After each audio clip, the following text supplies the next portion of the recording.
which was quite nice. So, and they couldn't actually figure out what was wrong with me either. But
Stream in 30 seconds.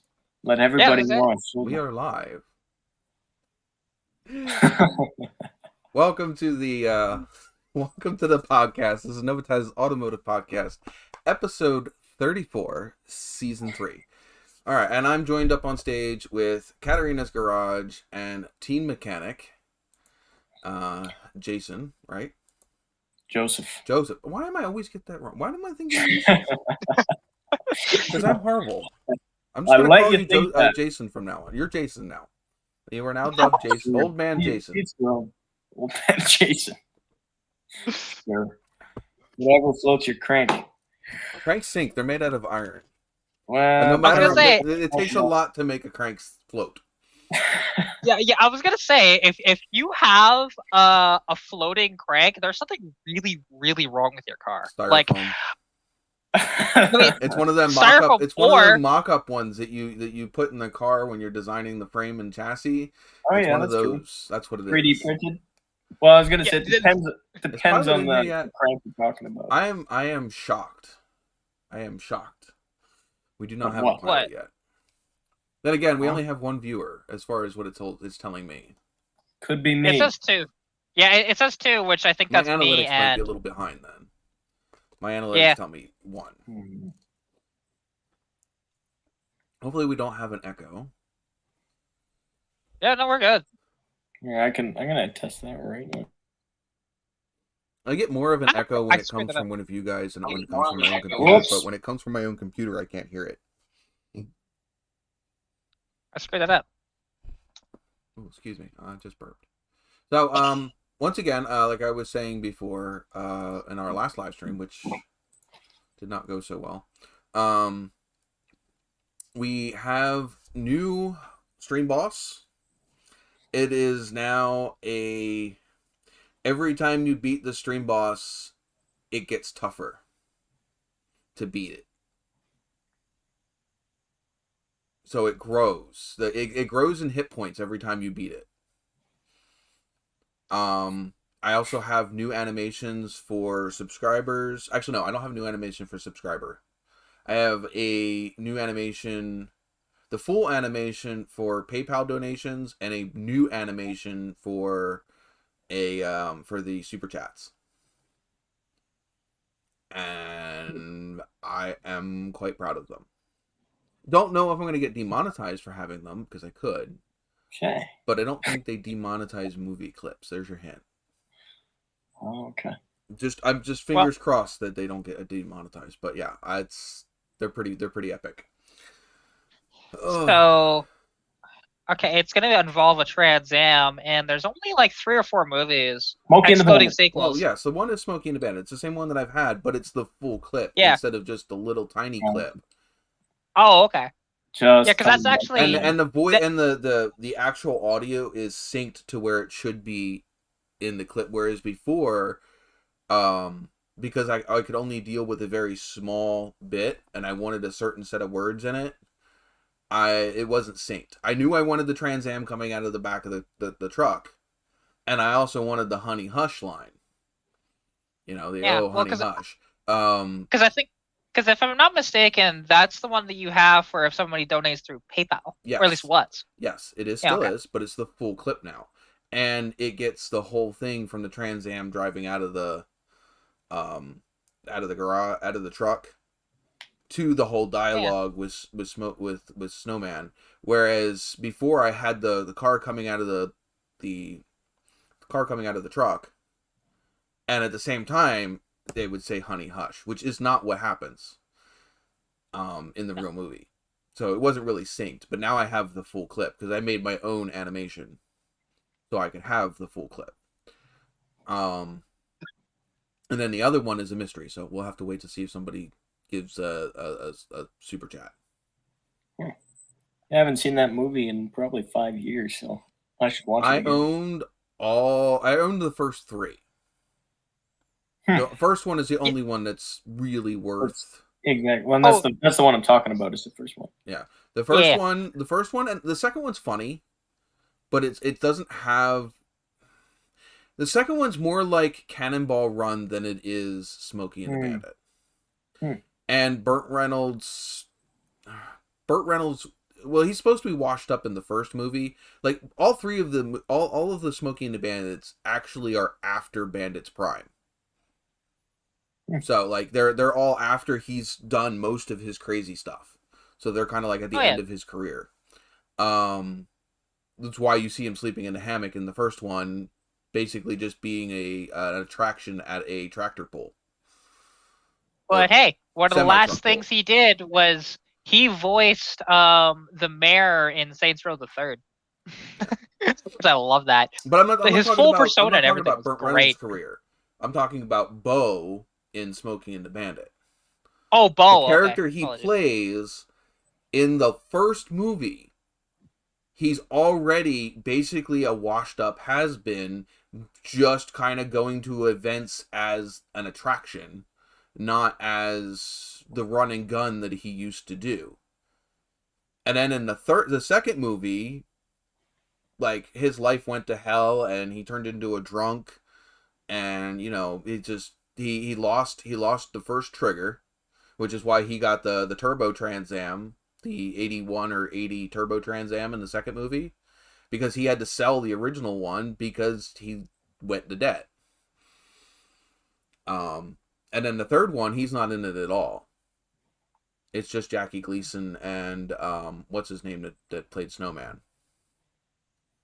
So yeah, see, and I haven't watched any of them but the first one, and I've seen the first one. The first one is with the beer. The second one is the elephant. Yeah. The pregnant elephant, and then the third one, I don't even know what the third one is.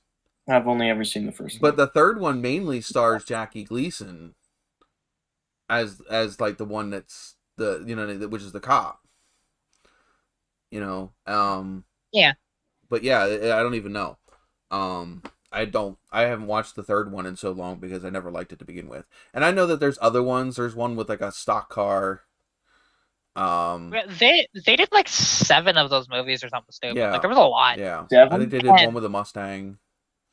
Yeah, they did. They Well, were the thing all is, made for TV movies. They never hit the movie theaters. So they were all on like small time like channels and stuff. Yeah, it's kind of like Death Race, where they've had 2 theatrical releases for Death Race, and then there's been like 6 other movies. Mm-hmm. And in fact, actually, Death Race was way back before that. Oh yeah, exactly. The original movie, yeah, it was back in I think the 70s, if I'm not mistaken. Mm-hmm. Like back when Corvette Summer and stuff came out. Yeah, which that Corvette. Oh God, I have nightmares about that Corvette. That Corvette is. It may be hideous, but it's awesomely hideous. It is. It screams 70s crazy custom. You know, well, the thing is, it does, but the problem is there is like cool, crazy 70s custom, and then there's that, which is even worse. I liked it. It's not much different than some of the stuff like Ratfink and stuff we're doing, and other. You know, it's I can't tell you how many crazy Trans Ams there were in the 80s as well, with the second gen. Yeah. You know, that were just crazy fiberglass work. But that was the point. It was to grab attention. It's not supposed to be, you know, there's your sleek and sexy cars, and there's your I'm wild and out in your face cars. It wasn't meant to be, oh my God, that car is gorgeous. Da, da, da, da. No, it's this car is outrageous. It's out of this world. I am what I am. Accept me. Oh yeah, it's 70s excess at its prime. Like absolutely. You know, it's just like the freaking Superfly Cadillacs back in the day. Those are, again, really gaudy. But, you know, if they didn't have those stupid light covers on the front, they wouldn't look so bad. Like, to be honest. The rest of it's okay. It's just those damn light covers that they have. That, yeah, no, not a fan. Well, my favorite Corvette ever is Cyrus's. Which one's that? Trailer Park Boys. Yeah, maybe you guys don't know that one. Yeah, for anybody that watches that show, they'll get a kick out of what I just said. I'm personally, and this is not because of performance wise, but I like the 80 to 82 Stingrays. I like the body shape, not the ones with the bumperettes, but the clean nose one. I know which one you're talking about. But they were absolutely horrible cars mechanically. You know, he's talking about not that's not a C4. That's still a C3. It's a C3. Yeah, C3. Yeah, yeah. C4 came out in '84. Right. There was no Corvette released in '83 because the C4 was supposed to be released in '83 and wasn't ready for production. Well, there were something like, you know, what I don't even know how many 40-something 83 Corvettes there were. Now there was no 83 Corvettes. Yes, they were. And there's still one in existence. No, the only ones that were 83 Corvettes were prototypes, and they were all crushed, except for I think one might still exist in the GM. One is in a museum. Right, but it was never meant to be it was never released as an 83. I'm not serious. Yeah. The 84 Corvette didn't come out till halfway through that's production either. They almost didn't come out in 84. Yeah, it was a super late development for that, to be honest. Like, they started development of the C4 way later than they should have. And then, don't get me wrong, way superior car to the C3 by far. Oh, yeah, it is. But, and more practical too, because I don't know, it had an opening hatch. Like, and that's the thing. Every C3 Corvette ever made, there's no opening for the back at all. it's just in behind the seat. You put stuff back there, and that's it. And it's like very weird, honestly, that they decided to do that. Like, why wouldn't you have fuel cells under where the hatch is? That was where the gas tank was. Oh, they could have designed it better. Yeah, they should have. Exactly. You know, like, and I don't think anybody would have complained about that. To have a little more practicality in your vet, it's not bad, because every vet after that was actually quite practical. And you could everybody knows you buy a vet for practicality. They also shove the transmission to the back of the car too. You got to remember that, you know, the rear end and the fuel cell and stuff were in the back of the car, and they flipped the fuel cell further forward and put the transmission back there. Well, wasn't that a C5? I'm not sure if it was C5 not the or C4 that did that. Pretty sure that was C5 that did that. Might be. I think the C4 was still that same setup as the old Corvettes, and then the C5 is the one that really did the big evolution. It was just the C4 just had way better suspension, especially the later C4s. Like, and you look at the ZR1 C4 Corvette. I mean, Lotus designed the suspension. It was brilliant. You just threw me for a loop, because we always, you know, the whole Z versus Z. Oh, yeah. Because we call them ZR1s, and it's kind of funny when you said Z. It's there's nothing wrong with it. It just threw me for a second. I'm like, what? Oh, wait, I know what you're saying. Did you say Z? Yeah, I said Z. You said Z. Oh my God, I've always said Z. Jeez, man. Yeah, and it depends. Like, honestly, depending on the vehicle here in Canada, I'll say Z or Z for it. Yeah, well, 350Z hits the ear wrong for me. It's like, if you're from the UK, you say that. But, like, I don't know. 350Z is how I've always said it. Like, when you're talking about, I don't know, it's just... You know, like, and it's funny that you say that, because we're still very much with the UK still. Even though we're not, we are. Exactly. One of my not the 350Z, but like the 270Z is still one of my favorite cars. 270Z? No such thing as a 270. There's 280. The way back in the 70s. There was the 240, 260, and 280. Okay. There was also the 280ZX too. It's that body style that I like, with the sunken in headlights and the... Yeah, so the 240, 260, 280. Huh? Yeah. I only know 240 SX. I've never paid enough. I haven't paid enough attention to those things. Well, the thing is, vintage Japanese is so much cooler. Like, you go to the 60s and 70s for Japanese cars, and the thing is, they just got their stride like damn near perfect. And the thing is, and they were proving that there is a that the Japanese cars. There is a 270Z. What? No. I don't. What is it? It's not a Datsun. Yeah. What? No. Okay, now I need to look this up. 70-win Datsun 270Z. Unless it was a prototype or something. No, it's a freaking real car. Yeah, I'm looking it up right now. Okay. Because I've never heard of a and 71, that was still a 240. They didn't have a bigger motor at that point. Unless this happened to be one of these ordered from like a dealership and built that way. And that's what I'm wondering, if that's what this is. Yeah, nothing's popping up for 270 for me.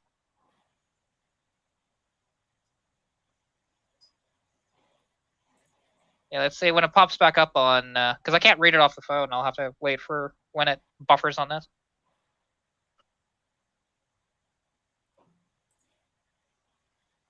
No.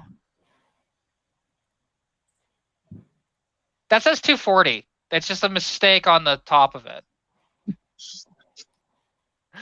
How many mistakes? Every single one of these pictures is a 270. Well, no. It says 270 up top, but then if you look where it says down below, it says 240Z. Okay, well, I'll tell you what, I'm unbiased, so I'm going to look it up.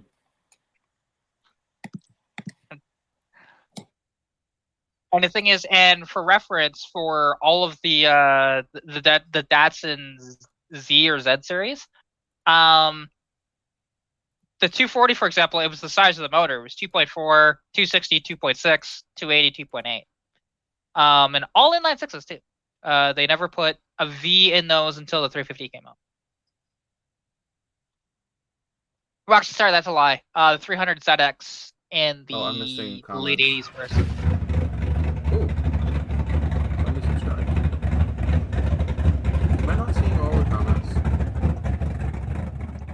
There's been no comments. I've been the only one, and I did a gamble. Okay. That's all I've done. So, oh, that was Mopar Nut. Okay, cool. He's from my channel. Ooh, that knocked the stream boss pretty far down. That was half. Yeah, it's 500 for. Well, see, and now it's kind of nice that you have that meter better now, because before it was you weren't sure where it was at. Exactly. That's why I was like, I figured this one would have been better. And it is. It's much better. Oh, show. I'm not seeing any like reliable yes. I'm not seeing it either. I just know that I've always heard of it as a 270. Well, there's 370, which is I didn't even know. I don't even think they didn't have a 370 back then, but. No, the 370 is an evolution of the 350. The 3 are the 3 designation of the newer ones. Yeah, and with isn't that displacement? I thought it was a 3.7 they had. Yeah, it is. They just get rid of the 0 on the end, right? So welcome aboard. Let's see. Well, yeah, no, cool. I'm not seeing any 270Zs. Yeah. Which I knew it wasn't a thing, because I've researched the hell out of those cars because I still want one, but they're fantastic cars. They just rust out like every 70 Japanese car does. But most rust out? Oh yeah, they do. Yeah.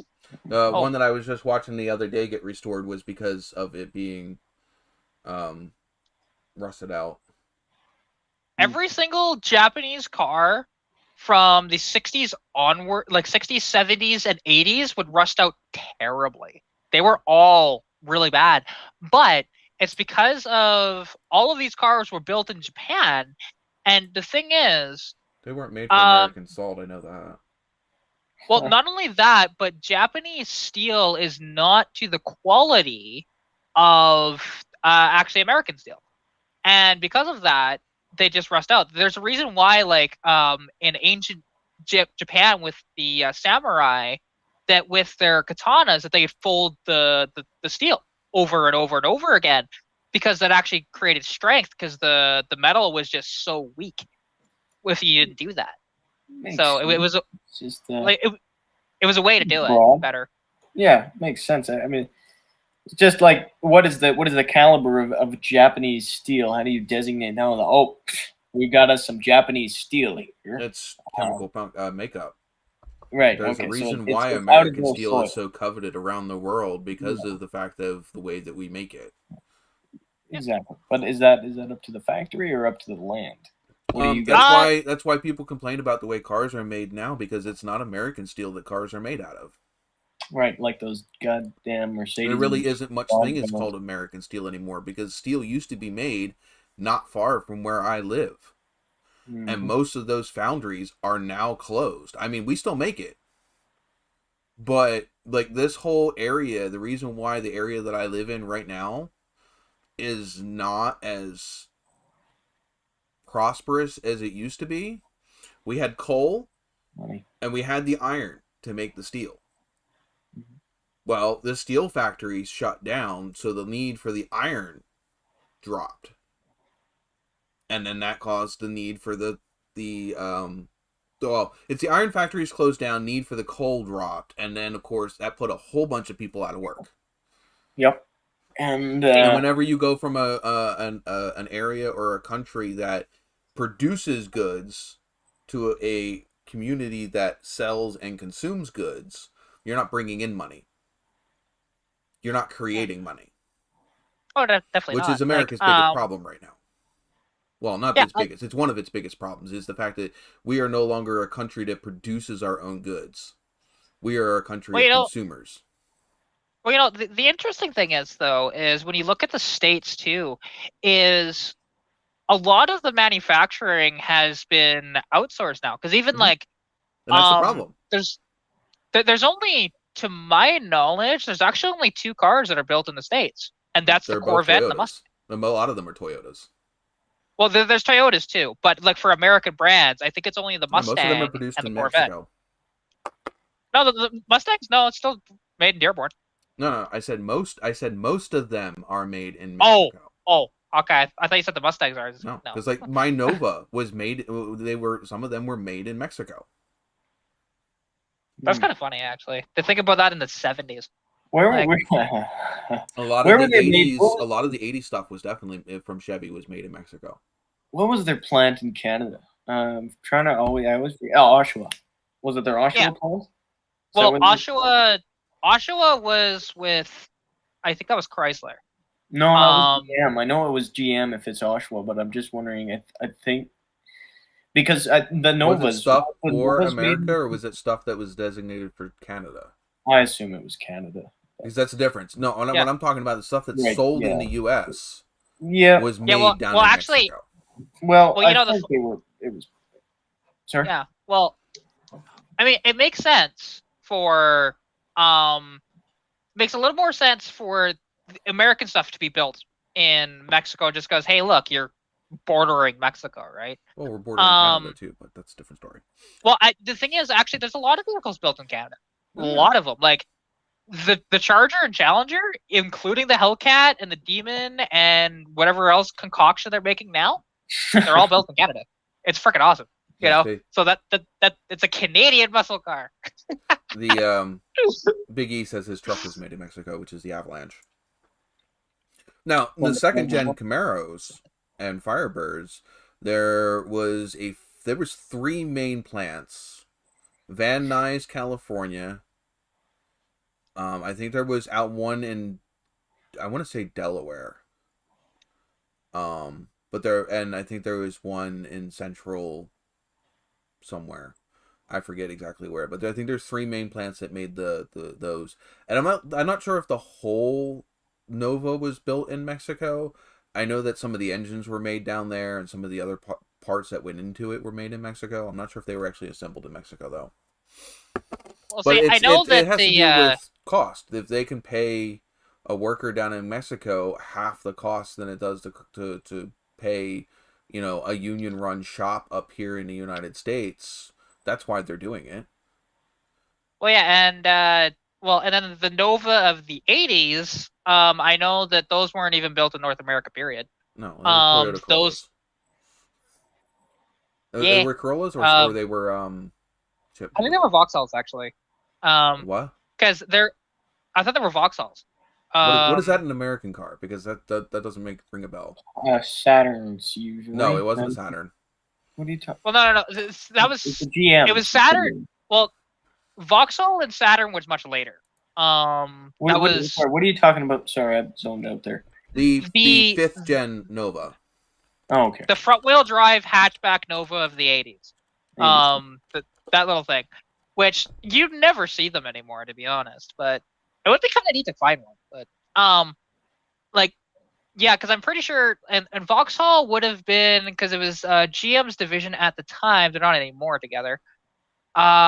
Similar to Opel in that sense, but it wouldn't have been German. I'm trying to remember who Vauxhall was, where they were built. I want to say it was the UK, but I could be wrong on them. Well, it was a Toyota. Could have been the UK. It was a Toyota. It was a Toyota. Oh, okay. I was thinking of something else then. Mind you, I do know the Vauxhall made their own version of it, so they may have been that. Yeah, it was I think it's the Toyota Corolla. Is what the 5th gen Nova. Oh, see, I thought that was the. Mind you, they may have done the same thing because there was a Geo that was a Corolla too. For a time. I just can't remember all of them. There's so many. Like, there was so much badge engineering from GM, especially in the 80s and 90s. It was bad. Where you had 5 vehicles that were identical to each other. They just had minor trim differences. This person has the 75 through 79 as the 5th gen Nova. No. It's the 4th gen. That's irritating. Yeah, that is 4th gen, absolutely. I was thinking about that. I was like, yeah, no, that's 4th gen, yeah. Yeah. Let's see. But hey, No, they have at 4th least gen here in Wikipedia. This isn't right either, because they have 1st gen is 62 to 65, 2nd gen is 65 and 67, 3rd gen being they're missing 68 through 72. No, because they're saying the 4th gen is 73 and 74. No, 73 and 74 were still 3rd gens. They just Yeah, had a I was gonna different say. bumper requirement. Yeah, because you look at the car. Hey, look, it looks the same. It is just exactly. It's a little more. slightly different. They had to change Yeah, the like rear C-pillar and the trunk floor in those cars, but the chassis is still the same. yeah, because it wasn't until and then with the 4th gen Novas, because didn't those they were on a different like not body, but you know what I mean, like chassis designation, right? If I'm not mistaken. The chassis designation is the X platform, and that That's what I died in thought. '79 because the new Nova, the '85, was not considered an X body. So No. technically, the Nova died in '79. They just brought back the nameplate, but the chassis, Oh, the X chassis, which is what the Nova always was, all the way back from, the first one in '62, it was designated the X chassis. So you had like GM had the G bodies, the A bodies, no G bodies, F bodies, X bodies, and then A bodies I think were the Chevelles. yeah, and then the full size, I believe, is the B body for them. I think. Let's see. I know at least in the 80s it was the GMB body was the Caprice and the Impala and stuff like that. But yeah. Let's see if I can. But I don't know don't if want to they'd spit use out that nothing designation that back I in the don't want to spit 70s. out something that I don't know, but I'm not necessarily saying that my information is the only one that's correct.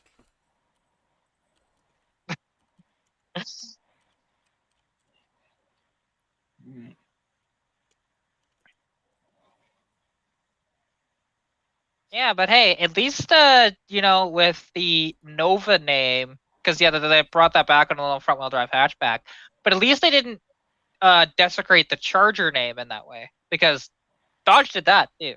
Which Right. I don't mind an L body Charger, however, it's not what it should have been.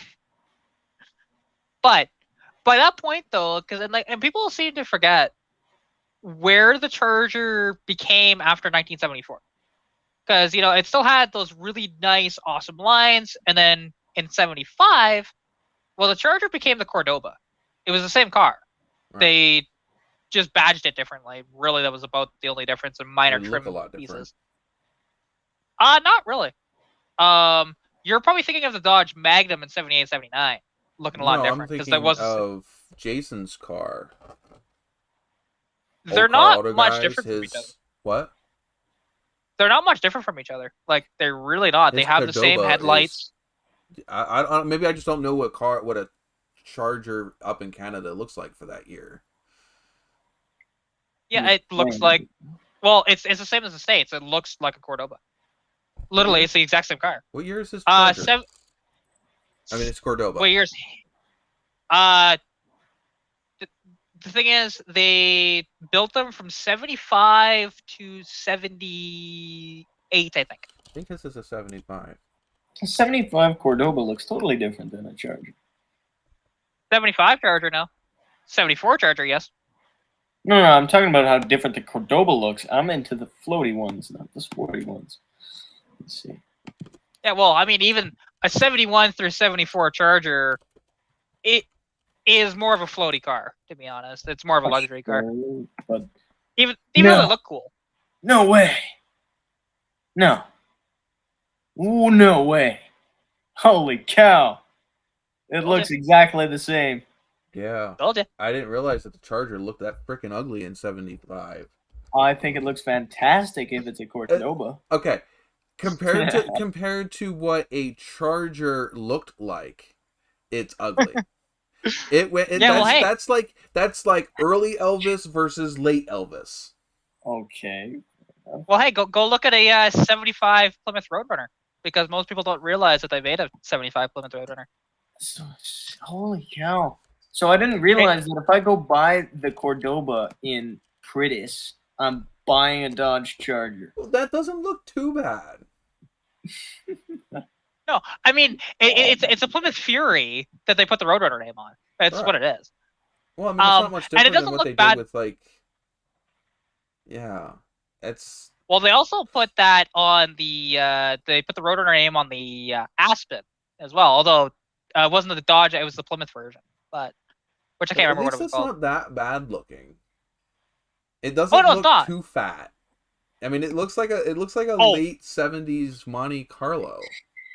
It's still a whale though, and to put the Roadrunner name on it is freaking hilarious because that's a Fury, which would have been the contemporary version of the Cordoba.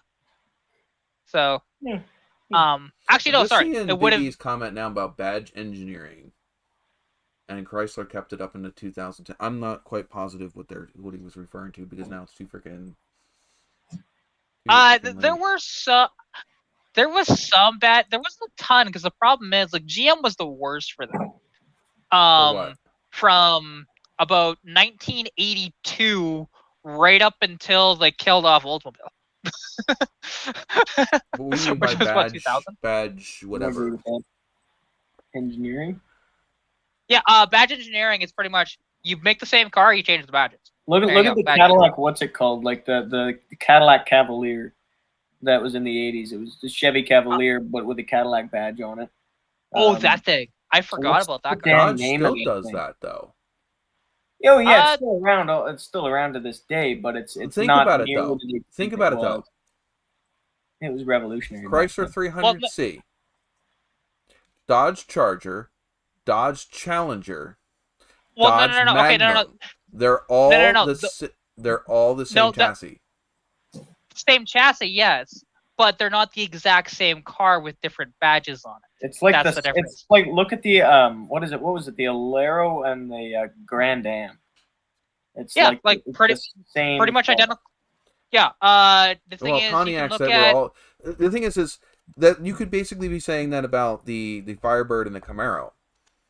Yeah. Well, see, that's a little different. I understand those are sister cars to each other, but at least they tried to differentiate the two a bit. Well, and that's fine. You know, like they had different grills, different headlights, different taillights, that sort of thing. Some of these weren't even different at all.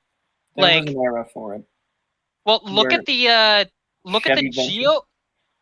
Geo Tracker, the Chevy Tracker, the Suzuki Sidekick.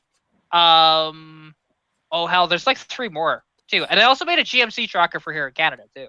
A GMC Tracker, they did. Well, yeah, Chevy did the same thing with the Blazer, the Jimmy.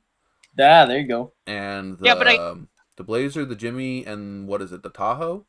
No, Tahoe was the bigger. The Tahoe was the same thing as the Suburban. Yukon. Yeah, well, Tahoe or Yukon. Yukon Suburban, Yukon XL. The Tahoe replaced the Blazer. No, that's a smaller Tahoe. Yeah. That would be like they're gonna say on the same. The full size Tahoe is the same size as a Suburban. Yeah, but when the Tahoe first came out, what replaced the Blazer was the Trailblazer. There's that. I forgot about that. That's what replaced the Blazer. Yeah, because technically they didn't have... That's actually quote unquote the small Blazer, the S10 Blazer. Yeah, they're I forgot about that one. Because the full size Blazer stayed on until what, the mid '90s, as the same thing as it was in the '80s. The K5. The full-size Blazer was made up until like the 90s. Yeah, I think it was 92 when they swapped out, because I think that's the last year of the Suburban too, of the the square body Suburban. What year was the other square body Suburban? Because square bodies, I think it was square 92 body was Suburban the very last year. Freaking wicked lifted. They do. Oh yeah, well, Really, like really I'm selling. impractical on a trail, but you know what? You and all your buddies can go down the damn trail. Oh yeah, they're fantastic. Like I mean, I'm selling that one. I mean, the body is just roached on it, but it's a K20 Suburban, so it's I like just realized 4x4. I shared this channel fucking everywhere tonight. All right, we have Yeah, one person watching. it's By sad. the way, kudos to whoever you are. Much grats. Definitely not, but I just don't get it. I do. I get it exactly. Someone else is running a stream. They're poaching all yeah. the videos. Well, we know who it There's is. how many? I mean, The thing is, exactly. okay, I can understand that, but there are how many viewers versus how many channels. Even if somebody else is running a live stream at the same time than I am, the chances of them stealing every single viewer out there is absolutely ridiculous. Oh, we have one, so there you go. You're right. yeah, like, and you know, like, I and don't the know. interesting part is though, because yeah, I don't know what you did like with the algorithms ever since that trolling incident, but Yeah, like ever since the trolling incident, my freaking my actually no, I lie. It's from before the trolling incident. It's when I stopped going. It's when I had those couple like a month or so that I couldn't go live because I was stuck at work. I mean, there is that, but like at least until that point, you at least had 5 or so people in the chat, which isn't as bad. Like most of mine have between 5 to 8 when I do my random live streams.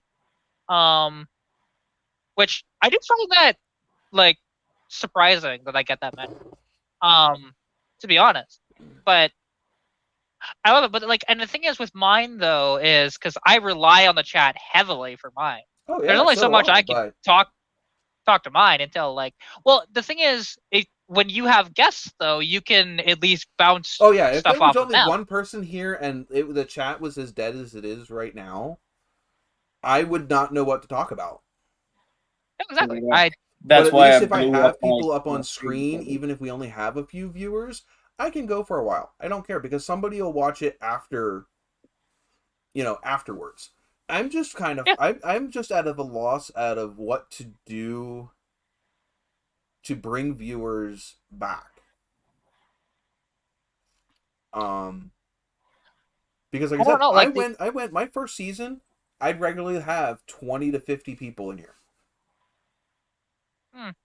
I couldn't tell you. Like the only thing that I could suggest to you, for something, is to gravitate people. Is like, hey, announce that you're going to do like have one of these named like the automotive podcast, but then have like giveaway, right? Giveaway announcements, something like that. But I don't draw people in. I don't have like some people do. I don't have the ability to give stuff away. Well, you could get some of your own merchandise and do it that way. It's a bit of a cop out, but right. But the thing is money. I don't have it. That's I don't true. make a crap ton off of YouTube, and what I do make ends up going back into it because stuff costs money. No, I get that. The thing is I'm at the point to where I was making a decent amount of money to the point to where, and my video skills were at a point to where the free stuff wasn't cutting it anymore. So I have software I pay for. I have the ability. I have music licensings that I pay for. And so before I even make a movie, or buy parts or whatever, I have costs that come out before I do anything. Yeah, see, that's fair. See, I don't have that. Like the thing is, I pay for editing software. Yes, I do. I pay for Power Director, and it's only because I don't want to upload my videos in 720. Like when I do any editing, I want it to be in 1080, and that's the only reason why I pay for it. Because if your computer can handle it, try DaVinci Resolve. I don't. I mean, well, mind you, I have been uploading them through my computer lately. But usually I just do it all through my phone. DaVinci Resolve is free, or at least most of it is free. Yeah. I have not needed. I've only found like 2 or 3 things that I would have needed to upgrade to DaVinci Studio. But DaVinci Resolve 17 itself is free, and you can do more with DaVinci Resolve 17 than I could do with some of the softwares that I paid for. That's right. Well, to be honest, look at what I do though for editing. There's not much I needed to do. Right. Like which is all why I I was surprised that you paid for one, because there's plenty of well, softwares out there that you don't pay for that can do what you're asking from editing. It's on my phone. Having a Mac saves your ass. Macs, no. Well, Macs are stupid expensive, overrated. Yeah. No. Yeah, but this one's 10 years old, and I'll tell you what, go buy a 10-year-old one. Go put $60 in RAM in it and put an SSD in it, and it will last you 10 more years, and you've got iMovie. There you go. Until you replace the battery, which we did in ours, and it's totally crapped out. You know, I don't. This is the original battery. It doesn't even last. I mean, I can still take it to school, but it won't even last the whole school day. So I leave it plugged in. It's a free editing. So it's when it's saved. That's one way that it can save. It works for me. That's why I'm using it, and that's why I'm not ashamed to say it. But the thing is, like Power Director, I'm only paying $30 a year. I don't care. All right, like $30 a year. That's a lot of money. I paid 120. I paid 120 a year for Filmora. Wow. Which was the editing software I got before DaVinci. Yeah, and I've heard of Filmora. And I've heard of DaVinci. Decent. It was decent, but it didn't have object tracking. It didn't have basically what Adobe calls After Effects and what DaVinci calls Fusion, which is being able to manipulate your clips in a 3-dimensional space, and different ways of cropping and layering and stuff like that, which is what After Effects and Fusion does. I didn't have any of that. Do you know how much Premiere Pro costs? You're talking a lot. Unless you have a school license, but then you're only paying half of that. Right. Well, I'm just wondering. Do you know how much it costs? Because I don't. $300 for me to buy. And you can't just buy Adobe Premiere. You have to buy the suite. Yeah. Which is like $300 and some. Is that okay? Hold on. Let me go double check real quick. I want to know what you're paying recurringly, because I'm really impressed with Apple's user interface with their with iMovie. It's fantastic, and the thing is putting text on the screen. You can't use their titles. You can't use anything that they provide you in that sense. But that's easy to circumvent, and it's a great. Oh yeah. Like iMovie for a free software is fantastic. It really is. Even not for free, it's comparable to even Final Cut. It's comparable. I mean, from when now, mind you, I haven't used iMovie in probably around 10 years. So they're gonna be upgraded since then. Everything here is free. I don't want to know free trial. What does it actually? But basically, iMovie is comparable, like from back then when I used it, is comparable to what I'm actually doing with Power Director right now. For what it looks like, just to get Premiere Pro is $20.99 a month. So, and that's US dollars, and that's probably with that 40% or whatever. But that's $21 a month plus tax. That would be $240 a year. Yeah, just for Premiere Pro. Yep. And then it's also $20 for After Effects. And then another $10 for Lightroom. And another $20 for Illustrator. And another $20 for Photoshop. Yeah, basically, when it's all said and done, you're looking at probably close to $700 a year. All of those, as a YouTuber, you would use. Yeah, and especially with having Premiere Pro if you don't have After Effects. Once you're for what Katarina does, Premiere Pro would be fine. But once you start, you see like the YouTubers that have stuff pop up in their videos and they have like animations and things like that, you need After Effects for that. We have like the stuff that's fake on fire, things like that, explosions, I don't need any of that. That would never be my style. I guarantee you that. You I would would be be curious. amazed where you might I want know. something. I know, and I understand. Because hypothetically, let's say you're angry and you throw something in the trash can. Wouldn't it be cool if that trash can exploded or caught fire, even though it didn't in real life? Just for a gag or a joke to make. Trust me, I'm very, very, very familiar with all of that, and I've. The thing is right now that might not be something that you want. But when you get my age or whatever, and you're just like, I'm bored, I'm tired of making the same video all of the time. I want to do something to entertain myself, let alone entertain my audience. Not only do I understand that logic, I've experienced that logic before. But I know that they have, for school students, all of the apps are $15.99 a month. $5 off? That's awesome. $5? No, that's not $5 off. What? That's $15 for all of the apps combined. Oh, really? Oh, wow. Okay, sorry. I thought it was $15 each. Not $20 for one app. That's $15 for all of them.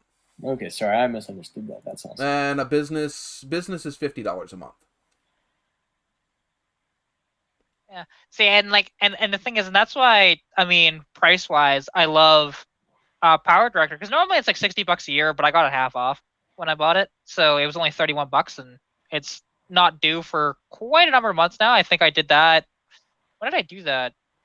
Back in August, so I still have a long ways to go. Before I have to pay again. And the thing is, with my YouTube, I actually, once I get paid, which is going to be this week off of YouTube, for the first time, which is awesome. But I actually make money off of YouTube now, because there isn't recurring going back into it right now. It's kind of nice. So I can use that money to do whatever I want, which is gonna go to bills right now because I'm freaking hurting bad. Yeah, I know how you feel. I don't have money coming in right now. That kind of takes a job, which I don't have right now, other than YouTube.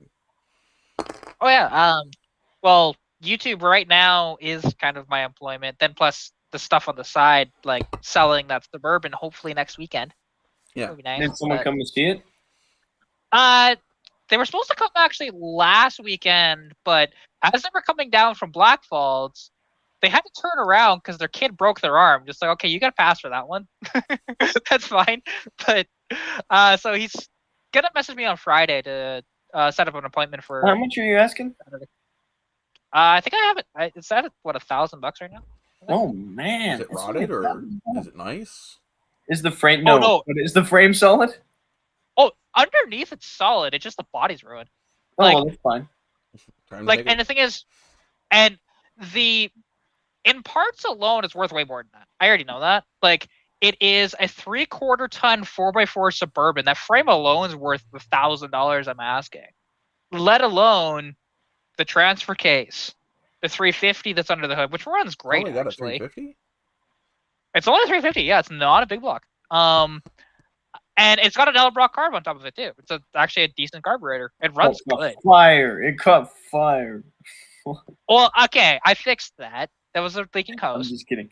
Yeah, well, my LTD caught fire too, and I'm still using that carburetor. So, I've caught my Edelbrock on fire like 3 or 4 times. I know. I'm just saying it's a shitty. It's the rubber parts. It's not an EFI unit.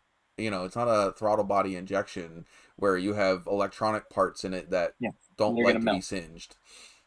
Yeah. Oh yeah. Because with this Edelbrock, because when it did catch fire, because technically there wasn't fire inside the carburetor; it was outside, so it didn't matter. If it's inside the carburetor and it's like a big fireball like I saw, that would have caused damage. We would have had to rebuild the carb if we could have even rebuilt it, because it was on fire for a while. It's the length. It's not the fact that something's on fire. It's the length of time that it's on fire. Exactly. And it was a big fireball too. You didn't rebuild that? I thought you rebuilt that one. Oh wow. Nope.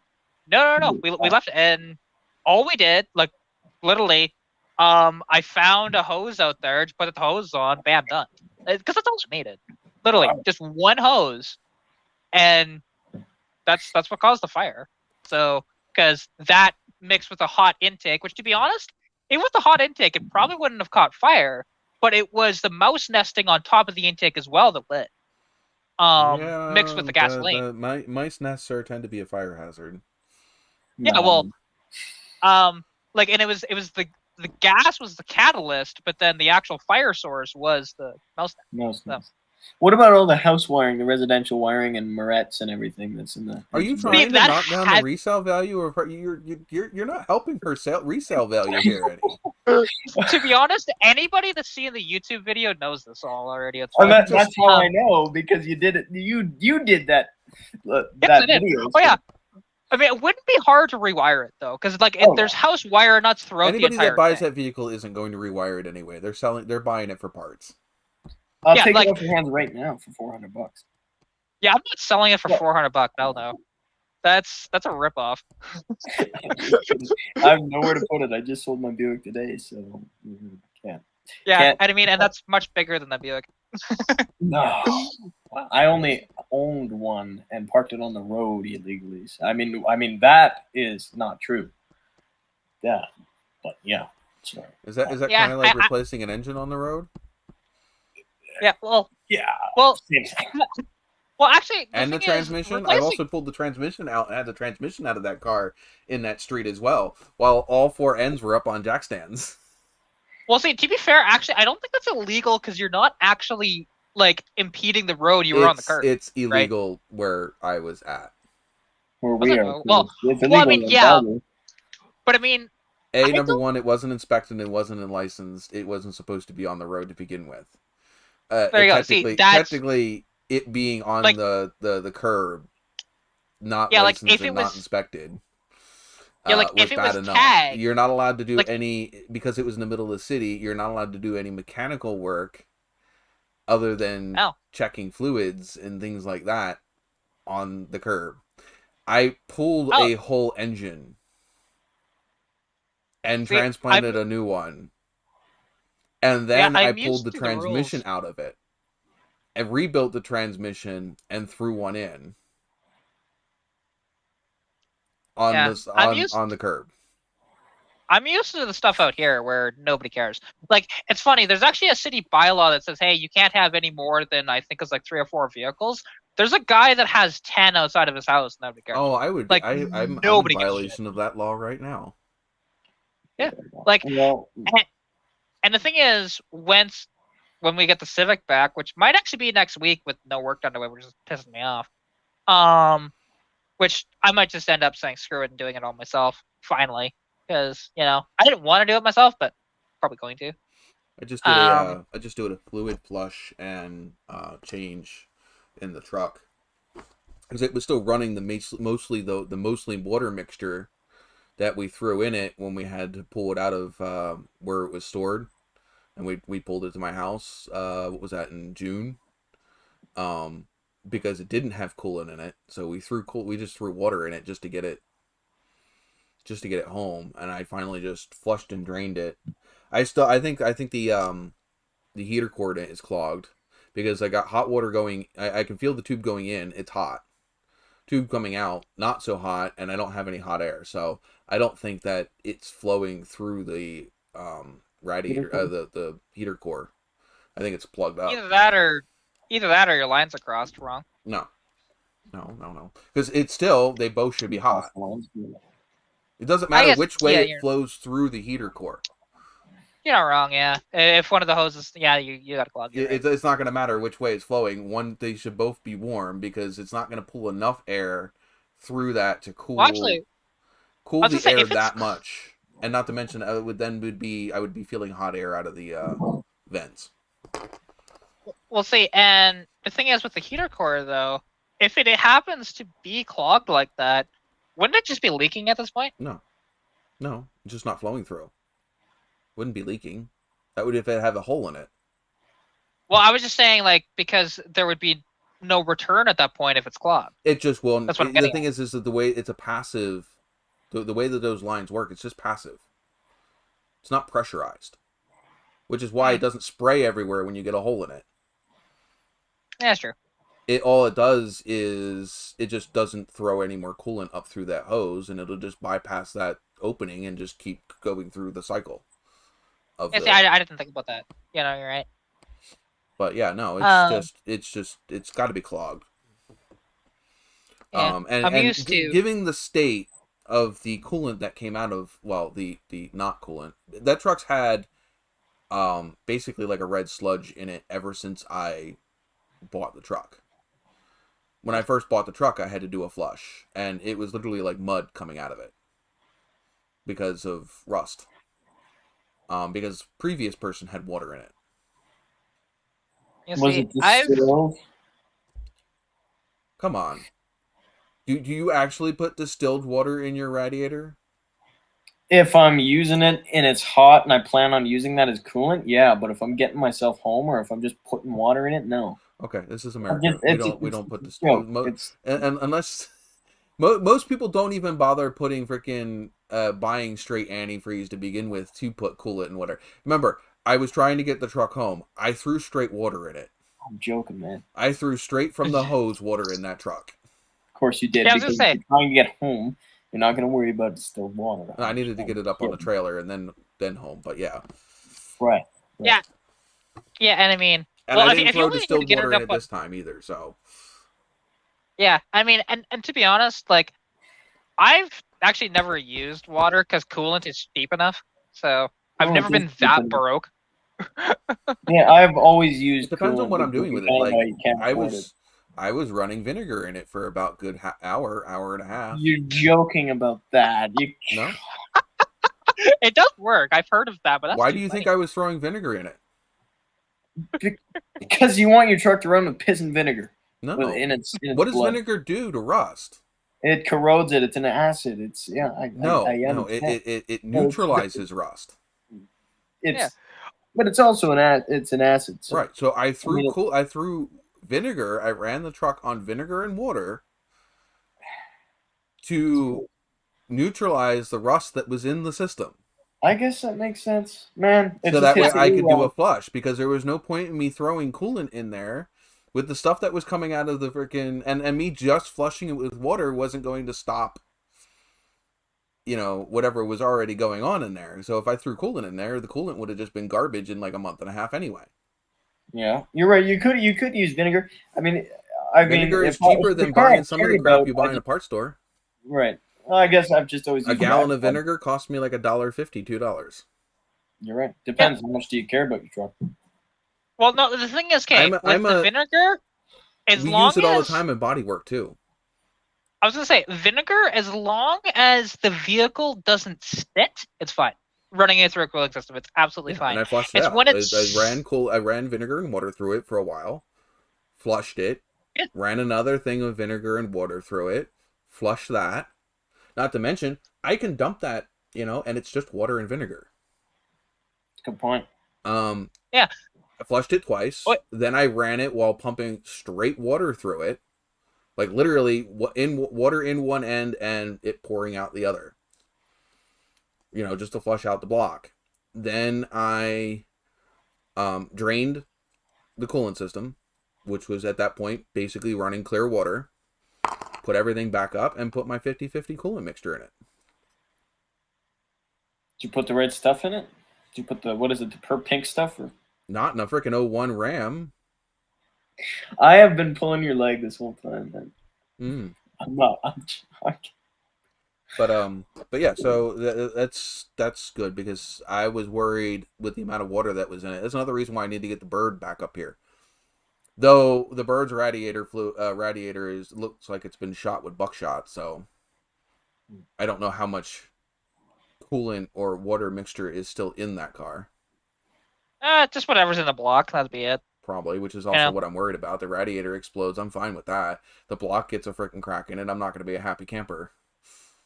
No, definitely not. Like, and that's why because what I need to do, and I think, because my car doesn't produce that much heat, and it doesn't make sense why, until finally dawned on me, it's just like, I think even though it's kind of stupid, I think the lines are supposed to be crossed actually on those Mustangs. Wait, to go into the heater core. Heat?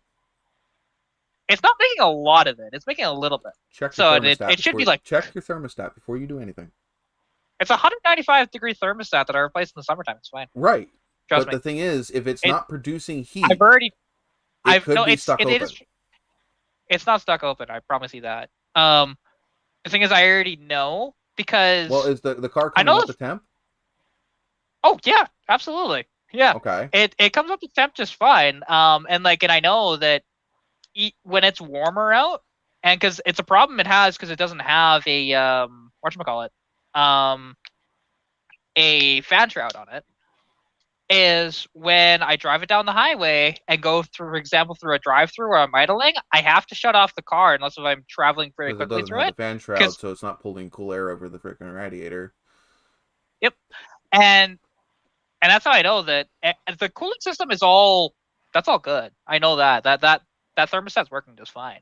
It's gonna be the lines. I think. Then what I would do next is I would pull your lines off of your heater core, take your hose, blow it in the one end of the heater core, see how much comes out the other end. But do it backwards. That's a brand new heater core. Do it. It's a brand new heater core. Brand new heater core, brand new lines. So yeah, it's the air bubble. I think the lines. Air bubble. It's not an air bubble because we've already done that. It's what I'm thinking is the lines are backwards because it shouldn't matter. The Fox body. Well, actually, it does. It does matter. Because the thing is, it does produce heat. It doesn't produce a ton of heat. But that's the difference. Like the way a heater core works, it doesn't matter which way the fluid is flowing through it. Depends on the heater core. No, it doesn't matter. It doesn't matter at all. Period. I don't care what heater core you have. It does not matter because of the fact that it's just a radiator. It's a small radiator. The fluid comes in one way, goes through a couple loops, and out the other. You're right, but some of them have one-way valves built right in. It matters depending on the heater core you have, of course. Most cars don't, like 90%. Yeah, it doesn't make sense why they would. Not there. It's not. BMW, like, that doesn't make sense. That whole brand.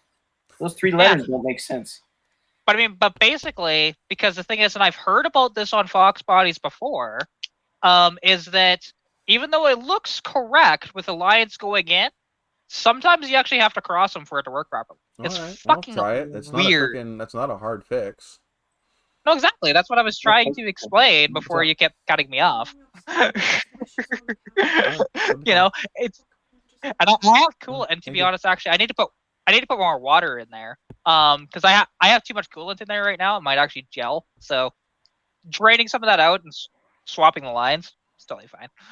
And then just put water back in it.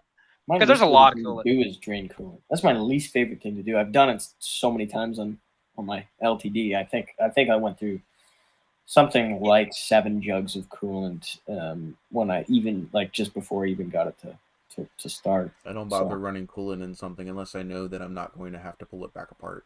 I learned that lesson, and I thought for sure I wouldn't have to pull it apart the third time around. But that's why, like, when I was working on the truck, I didn't put new transmission fluid in it after I put new transmission fluid the first time I threw the transmission back up in the truck. But after that, I dumped it in a freaking bucket, closed the lid on the bucket, and let it sit there till I'm ready to go put it back in the truck. Put it through a freaking strainer and threw it back in the freaking truck. And then once the truck worked, then I drained the fluid, changed the filter, and put good coolant put good transmission fluid in it. How much of that do you get out of your torque converter? Huh? Oh, how much? I didn't empty the torque converter. There's no point. Exactly. I was pulling apart the transmission to find out why it wasn't shifting. Yeah. You didn't watch my old video. I went through 4 years of dealing with that truck with a transmission that did not want to build enough pressure to engage the clutch packs. I wasn't dealing with stuff in the fluid. Otherwise, and that was a brand new torque converter when I threw it in the truck. When I rebuilt the transmission for the first time. First thing you want to do is throw a bunch of old fluid in it. No, it wasn't old fluid. I told you it was brand new fluid. Right, yeah. But I'm not going to sit here and put $90 worth of freaking transmission fluid in it, only to freaking pull it apart a day later when it didn't freaking build line pressure. It makes it kind of stupid. So you just, and there's nothing wrong with the transmission fluid that I pulled out of it. Literally just put it in there 2 days ago. Why would you spend $90 on fluid ever anyway? Because the amount of freaking, how much transmission fluid costs and the amount of transmission fluid that freaking truck takes. That's a lot of fluid. Yeah, like 12 quarts. Yeah, that's a yeah, that is the, what are those transmissions even 46 called? I can't RE. remember what they're. That's what it is. Yeah. Because the thing is, the Dodge automatic transmissions, they hold a lot. The manuals don't carry near as much. TH350. So like, what's it? If you have an automatic in your caddy? Yeah, of course. That's the Turbo 400. I don't know, whatever the front wheel drive one was. So I don't know. That's right. You don't have the freaking rear wheel. Exactly. If it had the Turbo 400, you're looking at about 12 quarts in that bad boy too. Right. Yeah. Well, it's front wheel drive, so it's I don't know how many the front wheel drive holds. I don't even know what the and you got to remember, it's not like I'm just doing a fluid change. It's not like I dropped the pan and just was changing the filter. Yeah. I did a full rebuild on that truck. Right. That transmission was laid out on my kitchen table. Your kitchen table? Well, it was on my front porch until Jess told me, why am I doing it outside on the front porch when it was raining? And she said, well, why don't you just bring it in here and do it on the table? Oh, wow. See, you have a keeper right there. I have. The funny thing is I don't have that, like, the thumbnail for that video is, where is it? How to's, unboxing, Dodge Ram.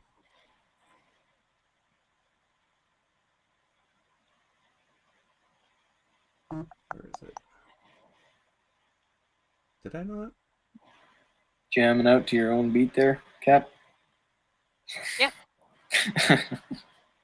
Because if you ever watch my live streams when nothing's going on, I do this a lot. Yeah. Like, well, it's also at times it's part of just ADD too. Just like I just need to move. You end up just jamming out to whatever's in your head. Exactly. Which, and there's actually nothing in there. I'm just dancing because I can. We know there's nothing in there. You walked into it. Don't yell at me. You walked into it. Rude ass. I'm only teasing. I know. Where is it? Doesn't mean I can't call you a rude ass for it. Yeah. Yeah, man. See, and somebody has a fire going right now, which is kind of nice. It smells good. Oh, I love the smell of a good fire. Oh, here it is. You better check your electrical. Don't start. No. Please mute. Oh, no. I've already had my old. This was 2 years ago, I think. I had a power bar that lit on fire, which was fun. Oh. Oh yeah, well, and the problem was I couldn't actually shut it off myself. Luckily, my dad was home because the carcinogenic coming off of it with my asthma, I could not handle it. Do you see this one? Yeah. It says she's going to kill me. I'm a dead man. That was clickbaity. That was a clickbaity. Don't get me wrong. That was a clickbaity thumbnail. Yep. But yeah, that is my transmission sitting on the kitchen table. It looks like a. Oh my God! Wow. What? Nothing. Sorry, I looked like looks like linoleum. It looks like that chair. Like it looks like the floor there was the table. But that's quite the thumbnail. What you guys don't know about me? There's part of the transmission on the floor, and the main part of the transmission sitting on top of the table. Now, granted, it's my table. I paid for that table. Had it long before she was in there. But still, yeah, I rebuilt that transmission on my kitchen table. Well, the thumbnail. The thing that you guys don't know about me is that I've had YouTube endeavors long before Teen Mechanic. In fact, I've had some honest subscribers that I've had YouTube since you were a little kid. No, good for you, but I'm talking about before Teen Mechanic. I have a channel that's still in existence that you won't find because I'm going to be very diligent not to leak it. That still has the ridiculous videos on it, and I've had some clickbaity titles or thumbnails as well. I've had my travels down that road, and that's why I know what I know. That's a transmission in my kitchen. Yeah, that's nice. See now, and the thing is, with luckily my tranny, hey, it's totally fine, and it shifts just fine. Although because now the vacuum is different with the 2-barrel carb on it, it doesn't unless if I manually shift it, it doesn't like to shift at high RPM anymore. If you pin it, it'll shift at 3,000 RPM now, and it used to shift if you pinned it.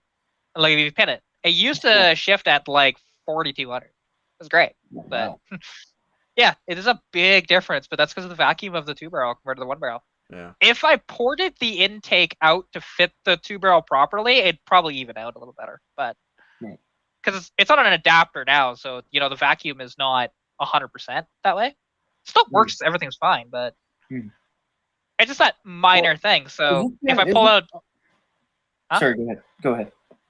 Oh, it's like when I pull it onto the highway and stuff like that, I actually have to manually shift it. Otherwise, it's just going to be dog-ass slow to get out of the highway.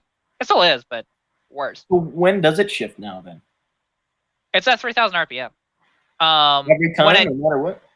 Oh, no. When you're driving normally, that's still the same as it was before. It's about 2,200 or so. Just, and again, it's only 3 gears, so it's not much shifting. But... 3 gears? It's a C4. I thought, but it doesn't have overdrive. No, not in the early '80s. Not in a. Oh wow, that didn't even occur to me. You don't have overdrive. Yeah. Yours is okay. Your LTD has some options though. Mine doesn't. Well, right. Not to mention an LTD is more of a family prestigious. Yeah. Well, I mean, the LTD is considered, especially with the fact that it had an inline six in it. Grade 6, yeah. It's an economy car. Right. Well, the economy sports car. Right. Yeah. The interesting part is I'm not dissing your car, and I'm just saying it. Oh, when I know. That came out of the factory, the inline 6 was not going to come with an overdrive. Number one, that's a lot of extra weight and already a little car. Yeah. Well, to be honest, the AOD only weighs 20 pounds more, which is effectively an AOD is effectively a C4 with an overdrive gear in it. It's like 20 pounds. It's like a TH350 versus a 700R4. Yeah, basically. 700R4 is just a TH350 with an overdrive. Yeah, that's why it's so convenient with the AOD. The only difference is you need to change the shifter, but other than that, it bolts right in, just the same, and it uses the same stuff. As long as you don't have the AODE, which is the electronic overdrive, then it gets screwy. Which would be the 4L 60E. 60. No. Yeah. Yeah, because the Turbo 400 would be the 4L80. Right. Yeah. But the overdrive. Do the 4L60s already have the overdrive built into them? Yes. Okay, yeah. It's a 700R4 electric, and the 4L80 would be the Turbo 400 with an overdrive electric. Yep. Yeah. Oh, exactly. And the thing is with my car, it's gonna go to a 5-speed manual, anyways. So when is that happening? When I can afford it. I'd love to be able to. I mean, I'd love to be able to put a manual transmission in the TA. Yeah. Do it. Sure. Well, it's a lot harder to do in the Nova than it is to do in a Fox body. Well, way easier in a Fox body. No, actually, no, it wouldn't be that hard to do. It's the Z-bar that's the most pain in the ass. Finding a Z-bar that fits that chassis to begin with. Exactly. That's what I was saying. Because at least with mine, you don't have to swap out anything other than you need to get the proper mount for the T5, which is really easy to get. To be honest, you can get it anywhere, literally.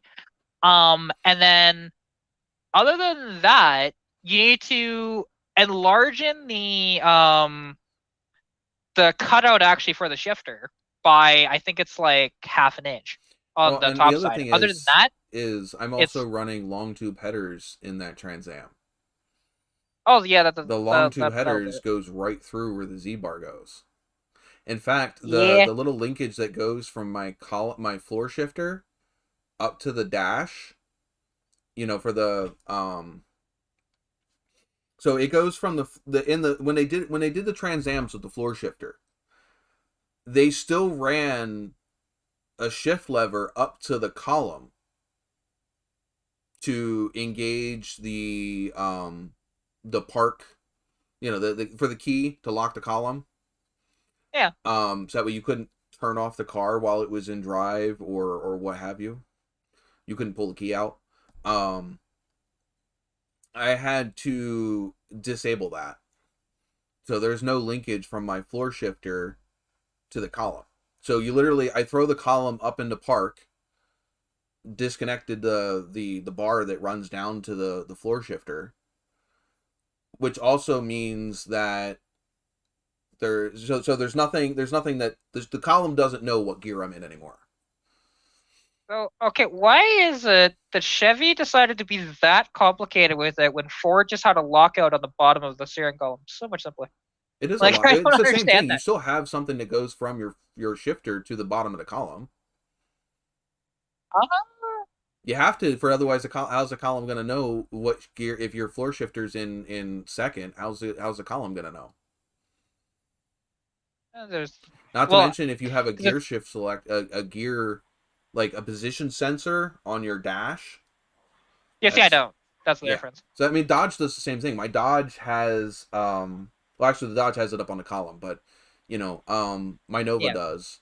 My Nova has the designation up on the thing, but I have a floor shifter in it now, and it's the same thing. I knocked the pin out of the column shifter, so that way it doesn't have the. I don't even think I have that anymore. The Oh actual wait, lever for the oh column oh shifter.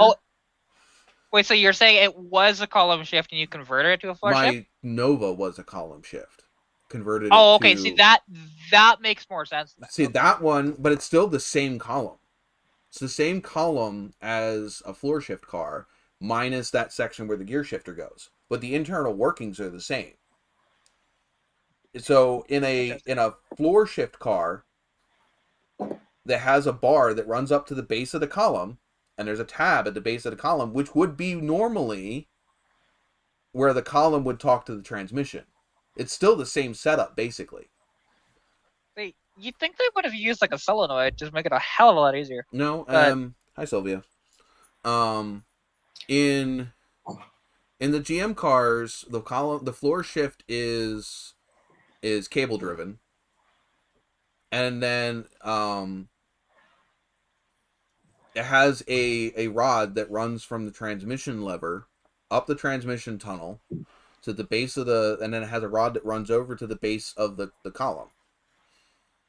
And it's the okay. same setup as if you're shifting with the column or you're shifting with the thing, except for when you're using the floor shifter, it just tells the column what position to be in, because you can only turn the key in certain positions. So like if you have the key in reverse or drive, it won't let you turn the key to start the car. Yeah, see, mine just does that through a solenoid, so it's a lot simpler. So I mean, like I had to do some janky stuff when I got rid of that bar to be able to get my reverse lights to come on, because the reverse lights don't come on from the transmission; they come on from the bottom of the column. So all of that's handled in the column: reverse lights, your neutral safety switch, all of that stuff's in the column. See now, and it might be like that, like for anything that had both of those options. I guess that makes sense. Because the Mustang was always, console, right? So it didn't need that ever. And I was gonna say, I don't think because even to get that to work, the LTD. To get that for work, number one, for my backup switch, I got a little tiny micro switch and I attached it to my column, my floor shifter. It's the same thing that I did in the Nova. And then my neutral safety switch, it thinks it's always in park. I didn't have to swap that because the column always thinks it's in park no matter what. Now, yes, can I start it while it's in gear? Yeah, I can. Because there's, like I said, the neutral safety switch, it always thinks it's in park. Now in the Nova, I have the neutral safety switch hooked up to the floor shifter. Again, same micro. I have 2 micro switches in the Nova. But I didn't have the space to do that in the TA. I only had the space to put the 1, which I have where the reverse bump in the gear selector is. Yeah, because like, and for getting the 5-speed in my car, like it will happen probably sometime next year, to be honest. Just because I could go get a T5 for free. This guy's just like, yeah, you can pick your lot of the litter. He has like 5 of them, so it's kind of convenient. And he has a pedal set for me, but I still need to buy like clutch, linkages, all that different stuff, cable. So it will end up probably costing me about $300 when it's all said and done. But much cheaper than buying a transmission and buying pedals. Dog being lazy. I have a huge couch, and that dog takes up a whole cushion, which is half the couch. Yeah. Got a huge couch too, and he lays. I was gonna say, I can stretch out on that couch from end to end and not touch either end. Our couch is Well, see, my cat, not this one, the other one, he used to, and he was only about 6 months old at this point. We had one of those wall hugger couches from the 80s. Fantastic. I love that, guys. But the thing is, he would stretch out. If he was sitting on one, he could stretch out, touch here, and be halfway through the 3rd cushion. It was insane how long that cat was. He just grew into his legs finally. But he just had super long legs for some reason when he was really young. It was like, and he was a very strong cat too, because like the thing is, there's a liquor cabinet that we've had forever in our old house that we saw him do it a few times, and we had to put shit on top of it so he would stop doing it. Shit would end up on he the could floor jump. If it was my old cat. Well, the thing is, he could jump from the floor to the top of the 7-foot liquor cabinet without clawing his way up at the top. It was amazing. Like, he was a buff cat when we got him. Now he's just fat. But he's, that's what happens, though, when he's an outdoor cat. Well, my cat, when I was younger, keep in mind, when I was probably 6 years old, give or take, I was a lot smaller than I was. Yeah, well, actually, 10 years ago now. There's no way it was that. Yeah, give or take. Anyway. Give or take a year or two? Nah, I don't know. This cat of ours took me down like a zebra, like a lion hunting a zebra. I was small, and the cat was up to here on me if he was on 2 paws. And so he took me down, and his teeth latched onto my skull. It was terrifying, and that's why my mom got him instead of my dad when my brother was born. So my mom got him. He gave her blood poisoning twice, and she had to go on intravenous twice. And he took me down a couple of times. So, yeah. It sounds like you had like a Maine Coon or something like that. Huh? Sound like you had a Maine Coon. No, he's a Bengal. And that'll do it. He was inbred, unfortunately, from a cattery next door. Well, so you don't want... I'm sorry, nobody actually wants a purebred.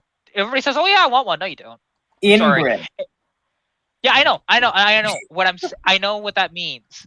I'm saying if it was, you said, unfortunately, just like, no, that's a good thing it was. Because if you had a purebred Bengal, he was purebred. Well, you said inbred. Yeah, it just means that he was breeding with his brothers and sisters or parents. Yeah. Oh yeah, I wasn't thinking. I thought you meant like with another purebred. My bad. Yeah, no, my bad. My brain's not functioning. We have a whole lot around here where I'm at. My sister's my brother's cousin uncle. Hey, Uncle, mom, and aunt, dad. Hey, we live in Alberta. We understand. Have you met my sister, my brother, and my aunt? They're all named Sally, and they're all the same person. Well, hey, Anyway, but the thing is, here in Alberta, I mean, there are sections where it's like that. Absolutely. Go to any really small town. It's majority around here because the towns are so freaking small, and it's not like whatever. So it ends up being that you don't even realize that you're related to the person that you're dating because of the fact that it's a small town. There's only so many people. You know, you can only pass the bottle around so many times before you end up back to the same person that started it. You know, so that's how you end up with that around here. And the thing is if it's 2 or 3 generations down the road, you may not know that that person down there was your brother because, or I mean, your second cousin, because daddy had an affair with the neighbor lady. Like, you know, granddaddy had an affair with the neighbor lady. It didn't tell nobody. Well, I Had a mean, kid. Alabama's a big state, and that's their shtick. That's where everybody. Big state does not necessarily mean big towns or close together. Yeah. That's a good point. Yeah, and small towns just like far in apart. Alberta, just because it's a big area doesn't mean Alberta's way bigger than well, Pennsylvania's not small either. Yeah, and the thing is, like with Alberta, you have, don't get me wrong, okay, you're not really finding that as much in Calgary or actually a little bit in Lethbridge. They're small enough. They're big.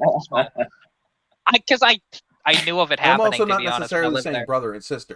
You may not. Like I said, you may not realize that the person that you're dating, that, you know, 2 generations back shared the same parents.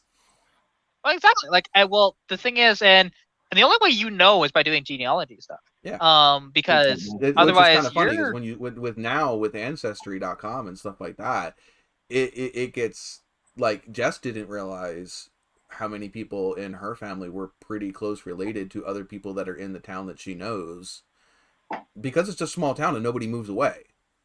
Mm-hmm. Yeah. Oh yeah. And that happens here in Alberta too. Like depending on how, because there's a lot of really small towns. Like there's a lot of hamlets and villages and stuff like that. That's true. Crazy. You know, like my uncle, he lives in, actually both of my uncles, oddly enough. One uncle lives in Benalto. The other one lives in Alex, Alberta. Alex is in the middle of freaking nowhere, literally. At least Benalto is somewhat along the way towards Sylvan. There needs to be a town in this place or a region in Alberta known as nowhere, and Saskatchewan too.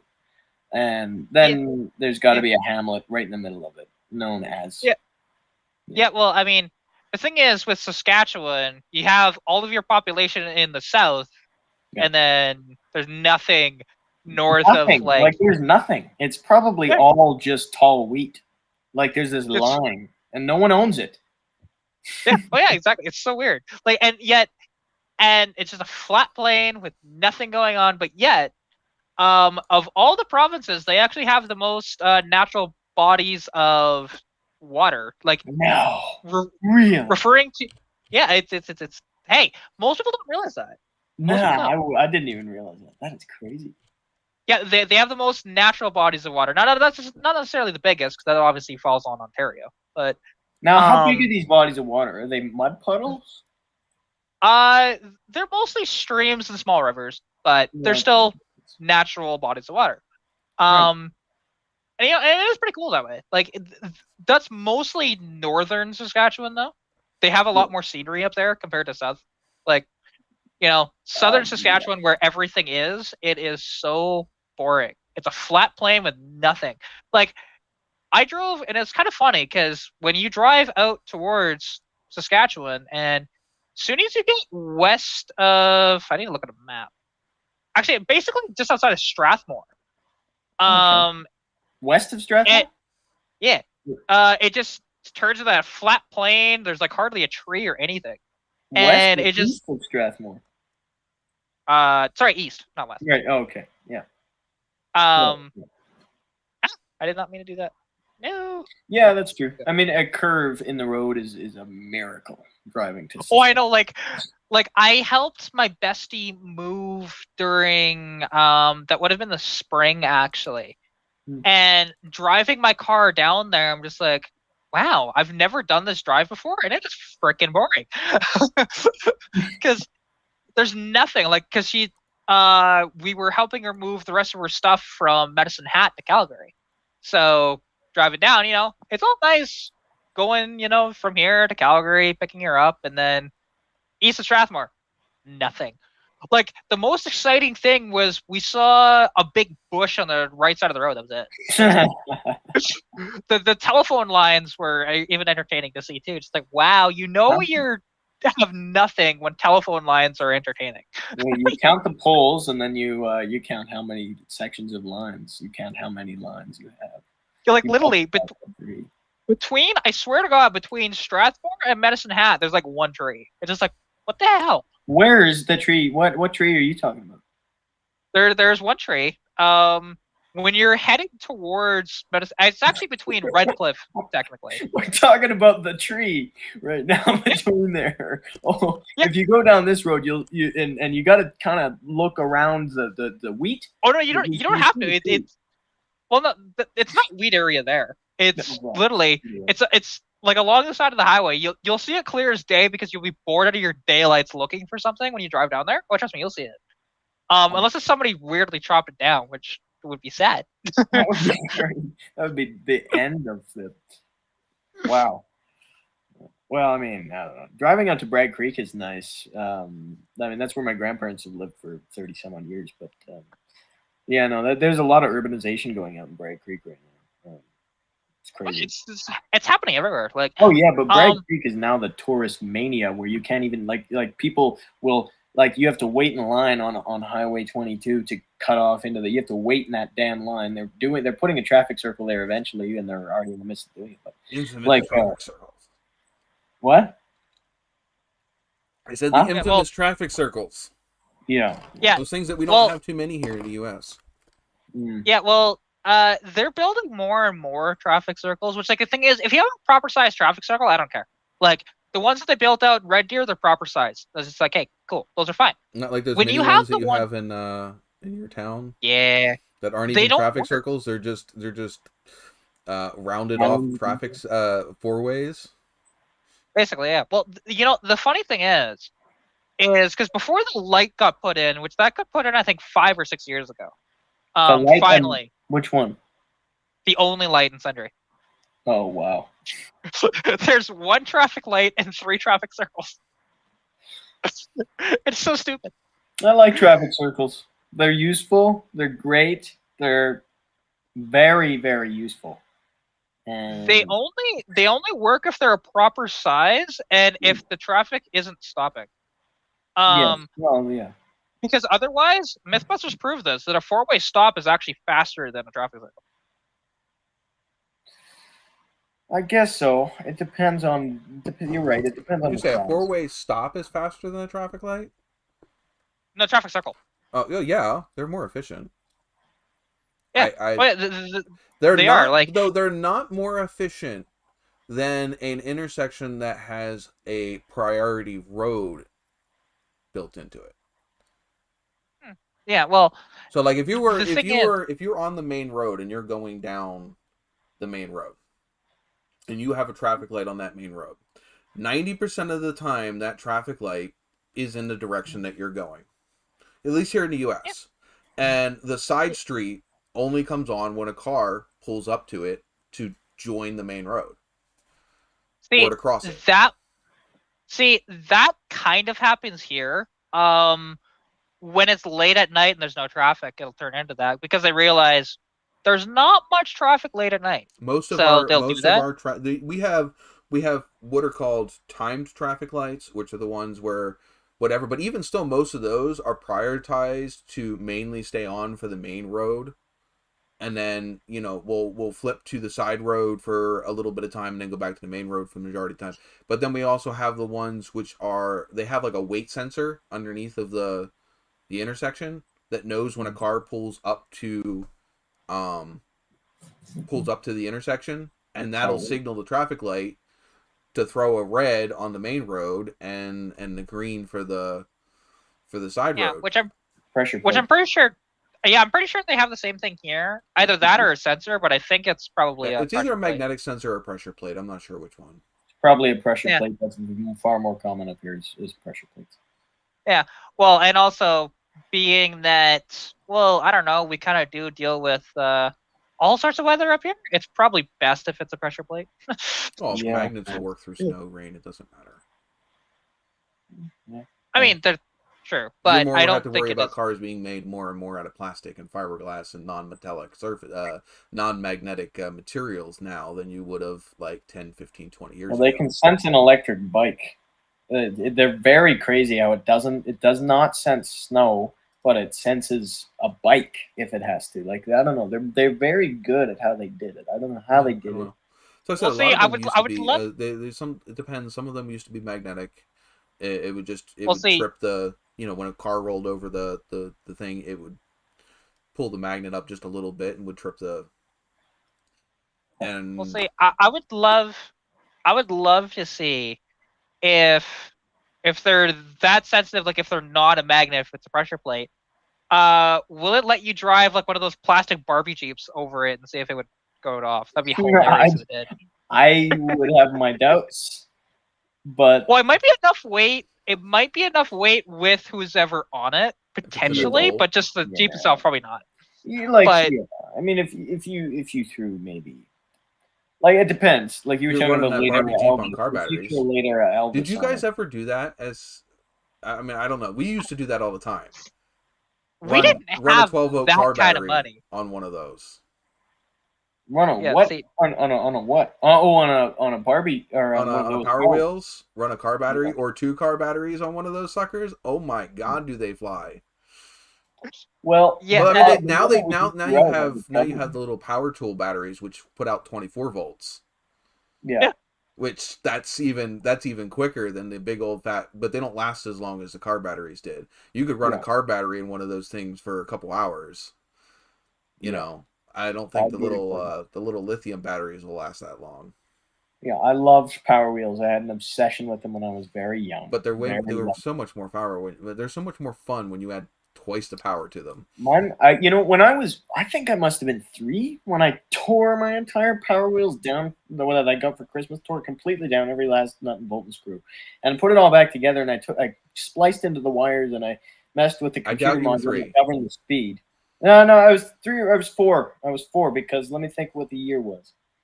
My mom got it for me for Christmas, and she was dirt poor, and she got it for me, and it was like this crazy revolution. Because like they're $300-400 even back then. They were. It was like $450, and it was like this crazy miracle that it could happen. And I had so much ridiculous fun with that thing, and it crapped out years after all of the crap that I put it through. Yeah, they don't break that easy. Oh man, but the little motors are this big, and it still didn't even. The Power Wheels down here, the motors are bigger than that. Well, yeah, I mean they're not that big. I mean the earlier ones were like this, 5-6 inches across. No, not the one that I had. It was a newer one. Like the older generations had the bigger, beefier, like I don't know. My brother's one that we had. Well, he's 16 now. So he would have been. That would have been 10 years. 10 or 12 years ago. His had the big fat motors in them. Yeah, well, but again, there's also more companies out there than Power Wheels that are making them. You may not have had an actual Power Wheels. You may have. I had a Power Wheels brand. It was a Power Wheels brand, and it was I'm forgetting. There were 2 major ones, and there was a Kia Soul. I can never remember the name of the brand that I wanted, and it played your own music. You could plug in an auxiliary, aux cord. I'm gonna find that one now and give it to Jess. Well, it was a Kia Soul, and you have a Kia Soul. I did. Yeah, we have a 2011 and a 2012. Oh man. You should get a Kia Soul. I have a whole front bumper for a 2012 one sitting in my garage right now that we went all the way out to Connecticut to go get. The Power Wheels Kia Soul might even have more features than your real Kia Soul. I doubt it. the green one is fully loaded.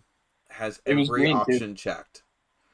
The gray one is more base. It's not even actually that one's not even that bad off because it doesn't have the upgraded radio, but it does have the LED speakers, the LED changing color pulsing rings.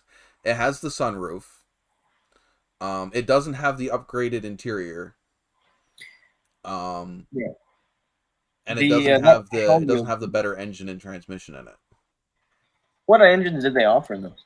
I don't know. I know that our bigger the 2012 has a 2.0 and the 6-speed automatic. And the gray one has like the 1.8 liter with a 4-speed automatic. 4-speed. This one had I think it was 100 milliamp hour battery in it. Oh wow. And the thing is it's also funny. Is okay, so they're both basically the same car. Different nose job, different tail lights. Other than that, they're basically the same car. Now, granted, like I said, the green one has the upgraded interior, which is the two-toned interior. Right. Can you see this? Yeah. Hold on. Yeah, it was Kid Tracks is what the brand was. It came in 3 colors, and the green one is the one. Oh, that's the same one as our green one. Yep. It's not the right green though. Well, no, it's a crazy green, but this is exactly, and it even like it came with. It was pretty special. Like here, I'll pull up our. Yeah, see, yeah, you guys and your Power Wheels. Yeah, see, we didn't have that. We had those in the 80s. I know what you're talking about. No. We didn't have one ourselves, and nobody around us actually had one. We had PS2s and stuff like that. Is what we had. But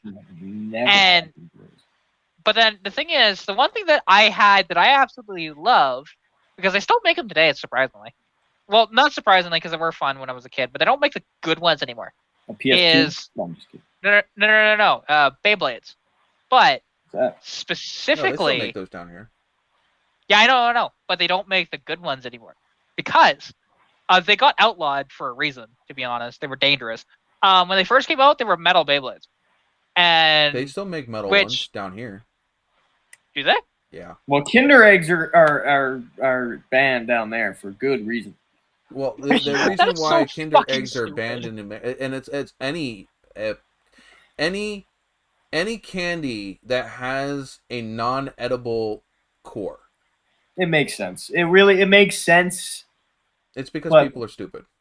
Yeah, people are. I mean, but yeah. The thing is, the proper size Kinder thing, a kid's gonna have a bitch of a time trying to swallow that big egg in the middle. They just are. Our Kinder eggs here in America are only like this big. You see, that's sad. Yeah, we've got the proper size ones up here. And they're great. It's just fantastic. And didn't they also have like an inner plastic shell to begin with? Like it was just candy, and you still had to crack the inner shell to get anything out of the inside. Yes. And the thing is, it wasn't like a candy shell. It was just a plastic shell. That's all it was. It was not edible whatsoever. But the thing is, that big thing. I mean, it was that big around. Like it was huge.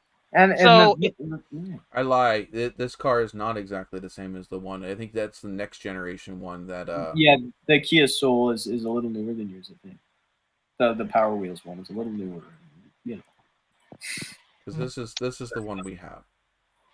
Yeah, and the taillights. Do the taillights have that orange piece in them? The orange. Hold on.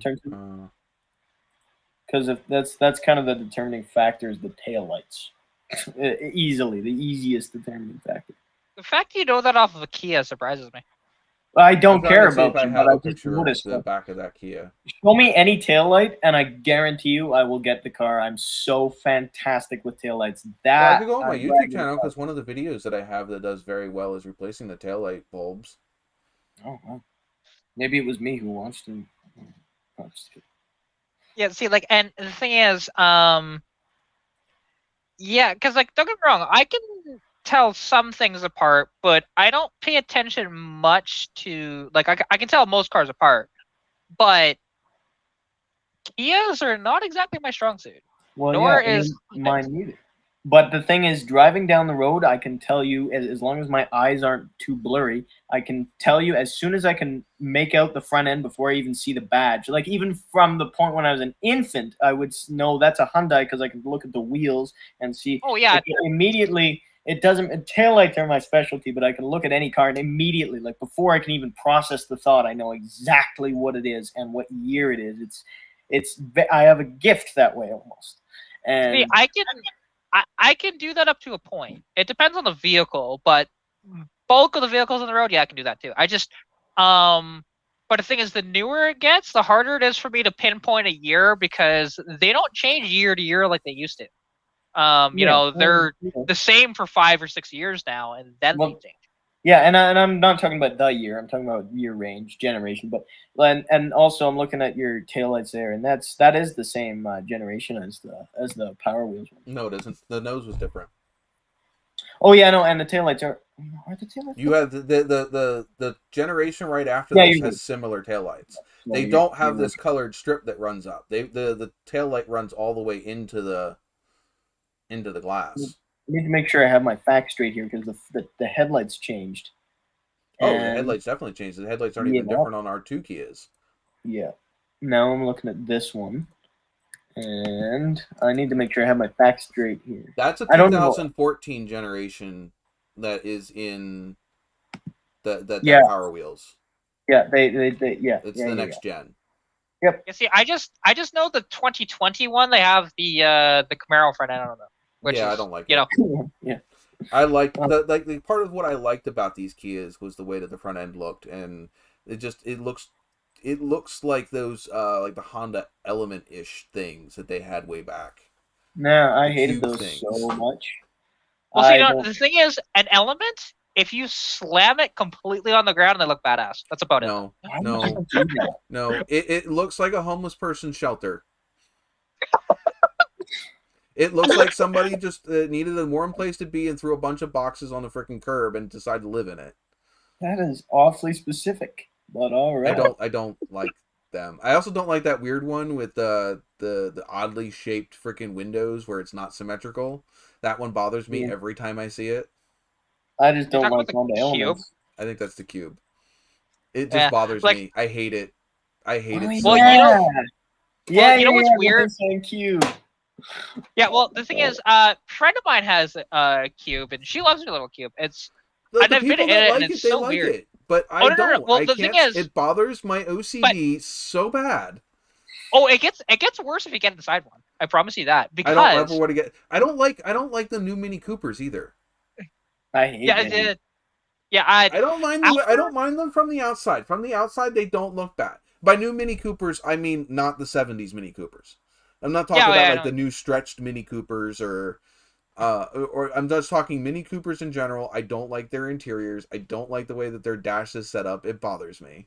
Actually, I can't say I hate Minis. I can't, but I love their British flag taillights. Those are really cool.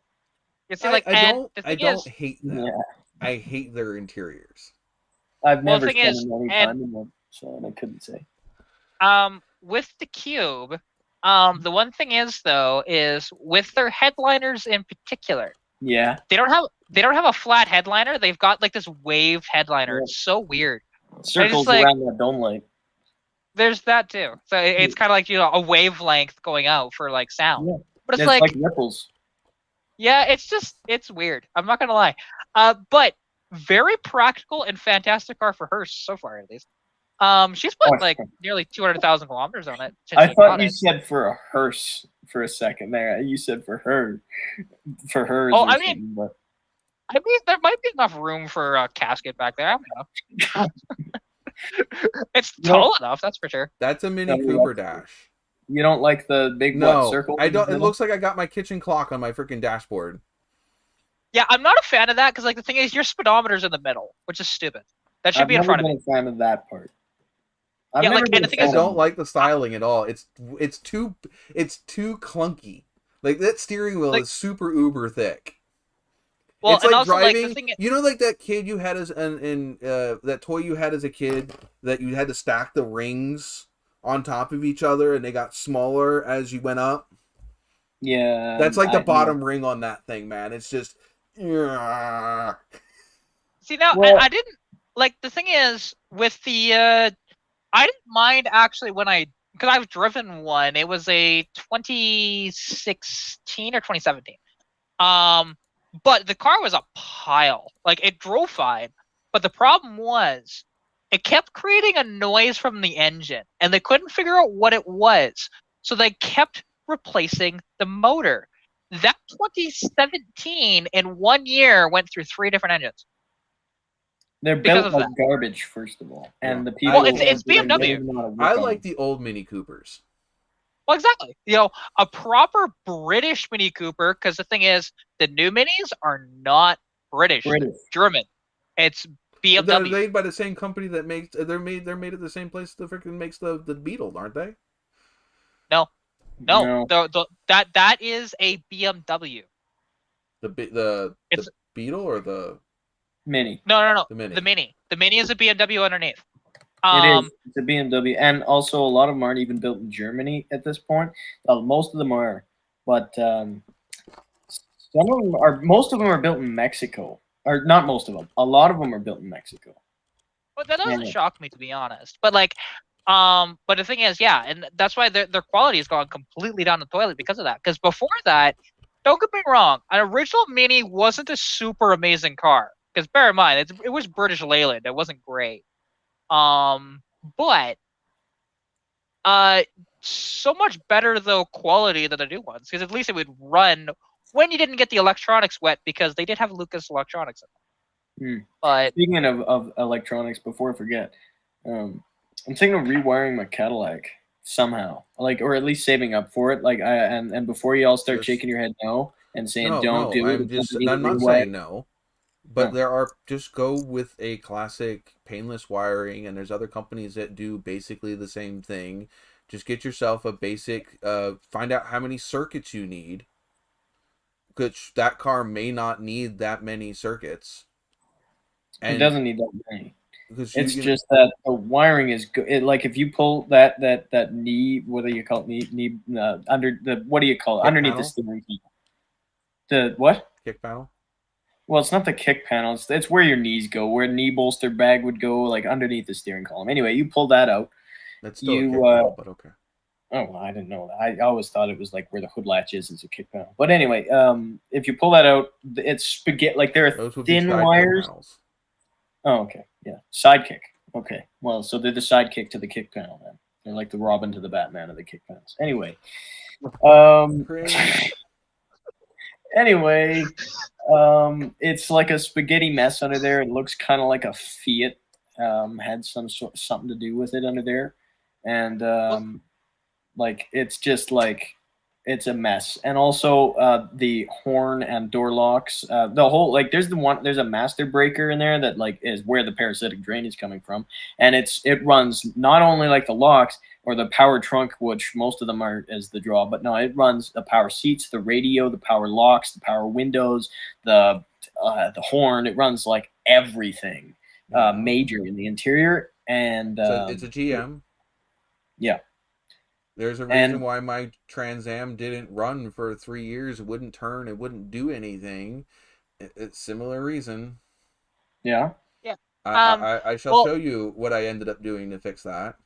If I can get to the damn picture. Well, the problem with rewiring the car is not that I couldn't rewire it, because I could absolutely rewire it. I'm very good at wiring, but the problem is I don't trust like every panel I'd have to take out of that car. I'd have to rip the interior apart. You have to take the whole car apart. You have exactly. to take the whole interior out of it. Exactly. Yep. Unless you know where every single wire runs to. And I don't. So that's the thing. Yeah, and then ISO ring restorations. We're good. Pretty sure. Hey, I mean, well, yeah, we're making it now.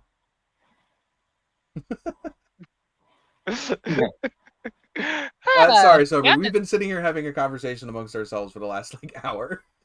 Yeah. Yeah, because there's nobody been here. It's been kind of sad. We've been lonely. Yeah, so well, I mean, the thing is I'm here every Sunday, regardless of whether we have people or not. Obviously, the more people we have, the more fun we have. But this has still been pretty fun though. I mean, I've laughed twice. That's a thing. Only twice in the last 2 hours. Yeah, hey. I think you've laughed just more say than that, but that's just me. Yeah, well, there you go. There you go. Well, laughs like that, but I mean, like full on laughing like I just did at freaking your terrible joke that you made, which was great, by the way. Thanks. But it was a terrible joke, but it was awesome. I've got a lot of dad jokes that you got to hear. Oh, I know. You are full on like, because you're kind of like old man, but I swear to God, you're a dad, even though you're 16 or 15. You're not even 16 yet. You're 15. No, 2 months. I've got 2, and I'm eager to the driving part. Oh my God. That was the dash panel of my TA.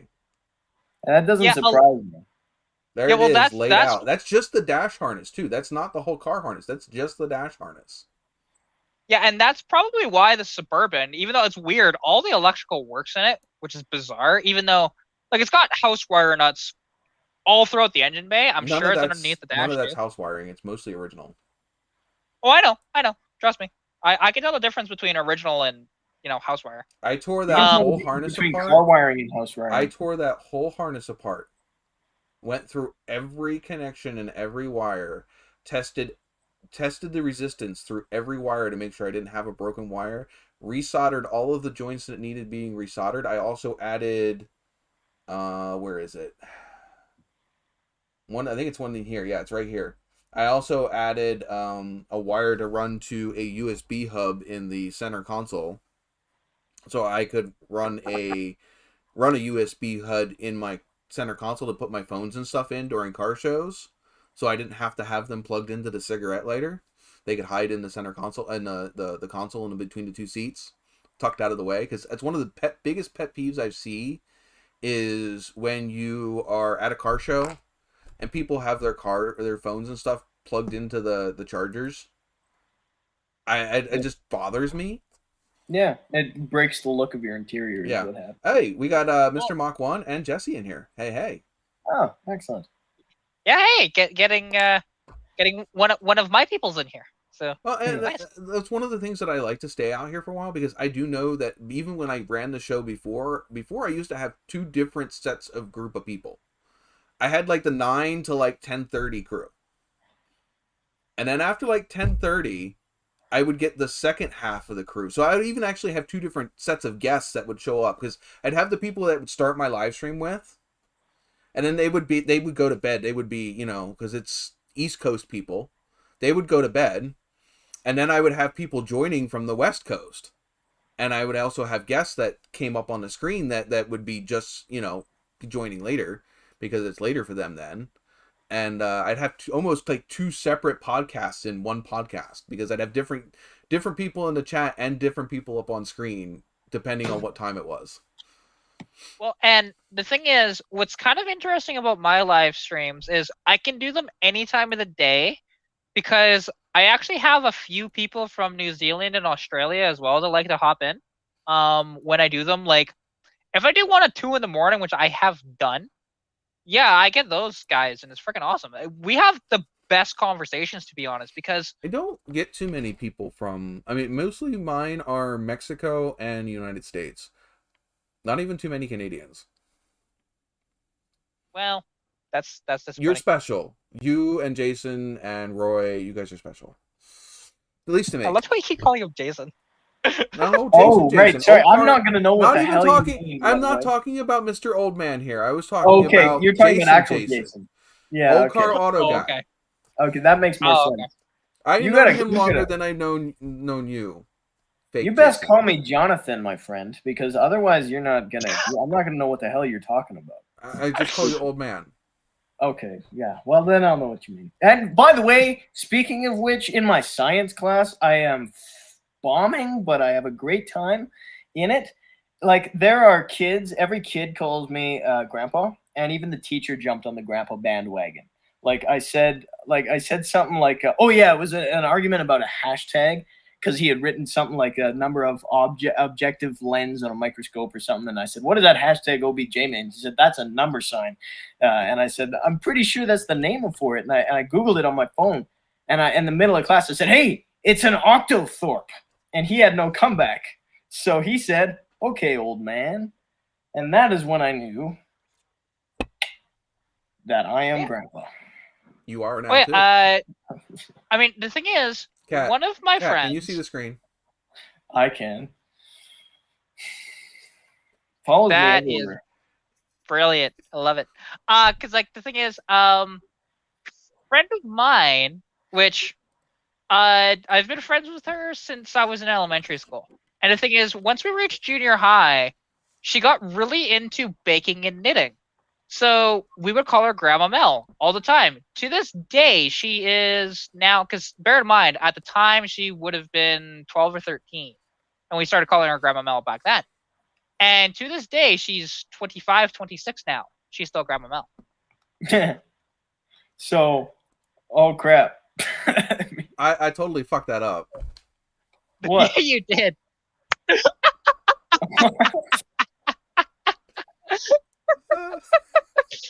Fail. No, I did not fuck it up. I did not fuck it up. I almost thought I didn't fuck it up, but I actually did fuck it up on purpose. What did I miss? I missed something. Your display name. No, I know, but before that. Did I miss something? No? No, Okay. I don't think so. Okay, good. Well, you're good. Oh, well. Wait, maybe. Yeah, yo, I don't know. Your real name's Joseph, right? Yes. I've been calling you Jason wrong on purpose. Yes. So then, yeah, no, I didn't fuck up. All right, good. Yeah, see, I have your name wrong on purpose. Okay, because like I know his name because in my phone he's Joe the monocle guy, even though he doesn't have the monocle anymore. Well, I keep calling him Jason because I'm horrible with names, and we already know how many freaking Jasons. I know you're Jonathan. Huh? I said I know you're Jonathan. Yes. You don't forget a name like that. It's Tammy to you. Thank you.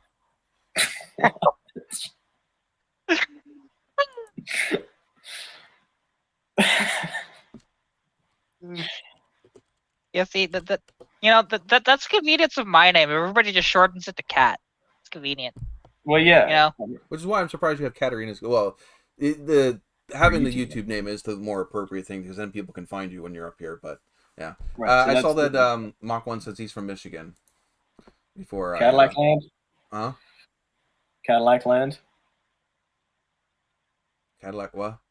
Cadillac Land. Cadillac Land. Okay. You can put your name back. I don't know if you can do it, but I don't know if I mean, I can't do it from here. You should be able to do it in the top right corner of your little thingy down underneath the. What are you doing? 3 dots.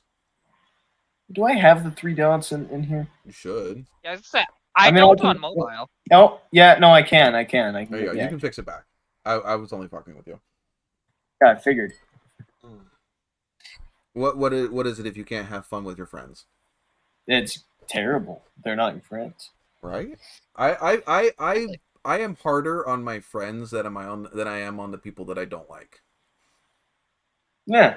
Well, it depends how much they piss you off, but usually you're no, because normally when somebody pisses me off to that point, I just don't talk to them. Yeah.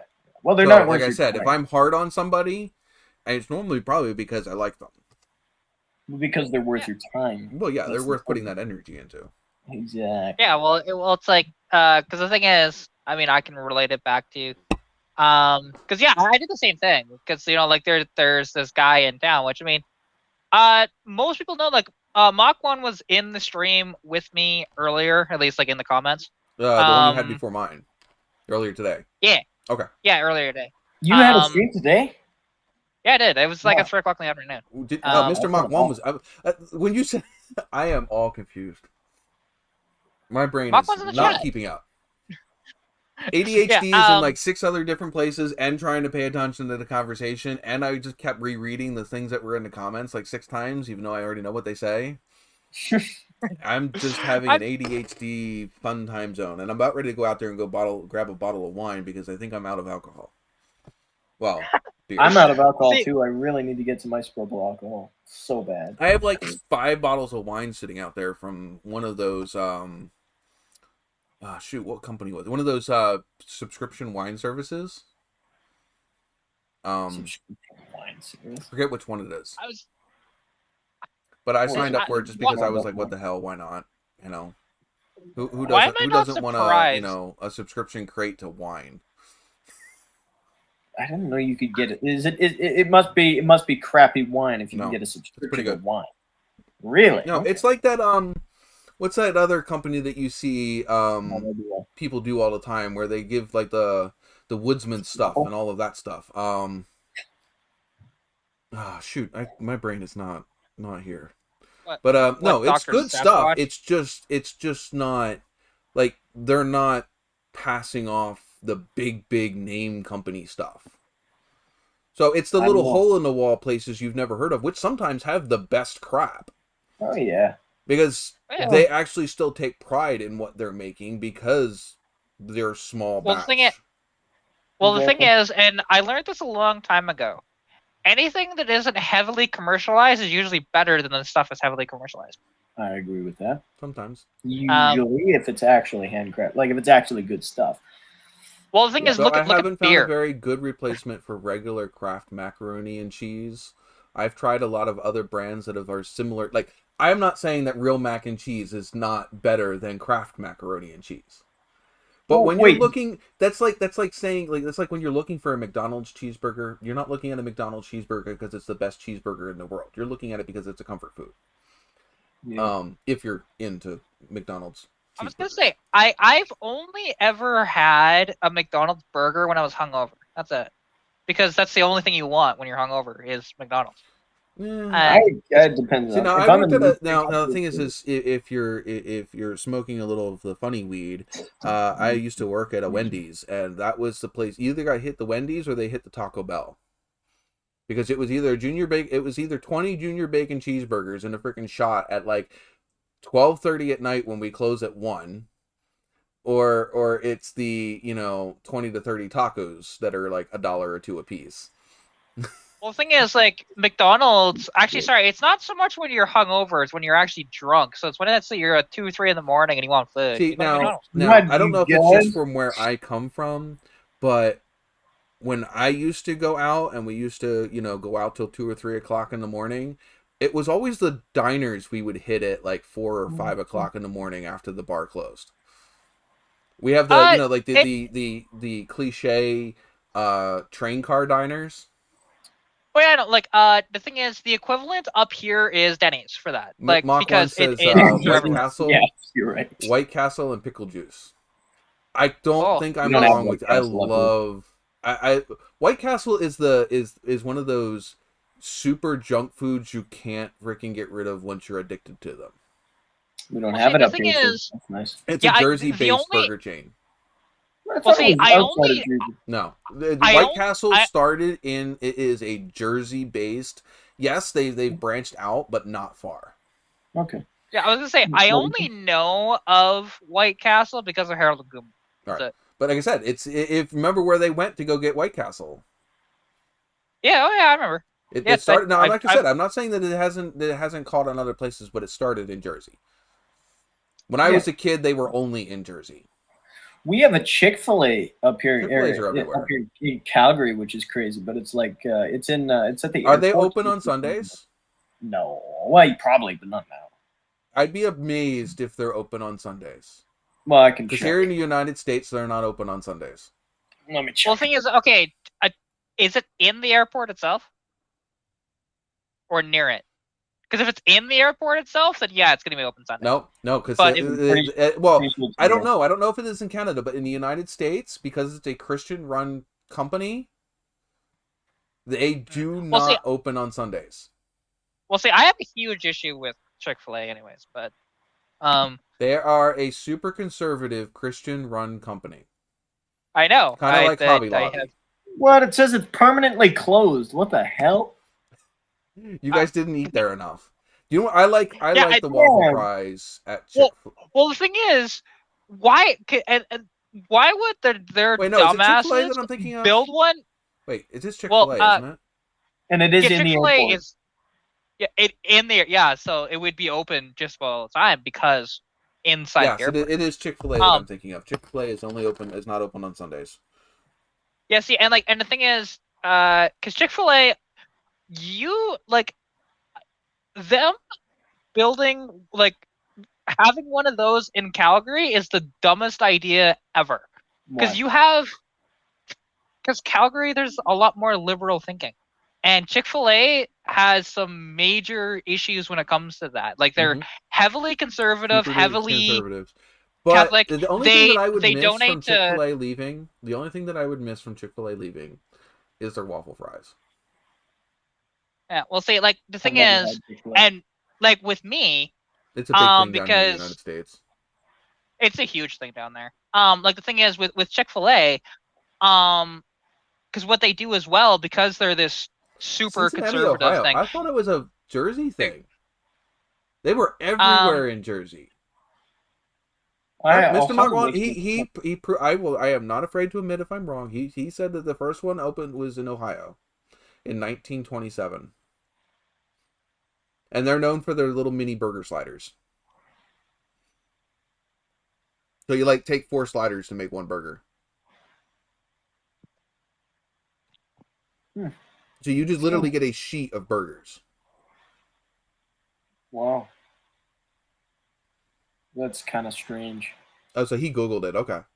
I don't know. I just know that when I was I grew up part of my life in Jersey when I lived with my dad. Dark times, but when I lived with my dad, he lived in Jersey, and they were like McDonald's there. They were everywhere. But yeah, that's just what I remember as a kid is the White Castle. I still get the frozen ones from the store. They're not as good as the ones that you buy like in the store at White Castle, but they're not too bad. Just open them up and put your ketchup and stuff in them before you cook them. All right, now what's with the silence? Somebody's got to have something. Okay, and nobody has dared ask me why I'm wearing a freaking Pikachu hat, because probably all you guys know. That was at the beginning of the damn stream. So Anybody that knows your channel probably, and Jesse already knows why I'm wearing a Pikachu hat, because he was in my live stream the other day when I was working on these things. There's a hint. I'm working on this one at the moment. This is the Chip Foose FD100. It's curing right now because I have some putty in the things, and we got the bed taken out of it, and I put these rails in after you guys left. So the original bed that I took out had the detail molded in, and I had to recreate it. And then it was last night. I was up till 5:30. It was last night or the night before. I think it was Friday night into Saturday. I was up till 5:30 in the morning making the little strips that you run between the wooden slats on the boards in the bed.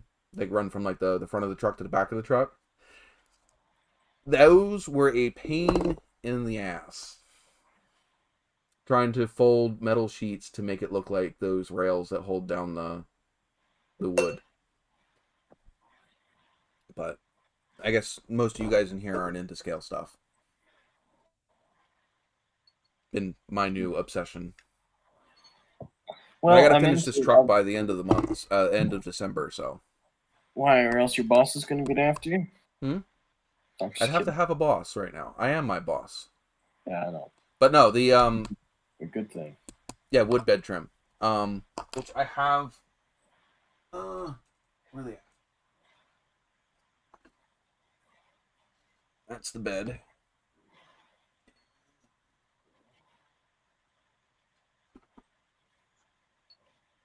There's one of the little trims, which you can't even see because the camera's not going to focus on that.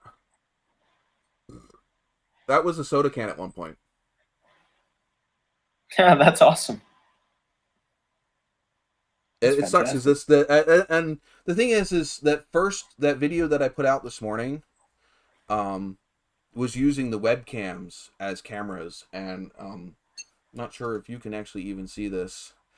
My cell phones are now my main cameras for the workbench. So I got a cell phone there, and I got a cell phone over here, because they take better pictures than the webcams do. because that's one of the things I noticed when I was editing the footage for that first video was how grainy it looked. Because it only records in 720. And the autofocus is absolutely horrible on these webcams. This one's not so bad. No, yeah. Can you imagine trying to focus on something small? I mean, you can't even get it to focus on that pen. It's not a pen. It's a gigantic piece Well, of that makes it even worse. Okay, like I said, if I were to stick this up to the camera and try to get it to focus on it, you see how long it takes to get it to focus, and it doesn't even stay on it. And these are good cameras. This is the Logitech C922, which is the better of the two that I have. That's what mine is. Right. Well, the one that I have up here, the one that's up here, that you can see the little blue ring from, right here, that's the C920. That's the one that I wanted. And then I got a C922 Pro instead. The C922 is better for color. Yeah. They're basically both the same camera. Just one has a better color management. That one's kind of quick. You're focusing on words. Try putting something that is all white with just details. Oh, okay. Well, that's a good point. Let me try this pen. Yeah, that wouldn't work. What about if there's a contrast to it? No, still very fuzzy. No, it won't do it. But like when I was holding up, like if you see at the end of that video, when I was holding up the front end of the Chevelle, and it wouldn't even focus on the grill. It won't even focus on these words. So like, oh come on, it'll focus a little bit, but you got to also remember that the camera was out here, right? Right. And I was zooming in. I was zooming in with the editing software, right? I wasn't bringing the camera down closer because the camera it's the footage from the live stream, that first live stream I did. Right. And I would supplement it with some footage that I had from actually, no, the first live stream, I didn't have the second camera set up. I only had the overhead. So all of the footage was from the overhead. The second stream, which is the second half of that video, I had the webcam too. I mean, I had the one cell phone. Yeah, Mark one. But all of the stuff I have now has both the cell phones as both the cameras. Well, in February, my phone plan expires, and I'm trying to decide what the hell I should do. Because right now, this is my phone. It's an S9, which is a great phone, but it is obliterated, and I can't. Mr. Mach 1. Like, oh man, I haven't been paying attention to the chat. But, oh yeah. Yeah. We have that problem. When you have such a good conversation up on screen, sometimes it's hard to pay attention to the chat. I accidentally sometimes screw up because I don't know how much of that screen you can see. So, like, I have two screens going. Yeah. Okay, the camera's over here, right, towards this main screen over here. So, generally, I'm trying to look... Well, that's bad. What phone is that? It's an S9. This one... This one's the S9. Look at this. It's like a piece of art. Yeah. This one up here is my S9. So this is... Well, it helps if I don't have the camera still pointed at my screens. I'll be right back. Like within 10 seconds. Just give me a second. So this one here, this one's my S9. No. Yes. Is this the S9 or is this the S5? S7? Yeah, no, this is the S7. So this is my S7. And this one down here. This one down here. This is my S9. That's not an S9. It's like an S6. No, I lie. Right. No, this is the S5, S7, right, S9 Plus. Yeah, that makes more sense. This is what I used for a long time. For the longest time, I would upgrade my phone every 2 years, if you can't tell. I can. I would have upgraded to what would have been the S11, which became the S20, which was an absolute bomb of a fucking phone, because it was twice the price of an S10 and literally gave you almost no new features compared to the S10. The S10 also has a headphone jack, which I also thought about buying. But I'm not worried I'll be about right the back. headphone I'm gonna jack. grab something. We I'll be went right through back. this last Like time. I have these. So, yes, I like the headphone jack, but a lot of the times I only use the headphone jack when the batteries on those die. Jesse says, put a screen protector on it, helps hold the glass together. Well, yes. Or you just do what I used to do, which is just put a freaking sheet of packing tape across it. And, well, when this one broke before I fixed it, remember when I tore this one completely apart online? That was nerve-wracking. They make really, really great YouTube cameras, depending on, as long as they have a good 1080p camera in them. Are you okay over there, Kat? You keep interrupting me, and it's really driving me nuts. I didn't even know that you were talking. I apologize. Yeah, you've done it about 10 times in the past about 5 minutes. I apologize. 10 minutes or so. Wasn't intentional. That's why I was keeping quiet. I just like, okay, yeah, just ADHD, you know. You know, ADHD. Yeah, I have mine under control though, for the most part. So sometimes I do. I already told you today that my freaking brain is deciding to go wherever the fuck it wants to today. I get it. Sleep. Trust me, I get that's why I'm not yelling at you. I am just, yeah. That's why. Because trust me, if well, it actually started with the whole when you started talking about White Castle thing. It just like got interrupted so many times. It's like, okay, yeah, I'm just gonna shut up then. So that's what happened. My brain took off. I'm sorry. Fuck. What it wasn't Jesus that grabbed the. It's not Jesus that grabbed the wheel. It was the mighty train thought. It's fine though. So I want to show you what I just grabbed. Okay. Hold on. We are giving Kat the stage. Kat the time of day for once. It's fine. Okay. No, it's not. Go ahead. Well, no, it's not even relevant to the conversation anymore. I know, but it's worth saying. Like going into it knowing there's no relevance. Fucking accurate. I need one of those.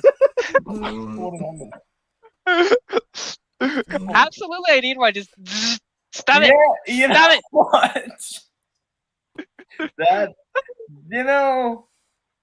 ain't it's that my the show, truth. And I'll jolt if I want to. Oh man! Wow. Oh, anyway, God, what were you gonna say? I don't even remember anymore. It's fine. It was in totally different. Actually, well, mind you, we've gone through like 3 different topics since I started interrupting her. Yes. Exactly, that's the problem. But actually, when coming to phones, because actually the phone that I got, and it was recommended to me over the S20, is at the store because it basically does what an S20 does for like half the price. It's an A52. Now they have a new version of that now because this is just about a year, actually just over a year old now. So, and fantastic, honestly, I love it. It's got the auto stabilization, which is a wonderful feature because before with the Huawei that I had, because I had a Huawei P20. And I had to physically study the camera. This one I don't. I can throw this across and it'll still be like perfectly straight. It's fantastic. Yeah. All of these have auto stabilization on them. It's called OIS. All of them. Yeah. Just saying. Yeah. But that's what you get for having a top line Samsung. Well, but the thing is with this though, but I also, the nice part, because it's a new phone, it also has a headphone jack too. So that's a lot nicer. Yeah. I don't have to deal with a dongle thing. Because right now, if I had one of those, I wouldn't be able to charge my phone and have the headphones in the same time to do the live stream. Well, I mean, it was a deal breaker for me actually if it didn't have a headphone jack. But actually, I'll show you what I grabbed now. So this here is not a shaving kit. If you open it, come on. I threw my other you need to be able to be YouTube prepared. You should have it slightly open before you turn the camera on. I closed it. Check it out. This is my tin of phones. Oh, there's a BlackBerry. Yeah, this is the one I was just showing you. That's the one that I used for a long time, actually. When I rebuilt the engine on my LTD, this is what I was using. I love that phone. Here's my S9 I just showed you. Then there's a purple S9, which is also that's the same color as the back of mine. Yeah, this is a nice one. I mean, it works, but barely. And I bet you it's dead. Yeah, of course it is. Yeah, it's a nice. It's a shame. You guys watched me replace the back of this camera, this on camera, and in like a month and a half, the back was cracked, and I had it in a protector. Yep. I went a year and a half of running it with no cell phone case and never broke it until I broke it. And I had a cell phone case on it, and I broke it in 2 months. Exactly. It depends on the case you have, though. Like, the thing is, because like the one I have, you have to get a case specifically that has a raised ridge for the screen itself. Because if you don't, it doesn't absorb the shock as well, and it'll damage your screen just about guaranteed. Yeah. Mine though, I could chuck this thing across the room, it'll be fine. Like, it's great. I love this freaking one that I have, and it's not an OtterBox or anything like that. Like, this one was only like $30. It was actually a pretty decent deal. So, and I don't have a screen protector on mine because I don't need it. Either, like, and the thing is, I've only ever cracked one phone screen. Like, and Lucky. But I'm also not that hard on phones. Yeah, obviously. Well, the thing is, hold on, Jesse. The glass that was in mine is OEM. It's not aftermarket. Like, yeah, that's hard to get OEM. And like, the thing is, because the phone I had the longest, actually, I had the same phone for 5 years. It was a Palm Pre, which was a fantastic phone back in the day.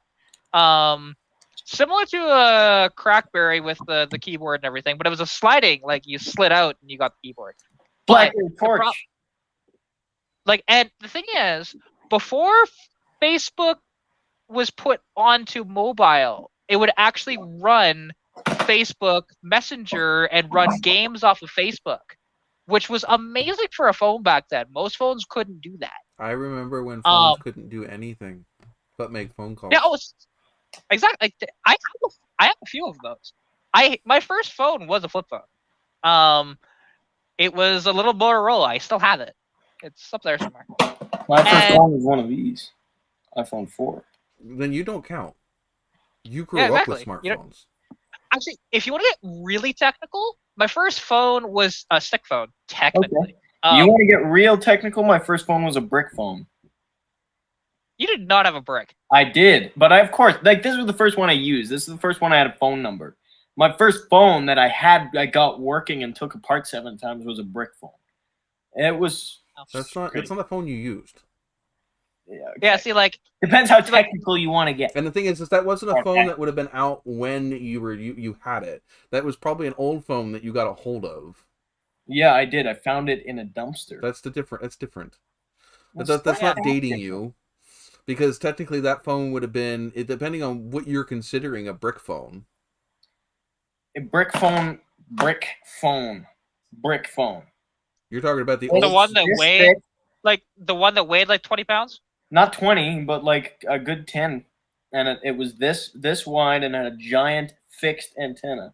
I got it actually. It wasn't in a dumpster. It was in a recycling bin. It wasn't like outside the dumpster. It was in a recycling bin. Yeah. Either way, when I say this was my first phone, I don't mean I got it new and it was part of a plan. I mean that I got one working. And I had it, and I slid the back off, and I've been dealing with these pentalobular screws for a long time, and I've loved working on phones for my whole life. I mean, I remember how panicked my mom got when I took apart my phone that she just got. It happened to be an iPhone 5C, and I told her I've been doing that long before I've had that phone. So here's an iPhone 5C, by the way. Plastic phone, poly.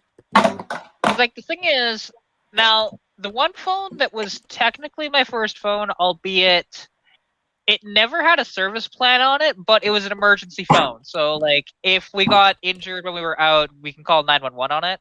It was an old stick phone. It was I think a Nokia stick, if I'm not mistaken. Very awesome. It had the the antenna that you could get out. It was a freaking. I love that phone. It's very small too, but Wait. Yeah, and I mean, I had that. Let's see, I had the Pompeii. Then I went to, I think, the HTC One V. That was my first phone. Oh wow, a Sanyo. That's awesome. I had it 2 months and it broke. Oh, you should buy that one. It's only $14. Yeah, Sanyo was not good at making phones. They were good at everything else, but phones they sucked at. I didn't even know they made phones. Yeah, there's a reason they didn't make them for very long. It was only like I think 3 years, and then they finally stopped because they realized we can't make a phone. Is it the Nokia 8310? Is that the indestructible one? I mean, what's the damn numbers after? I'm thinking C922 because we were talking about webcams. To be honest, any Nokia stick will survive. It doesn't matter which one. Yeah, no, I'm just wondering what the infamous one was. I feel like it was the 8310. Is that if that's the number? Might be mixed because I'm thinking C922. But anyway, I think that was my first phone, and that one I got at a Value Village when I was like 3 years old, and I smashed it. And it broke pretty easily, I must say. I threw it down on the concrete driveway and it exploded, and the screen was completely. It was just like. I found my first phone. It's actually an old Sanyo. You still have it? That is awesome. It's surprisingly, it's got a Qualcomm inside, which is amazing to hear that. And back when they used to market it to tell you, hey, by the way, it's a Bell phone. It says it right inside. Mm-hmm. Because they don't do that no more for obvious reasons. A lot of them have. My BlackBerry Torch that I had was Rogers. Rogers. Let's see what. Branded. No, the battery's dead in that one. It might actually be dead finally, but. And then a phone I got as an interim phone after that one, because I didn't have this one for very long. Where'd it go? I just had it. There it is. It's this old Samsung, which put tape on the screen. That tape's like 10 years old. It's actually more than that. Still holding up. But, this thing even had like a headphone jack in it too. Like, this is a pretty nice phone back in the day. Yeah. Let's see. Will it turn on? Nope. Yeah, it won't turn on in the phone. The battery's dead. But the thing is, if you charge this one up, it still works. Well, my second phone was the one that was basically the same internal workings as the Blade from Sprint, but it was the fat boy version. So, like, the flip phone, like, not compromised to make it skinny phone. I'm trying to figure out what it was. I'll tell you what one of my favorite phones of all time is. Motorola Razr. Not the stupid screen folding one, but the original. No, I know. Yeah, we know which. Yeah. When you say the Razr, nobody thinks of the new one. No, I know. I'm just saying, like, well, kids do. Well, that was what the Blade was. The phone that came out to compete with the Razr. Yeah, I remember that. The Razr, I just remember like how sleek I thought. Even and that phone was pretty thick. The Razr was still pretty damn thick, but so much thinner than phones that were out then. Oh yeah, it was. I mean, the thing is, I wanted one so bad because you could get a pink phone. I wanted one, but I never got one. Sad. But to be honest, I didn't. Well, I didn't have the money for one, so I didn't buy one. Well, I'm thinking about buy that one from them, and then maybe I'll use that. I use the BlackBerry. I can use that easily. I love flip phones. Well, see, like the thing is, nowadays, because I do everything on my phone, I can't have an old phone. Exactly. I have to have a newer phone like I do right now. Which means I can use this one for years. The only thing that I don't like, though, is with the auto stabilization on this, I can only shoot it at 1080 at 30 frames a second with the auto stabilization. Now, this phone can shoot in 4K, but without stabilization, so it kind of sucks. So, and I've tested the 4K and it looks freaking fantastic. But 4K. yeah, well, my Huawei I used to shoot in 4K all the time. That's why like it looked like on some of my older videos like that it looked really good because it was shot in 4K. But even though it's only uploaded in 1080 on YouTube, but well, yeah. Honestly, 4K I don't mess with. I always ever only do 1080 until I'm a big YouTuber, or if I become a big YouTuber, and a big gigantic if, and a probably not. But just saying, I'd have to be north of 10,000 subscribers before I'd even think about, yeah, okay, now I'm gonna shoot in 4K. Now I'm gonna take all that extra time and processing power to render a 4K video, because I'd have to have enough people wanting to see it, and such a diverse method of my videos being watched. Like, people are watching them on TVs, fine, but right now I don't have that. So I would not be doing anything in 4K. And I was using a DSLR camera. Remember when you commented on my videos about the shaky videos, like on the Monaco? yeah.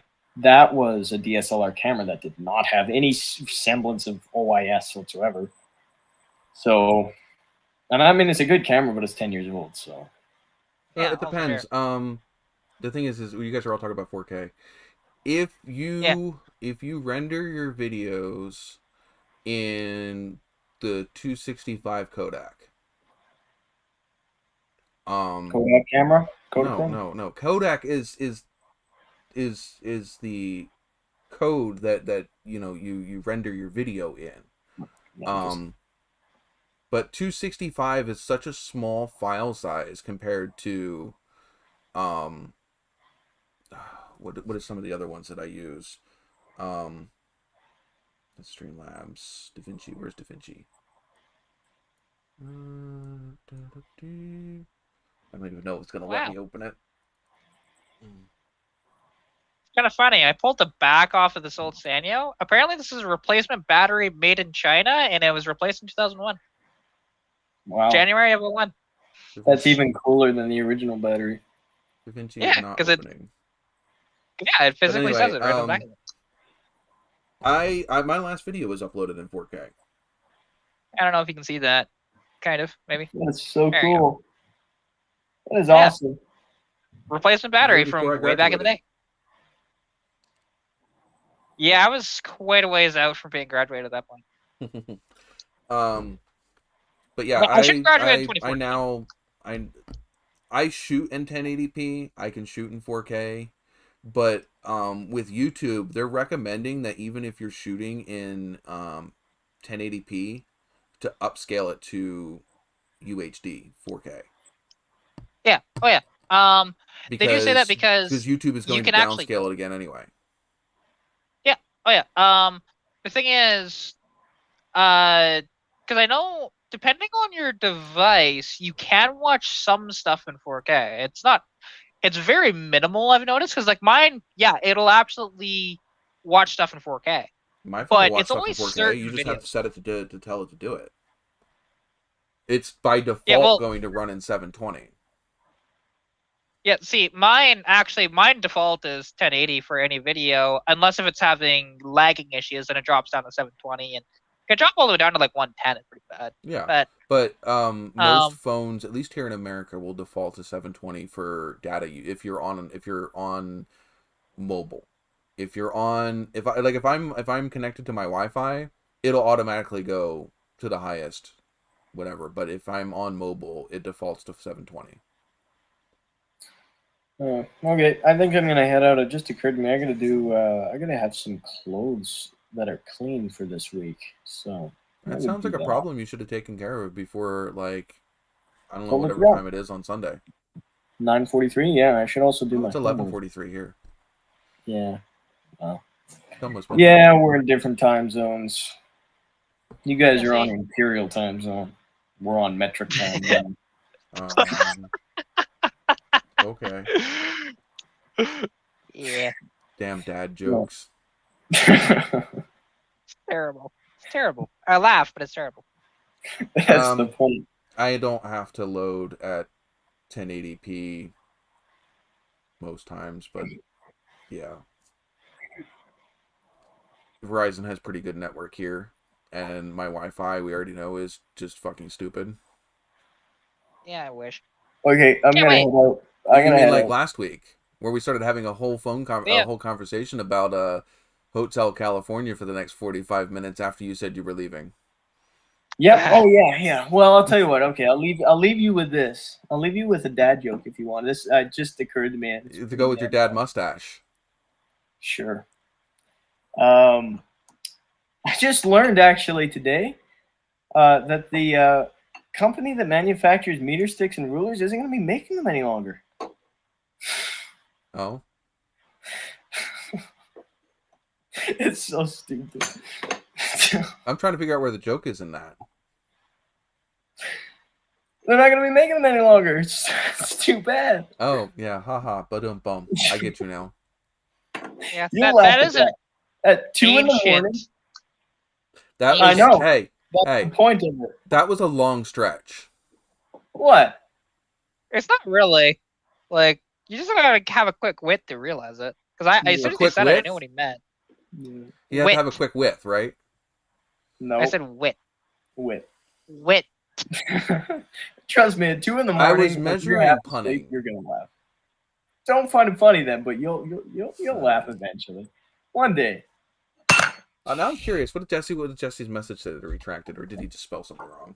I'm gonna get out of here because if I don't, I'm never gonna. So, all right. I'll catch you next Sunday. If you I've been here. do Nobody has kicked me off Stream Bosses. Chat and remind me. Yeah, do I have? You're in the group, so I don't have to remind you individually. Oh, I have that group silenced. It's not my fault. It was blowing up. Let me just. That's because we have just as much good conversations in there as we do up here on stage. Yes. Let me just unsilence. You're just afraid to accidentally see something you don't want to see. Yes, exactly. I'm petrified. Yeah. Well, to be honest, in the chat, I have it muted most of the time, but I check it. There's a difference. Well, yeah, I'm glad we feel that important to you, Kat. Well, my phone blows up all the time, and you know it. So I don't need more. You know, because my phone. I mean, everything else silent. Everything is my whole phone is silenced. I don't even want to hear it. You even hear my phone going off at all? Yeah. Do you hear mine? It's gone off about 20 times since we've been doing this. Yeah. My phone's always on silent or just vibrate because of the fact of all of the notifications. Yeah. Well, I get a ton of them, and the thing is, and also I get a lot of text messages and phone calls. I mean, there was one time out at we were only there for like maybe about an hour. My phone was just blowing the hell up that one day when I was tagging out with Joseph one day. We were only outside of his house for like an hour and a half, and my phone had gone off like 50 times. Yep. Brutal. I don't even count how many times it goes off anymore because like most of my notifications are silent. Some of my messengers vibrate, but most of my stuff is silent. So I don't even know how many times it actually goes off. How do you get this? How do you silence it? Go into at the top right hand corner. You'll see that our information thing or whatever. It should be right in there, and you should just be able to mute the chat. And sometimes what you can do is you can just mute it for certain times. Like say you're at school, mute it for 8 hours. Well, that's the thing. I can't even find the chat anymore. You should be able to find it. You have it muted, or close to, because we just talked. Like the last person messaged at 9:40. Yeah, well, not long ago. 9:40 my time. So I mean, I don't know how many different people messaged you in the last like 2 hours, but no, I think maybe I actually removed yourself. Maybe no, not I wouldn't have removed, but I might have like done something like not received messages. Yeah, I don't know. I don't know how to use it. There, I just tagged you. Oh.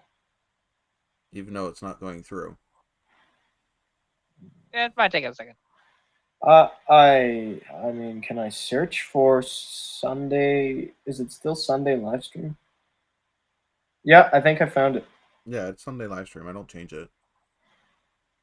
So wait, okay. So if I go ahead and reply in Click here, the information in the top corner.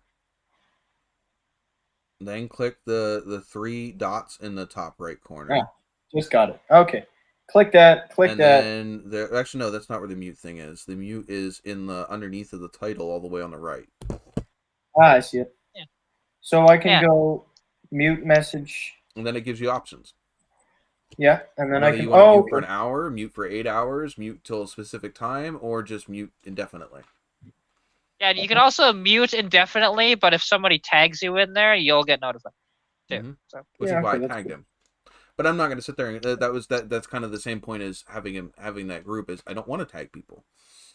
Exactly. Well, the thing is, the only times he ever jumps in here typically is because I text him. Well, he wasn't getting the notifications. That's why. But we do constantly talk on it. I send stuff at 3 o'clock. I was sending shots of this at 3 o'clock in the freaking morning. Yeah, see, like, I don't read everything in the chat. I do read a fair amount of it, but and like a lot of the links I don't even click on because it's usually stupid crap. Like a lot of the links are just stupid. I found, but I send a lot of TikToks that are car related, or I find that are funny.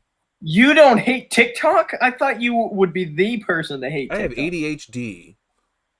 Yeah, I was gonna say, if you have the thing is, the problem I hate with TikTok is the fact that I get on it, and the next thing I know, it's 3 hours fucking later. Yeah, because my brain just goes into freaking TikTok stupor. I didn't even bring up TikTok because I thought you'd be like, "Oh no, I have a TikTok. Damn kids." I just don't like using it because every time I post anything car related, my freaking shit gets banned. Why? Yeah, which well, because it gets deemed a freaking act of freaking a dangerous act and gets freaking blacklisted. Yeah, because what happens is on TikTok now I have one video that is, one video that isn't. The Oldsmobile burnout videos, like, because there's 2 of them in that one is flagged, but for whatever reason, the C10 doing a burnout, that one stayed. That's why that one has like 400 views or something like that. It probably has more than that now. I haven't checked, but and so when it's flagged, it doesn't show you up in your For You page. You have to physically search their profile and go into their profile and find it. Yeah, and the thing is just, like Jesse says, TikTok is too addicting. He stays away from it. But the problem is now it's on my Instagram. It's not TikTok. It's the YouTube stuff. It's now on Instagram and Facebook and YouTube. And it's like, you can't get away from this shit. I'm like, I go on to watch one video and I see something that looks interesting. And the next thing I know, I've gone through 7 of them. And I'm like, no, I didn't want this. I wasn't on TikTok because I had shit I needed to do. Yeah. Now I'm freaking getting suckered into those freaking things on Facebook and shit. Yeah. And the thing is, I hate it. I hate it when it's some stupid thing where they're like, watch till the end. And you find out that, number one, whatever they were having you stick around for never happens. It doesn't have a climax. It just ends. Or the freaking ending is so fucking stupid. Like, they do some stupid, really long, like, freaking how-to thing. And then in the end result, there was nothing worth watching to begin with. I hate that. Yeah. I absolutely... well, and then the thing is, and like what Jesse just said, watch part 2. Well, the thing is, and then sometimes they'll stretch it out where something could be like, okay, it might need to be 2 parts, but it actually exactly what Nick just said. I had one where it was actually something very interesting, and it was 16 parts. It's just like, fuck. Hey, like, Nick, to finally get to the end of it. Yeah. Okay, I gotta get it out of here. I just sent something about the Silverado that is absolutely... You sure you don't want to hang around for part 2? Shit gets more entertaining in part 2. Oh, does it? Yeah. Our live streams are always more entertaining in the second half. You just always go to bed early because you're too old or too young. I can't decide which one you are right now. Yeah, I know. It's weird. I go in and out of being 15 and 100. It's kind of strange. So anyway, you must get your diapered ass to bed, and we'll see you later. Either way, we'll have adult conversations after you leave. We'll wait. You had a couple while I was here. We'll wait. We'll wait. Okay. Well, I will see you later. You're and missing a I'm whole gonna bunch. leave now. Just go, because so you can miss it. Go, bye. Okay, see you. I love him. He is absolutely a ball. I Yeah, terrorize and the the crap thing, out of him way too much. But then again, he freaking throws it back. And the thing is he's so freaking serious about it. Half the time you don't realize he's being a smartass until like, wait a minute, he's being a smartass. yeah, that's his problem. To be honest, that way. And the thing is, and I met him through a car deal. Because like when we met, literally his dad drove him out here, and he bought the Monaco off of me, loaded up onto a trailer, drove back to Nothing but Calgary. titties and beer now. Except for I'm out of Exactly. beer. I literally was my last And beer. My broke ass cannot buy another case right now. I have wine. I have hard alcohol. see, that gets dangerous when you have hard alcohol. I have a whole box of hard alcohol that came from my other house.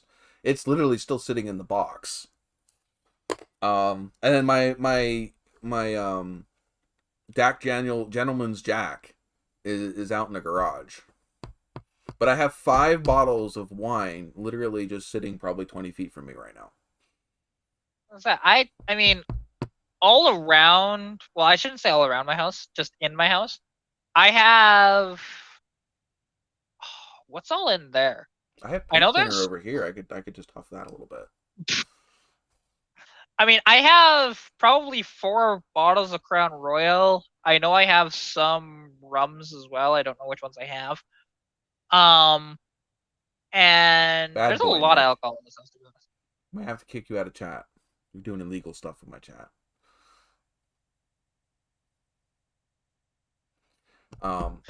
No, I miss making trips down to North Carolina.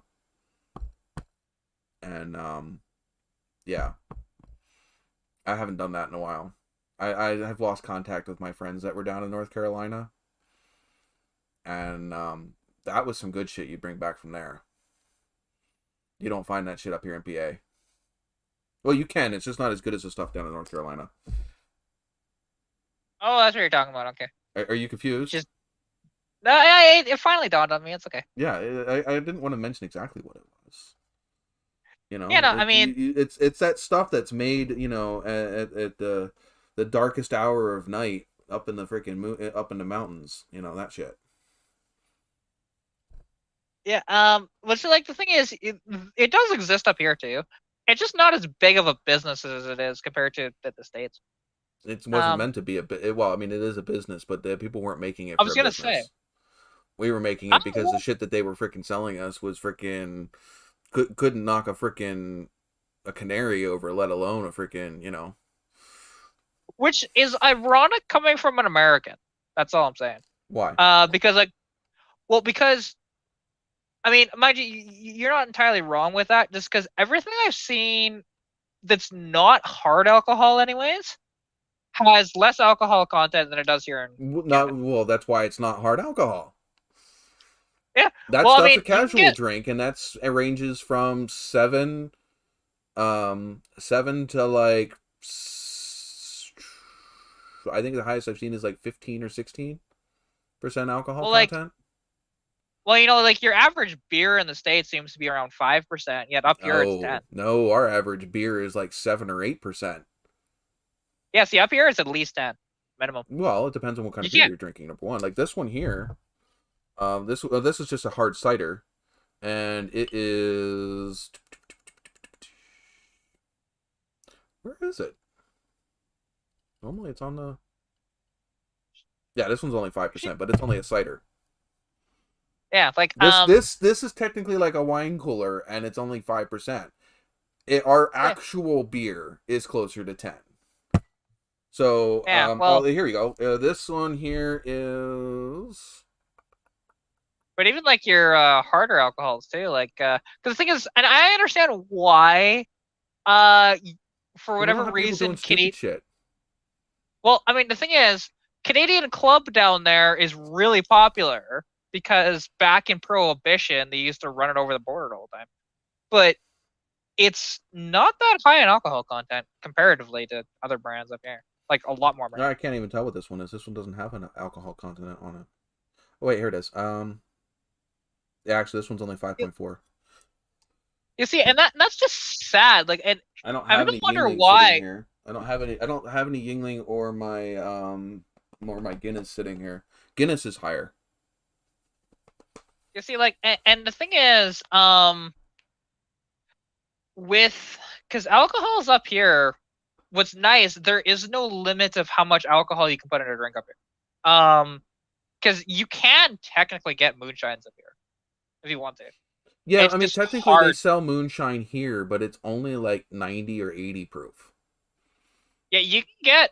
I think it's 105 or so at the stores. It's And the thing only is what they certain have. I think liquor it's stores. what is it? It's green. Ah, shit.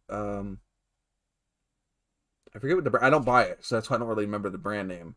Um, but yeah, the stuff that we can get in the wine and spirit stores here, um, it tastes like. I mean, not that I'm saying that moonshine tastes great, but their moonshine is it's horrible.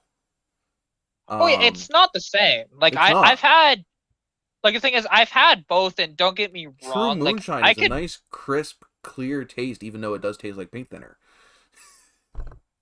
Yeah. See now, and Nick, the interesting part about that is the same up here, except for now, when you blow over, technically they can stop you at 0.05 now, which has been in it for a few years All now. of these were bought in a grocery store. In fact, this one still has the nice make your own 6-pack label on it, which is That's not funny.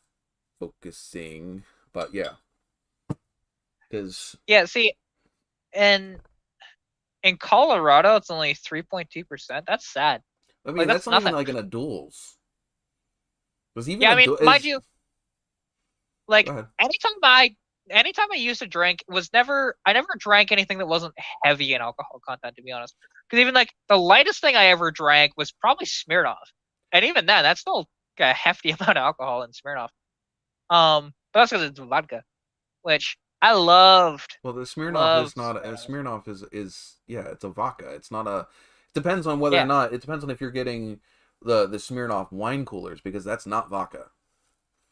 No, I never did. It was straight up Smirnoff, or I did get some of the flavored Smirnoffs, but every once in Well, a yeah, while. However, there's the flavored ones that are actual Smirnoff, but I'm saying then they also have the little Smirnoff wine coolers, like the kind of like I don't know if I've ever seen those. Mike's Hard Lemonade and stuff. I was drinking them the I other don't. day. I don't think I've ever seen one of those. What a Like, Mike's mind Hard you, it's been Lemonade, no, no. I've seen Max Hard Lemonade. I'm talking about the Smirnoff that you're talking about. I the don't think little I've seen tiny one. wine coolers. Yeah, I've never seen those. Um, like, and here, well, it's a good thing that I'm not alcoholic, to be honest. I mean, there's a lot of alcohol in my house, but then also there's a liquor store that I could throw a rock at and hit it. Well, I mean, yeah, I mean that's just like there's a liquor store near here. In fact, we have how many freaking bars right near here. But and I have how that's the difference. It's just like having a car that can go 200 miles an hour, but doing it where it's reasonable to do so. This is the difference between half the kids that are you see at these car meets that are freaking giving automotive enthusiasts a bad name. You can have a really cool car, know when and how to use it. You can have a lot of alcohol, know when and how to use it. Exactly. Like, It's called being and responsible. Um, like the thing is, I've only ever been absolutely plastered 3 different times. Once was in public, but to be fair, that was my mother's wedding, and that was the only way I was getting through that. But the other 2 times was with my bestie, because we used to drink hard. It was bad. It was bad. when I was in my mid-20s, we used to drink this thing called 99. Now they I've still heard of sell it. 99 now, but I think they only have like 99 bananas, 99 apples, and another one. But we used to drink 99 berries, which they don't have anymore. I have one bottle left. It's empty, but I have the bottle still. Um, 99 berries, and it was an energy drink, but before Monster. I don't think it was Amp, but it might have been. But they had a berry flavor, and we used to mix them 50-50. Yeah, see, So like It was when 50% energy drink and 50% straight hard alcohol, which is 70 see, proof. I think 99 is 70 proof. that's just a bad idea. Like, oh my god, Oh, such a bad you idea. were hammered and awake all night. Yeah, that's not good. You don't want to be hammered and awake. At that age, You want to be yes, you hammered and did. sleep. At that age, we were partying. We were partying all night. I mean, the thing is, we never like me and Kelsey never did that because like the thing is when me and Kelsey drank, which we used to drink not often, but we did do it. I don't know, once every few months. And then the thing is, before No, I Jesse, turned into what I I'm am not now. condoning anybody doing it now. But go ahead. Sorry. Yeah, that's not good. I was gonna say because like we used to drink everything because like okay, first up, we started out that night with some horrible sourpuss liqueur, but it was cheap and that's why we did it. And then once we downed that, because we were just like Cheap alcohol just gives you freaking gulping it. massive ass hangovers. Yeah. It got worse because that same night. Bear in mind, this is the first time I ever drank too. Well, drank heavily. Because I only had one drink prior to this in my entire life. Then after that, I think we went to the Crown Royal. Then we started, which we finished off the bottle of Crown, and then we went to tequila shots. We finished a bottle of tequila. And I think we actually went for a run to the liquor store, and I can't remember what we bought because there was a point where I wasn't blackout drunk because I didn't black out, but I was damn close. I remember that. And we were The just stupidest thing that I stumbling ever around did. outside. It's great. It was not long after I moved out of my parents' house, so I was about 21, 22. And I was big in I was a lot bigger into Guinness back then, but then again Guinness was only like $40 a case back then. And I was making $1,000 paychecks. So it didn't really bother me. But well, and that was also back when my apartment was only like $450 a month for like a full house. But well, about time you joined me. We got the Well, it doesn't really fit. That's why I didn't do it. but anyway, so my roommate and my best friend at the time, they because I could hold some alcohol. So we started drinking, and I had 6 cans of Guinness in 45 minutes. Ooh. And we had walked up the stair. We had walked upstairs to my second floor for some stupid reason. I don't remember why. And I was fine. I sat inside. They had like an old school dummy elevator closet thing or whatever. And I was sitting inside of it. And I got down and we went to go back down the stairs. And I went down. I went downstairs the fast way. I was still on my feet. I did not fall, but I went downstairs the fast way. Gravity was doing more of the going down the stairs than the legs were going down the stairs. And the thing is my TV and all of my expensive equipment was right at the bottom of the steps. I stopped myself just in time to not freaking just plow right through all of it. And yeah, then we continued drinking. But yeah, I won the bet. It was like a $25 bet, so that was like a half a case of Guinness right there. And they wanted to see how many I could down in an hour. Nice. I was gonna say, because the drunkest, the quickest I ever got, I want to say it was my mother's wedding, because I had within a 2-hour time span. Bear in mind, I was just drinking. It was rye and coke that night. I had 4 singles and 8 doubles of rye and coke that night. And yeah, I was completely plastered. Great time though. It would made that whole night tolerable because it's my mother. And yeah, I miss being able to drink. It's not like I wasn't necessarily a heavy drinker. Like yeah, I'm telling you guys this. I don't consider myself one either. I mean, yeah, I've had moments, but it was when I was with friends and I was home. I wasn't out at a bar. Yep. I was home. Well, it was my dad that had the idea to get me liquored up, to be honest, when I was there, because he realized I was not having a good time. I was just because of how my mother was, and it was her wedding and whatever else, and I just didn't really want to be there, but I was there because of my mother, sort of idea. It looking back on it, it probably just shouldn't have gone, but whatever. You were And showing moral yeah, support for your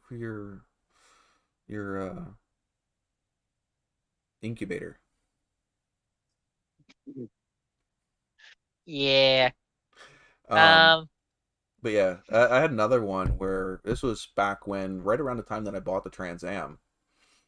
Um, my next door neighbors were having a well, whatever, and I had wandered over there, and they had dared me to do a double shot of shine, good shine, and so a double shot, big tall glass, and I was like, fine, I got you, I drink shine, it didn't bother me, and so I threw it back.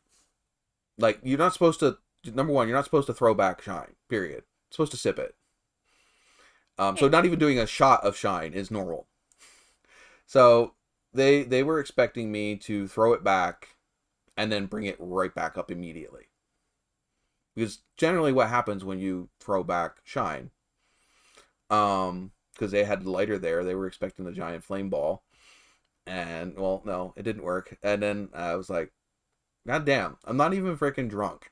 It didn't even hit me. All I got was the mucus from, it burning as it went down my throat. So it made me feel like I had a stuffy nose, but it was in my throat. So I walked back over to my house. I'm sitting down. I'm playing Call of Duty. I had a pretty decent, like 2-to-1 kill death ratio. And then all of a sudden, I'm just dying left and right, just dead. As soon as I spawn, I'm like dead within a minute or so. And I'm like, what the fuck is going on?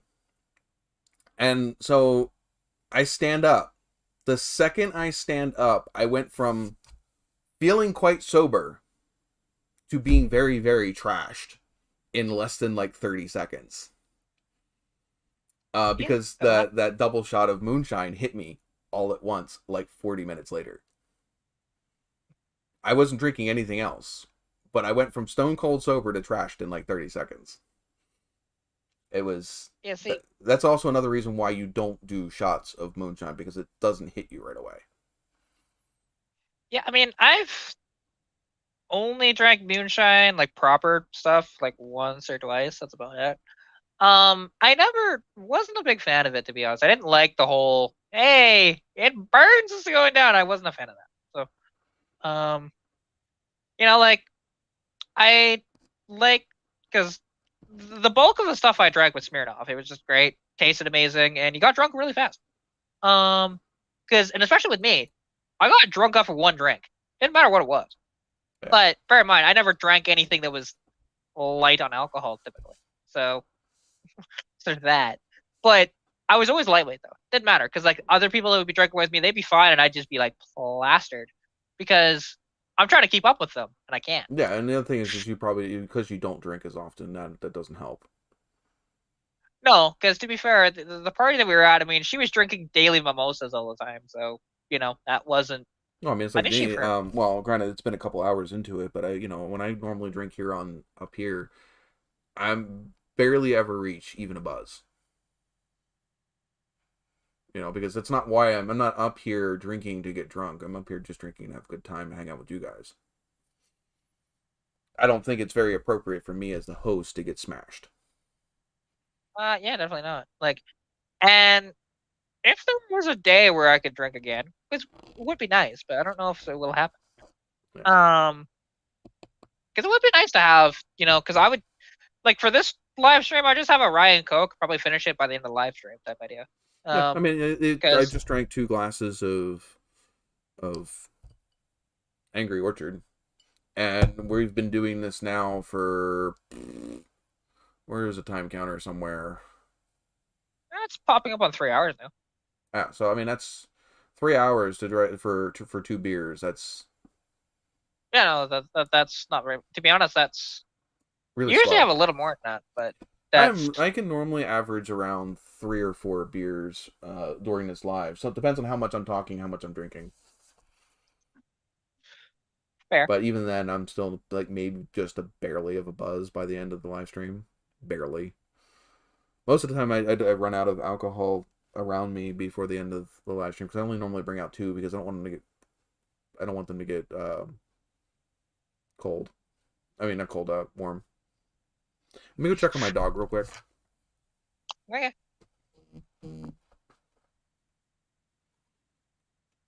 That was you. I thought the dog was messing with something. Okay, fine. I'm going this way. Jeez, I'm getting chased back in here by my girlfriend with a bottle of Febreze.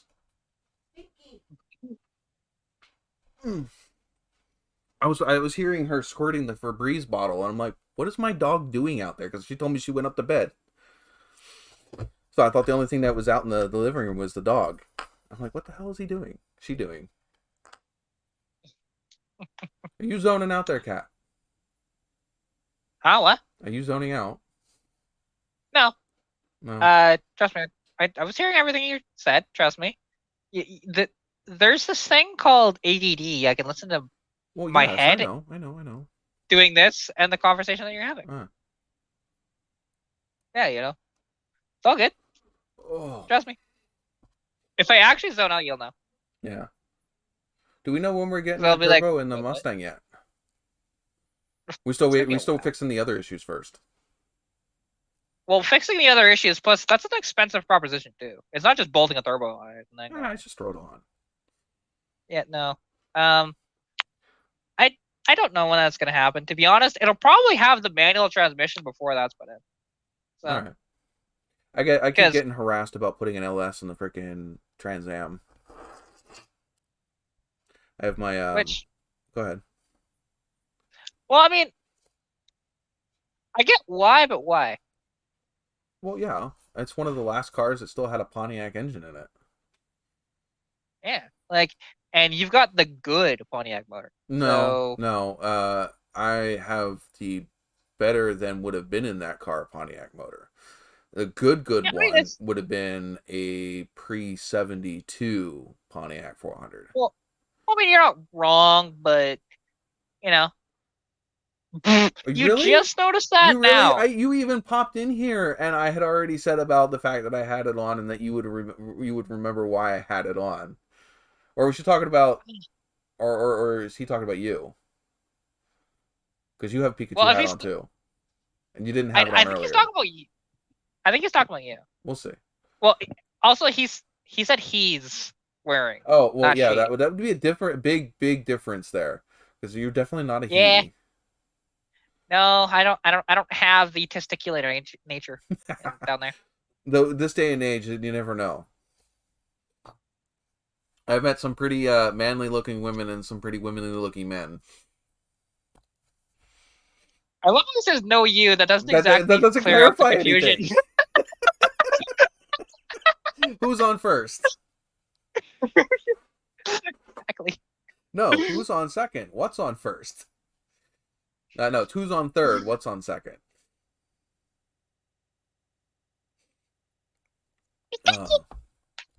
But yeah, no. I have a friend of mine that has been harassing me to throw an LS in the Trans Am.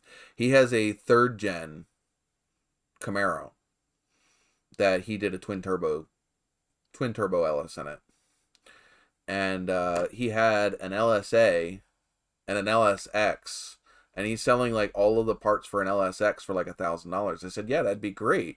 Wouldn't be throwing it in my Trans Am though. It'd be a great candidate for the Nova, but I don't have $1,000 right now either. Yeah, and $1,000 for an LSX, that's pretty cheap. Like, if it was it does need heads. Like if it's not a complete running engine. Still, it's an LSX. Like if it was a LS3, yeah, okay, fine, whatever, right? You can get those for next to nothing. But an LSX is a lot more money. Yeah. So it's like 45. He said it's like $4,500 worth of parts for like $1,000. Yeah. Oh yeah, minimum. Yeah. So yeah, I mean, sure, And he doesn't live that far from me. He only lives down in like Maryland, which is like a couple hours. I think maybe he's in PA, but he's further south than me. I met him at one of the um, YouTube callouts that Mike did down in Cecil County. Basically, there's a bunch of YouTubers getting out. It kind of like before Cletus and Cars. It was kind of like Cletus and Cars, but it was drag racing.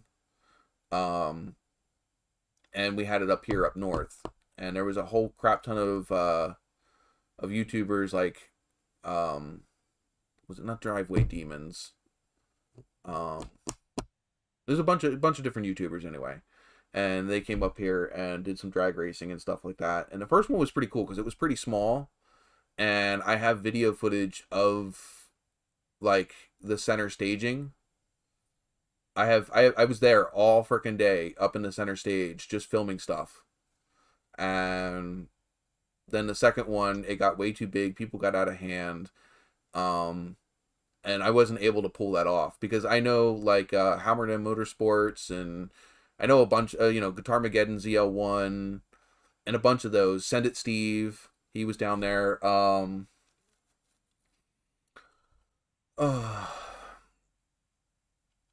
The dude from Savage, who's now in Savage, Jimbo, that's in Savage Garage.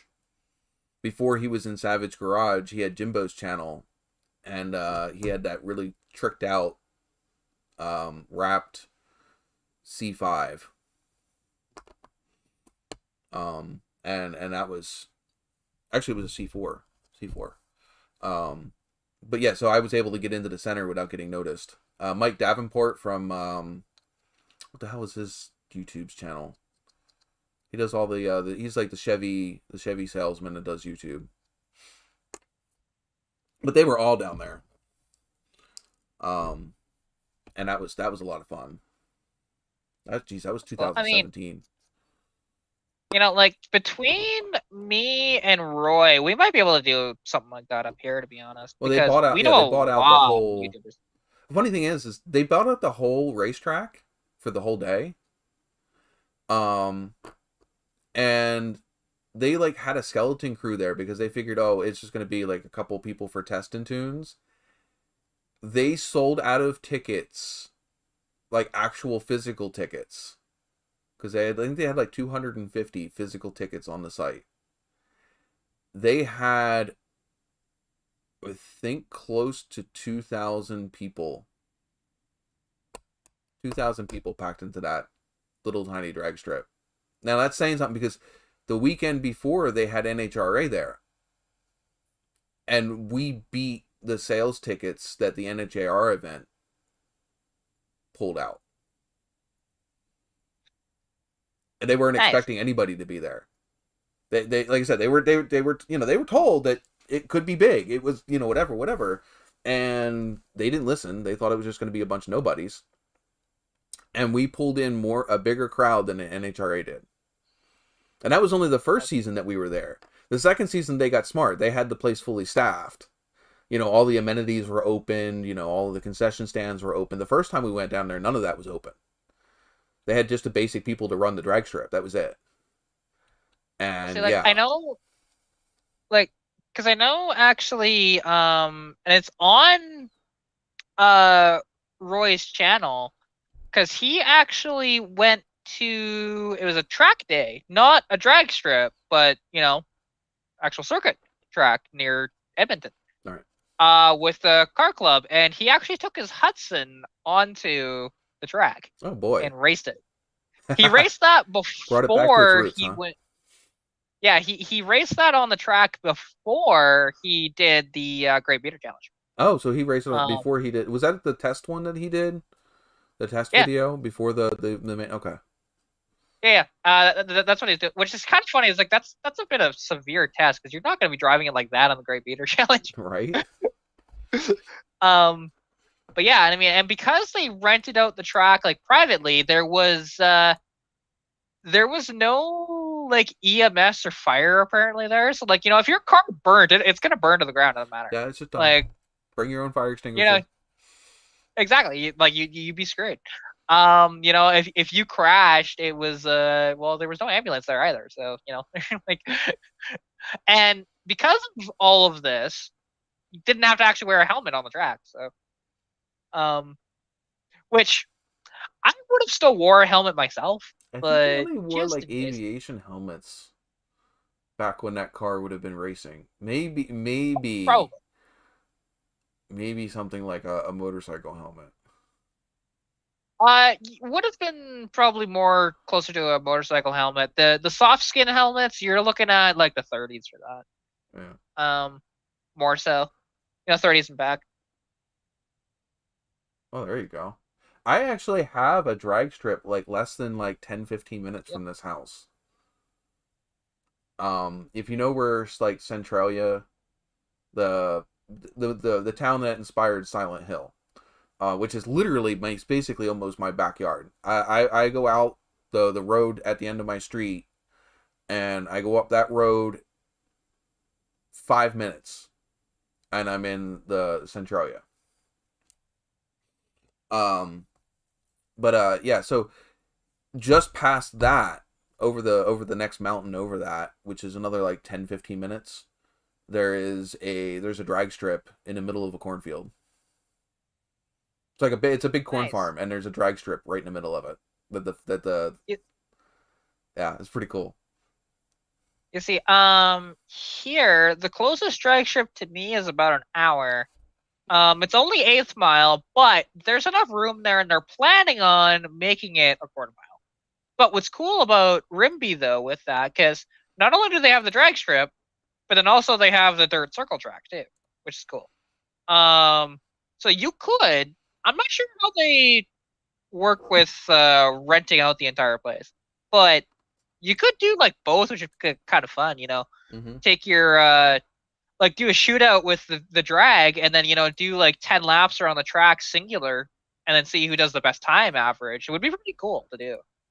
Um, you know, and we each like, and because the thing is, and I've wanted to do a sort of build Where's series that way to where like, you know, for example, I call out Roy and then we both build a car and then we go head to head and see who Right. wins. It'd be so much fun, but I know that he doesn't really have the time for that, and I don't have the money for that. That's the only issue. Um, because you know, like right now, there's actually a shoebox Ford. I think it's a 52 or 53. Ford sedan that he just got running. It's actually not his. It's I want to say his friend's name is actually Jesse.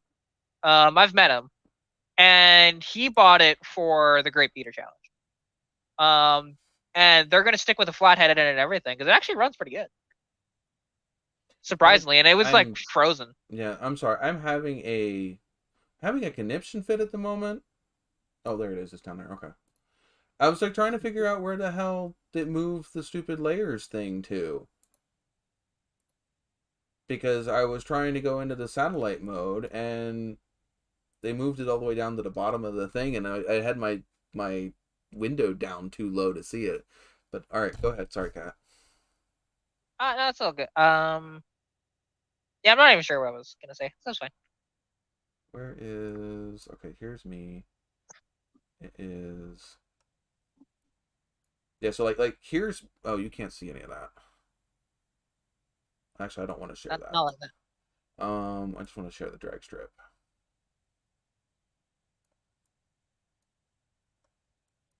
Because we are now, and what's kind of stupid though is because near just outside of Calgary, they're building because they haven't quite finished yet. They're building this circuit track, Yeah. but the problem is, it's just like why? Okay, if you're gonna build a circuit, why wouldn't you build a drag strip right next to it? No Like idea. really? Because it just seems like a bad idea. And what's stupid? It's like okay, right now they do plan on doing open track days in the future, but right now you have to buy a membership, and the membership's like 40 grand. It's like, what is your? Why would you do that? That's just stupid. Yeah. Because for the people that want to race their cars on the circuit track, they in all of Alberta, you have maybe a grand total of 10 or 15 people max. It's like it's not a good idea to have. I can understand if it was like a grand or two, and then you get a lot more people. But Yeah. But I put up a. You see, it's literally a drag strip in the middle of a bunch of cornfields. that's mint. Just just there. And well, it's not actually technically just a cornfield because this is a big mountain here too. See all this green? It's too high to have any. There's literally the ridge of the mountain right there. But yeah, it's just out in the middle of nowhere. Because I'm lucky because I think the last time I had a drag strip close to me was a long time ago. We had Maple Grove, which is the next one that would have been closest. Oh, Okay. but I think that it is getting kind of. It's 12:30 now. Do you guys want to call it a night, or you guys still got stuff you want to chit chat about? I don't know if there really is anything else that hasn't been said. Like, I mean, I'm still waiting on carburetor jets for my car. Yeah, 'cause I ordered them. you were saying about that. Yeah. You went and bit the And it's bullet and just got the pack, the kit. yeah. Well, now the issue is, they're stuck in Burnaby, BC, where right now that area has only like one highway open because of floods and rock slides taking out highways and shit. Yeah. So I don't know when I'm gonna get it. They said the 24th. It's just like, yeah, right. It's not gonna happen. It's The not gonna 24th happen. will get here and it'll be next. It's like my. Remember when I was waiting for the parts for the Holly stuff? Yeah, They're like, oh but it's yeah, gonna be the we'll same. have it by this, and then it got pushed back like 6 times. Yeah, see, like this, the problem is through post, they don't tell you that, hey, it's gonna be delayed to this date. No, they'll just say it's delayed. That's it. Right. Just like, okay, cool. Well, And mine was on yeah, back because order. It didn't even ship. It was still at the. yeah, because with mine, like I did order it, and it's shipped, but and I don't understand why they sent it to Burnaby. That was stupid of them, because before it crossed the border, they could have read a headline and seen, "Hey, by the way, it's all underwater over there." You know, like, and it's not gonna get any better because they're expecting another 100 millimeters of rain out there, which is a lot. 10 centimeters. Yeah, which is a lot. I think that's about like 5 or 6 inches. Yeah, and compare that to the 300 millimeters of rain that they've already gotten. Like if you look at aerial footage of Abbotsford right now, it's completely underwater. Like they had to evacuate the entire city. I have a silly question. Once it's over, I would say, a couple, like, well over 10 centimeters, 10 millimeters. Why don't you guys switch to centimeters or decameters, decimeters, or whatever that is above centimeters?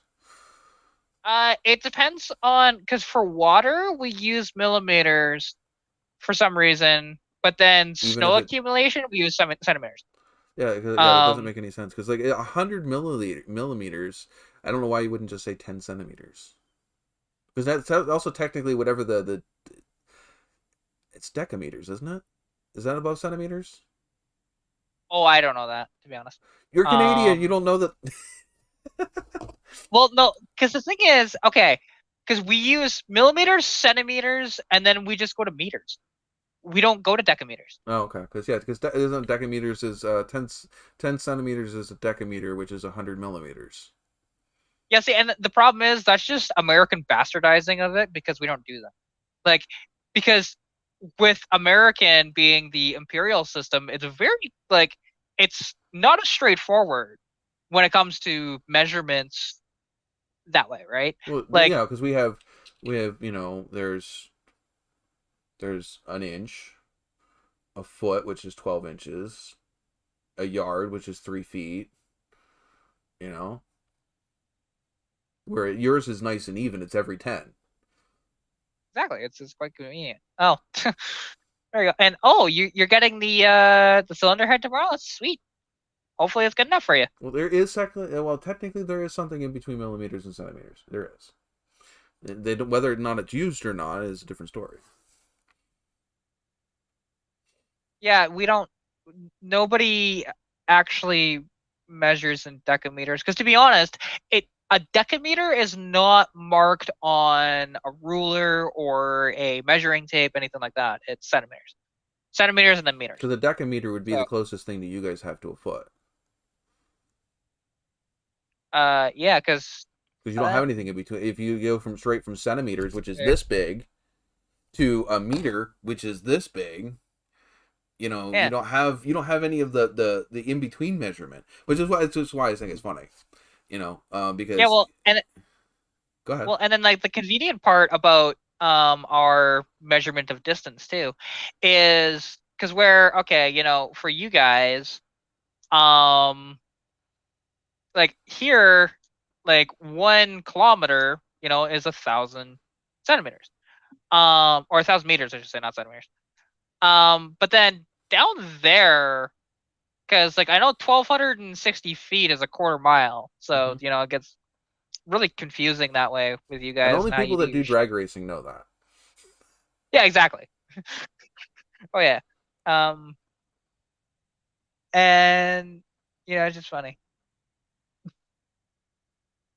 So now Teen Mechanic, the problem is you're not American to be saying that, because that's the joke here in Canada though, is Americans will use any other type of measurement before the metric system.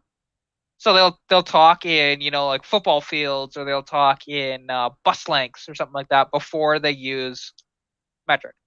Well, the same thing is the running joke for a long time. I guess maybe, but I've never really measured things in football fields or bus lengths, unless I'm literally measuring buses. Yeah, and people do though. It's kind of funny. Because technically, I thought he had to go to bed. It's past your bedtime. No. What he was doing was laundry. Remember? Couldn't air his dirty laundry on air, huh? But it's terrible.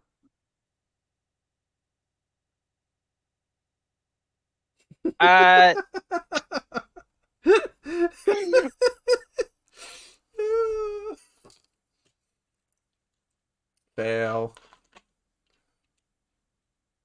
And on that note, no. That's a short note.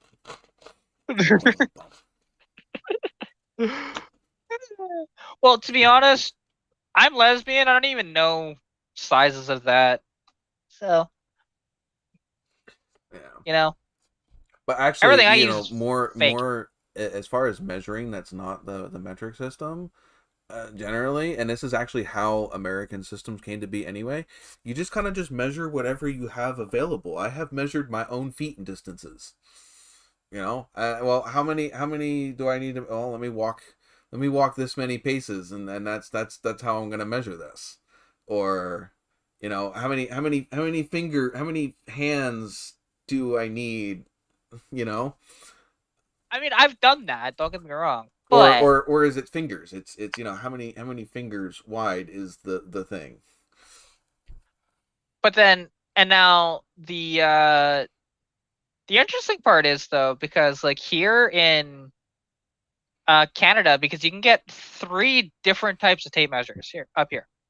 You have the tape measure that's in inches. You have the tape measure that's in meters, and then you have the one that's both. Yeah, we have both. I have a metric and standard. Most of my stuff is. Yeah, see, because I think I own an actual metric one, which is really weird to find. You know what's really weird? I have to have 2 different toolboxes. Why? Because I have a metric toolbox and I have a standard toolbox.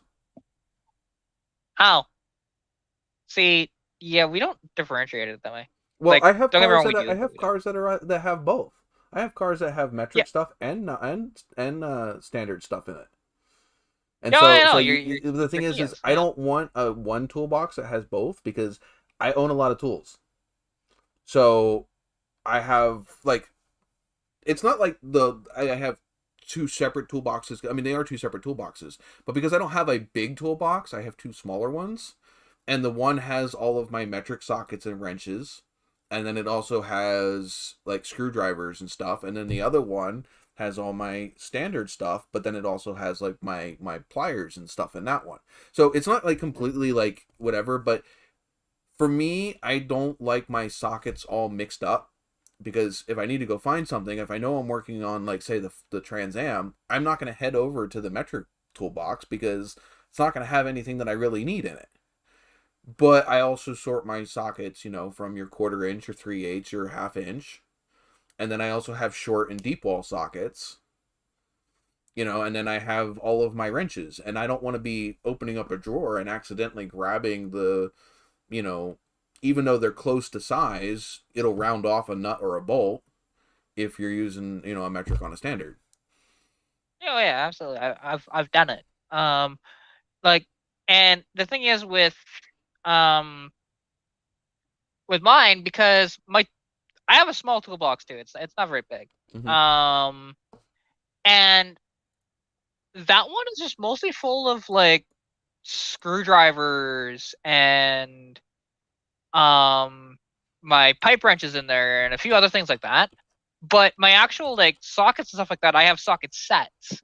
So, you know, in a nice toolbox. So it's not the end of the world.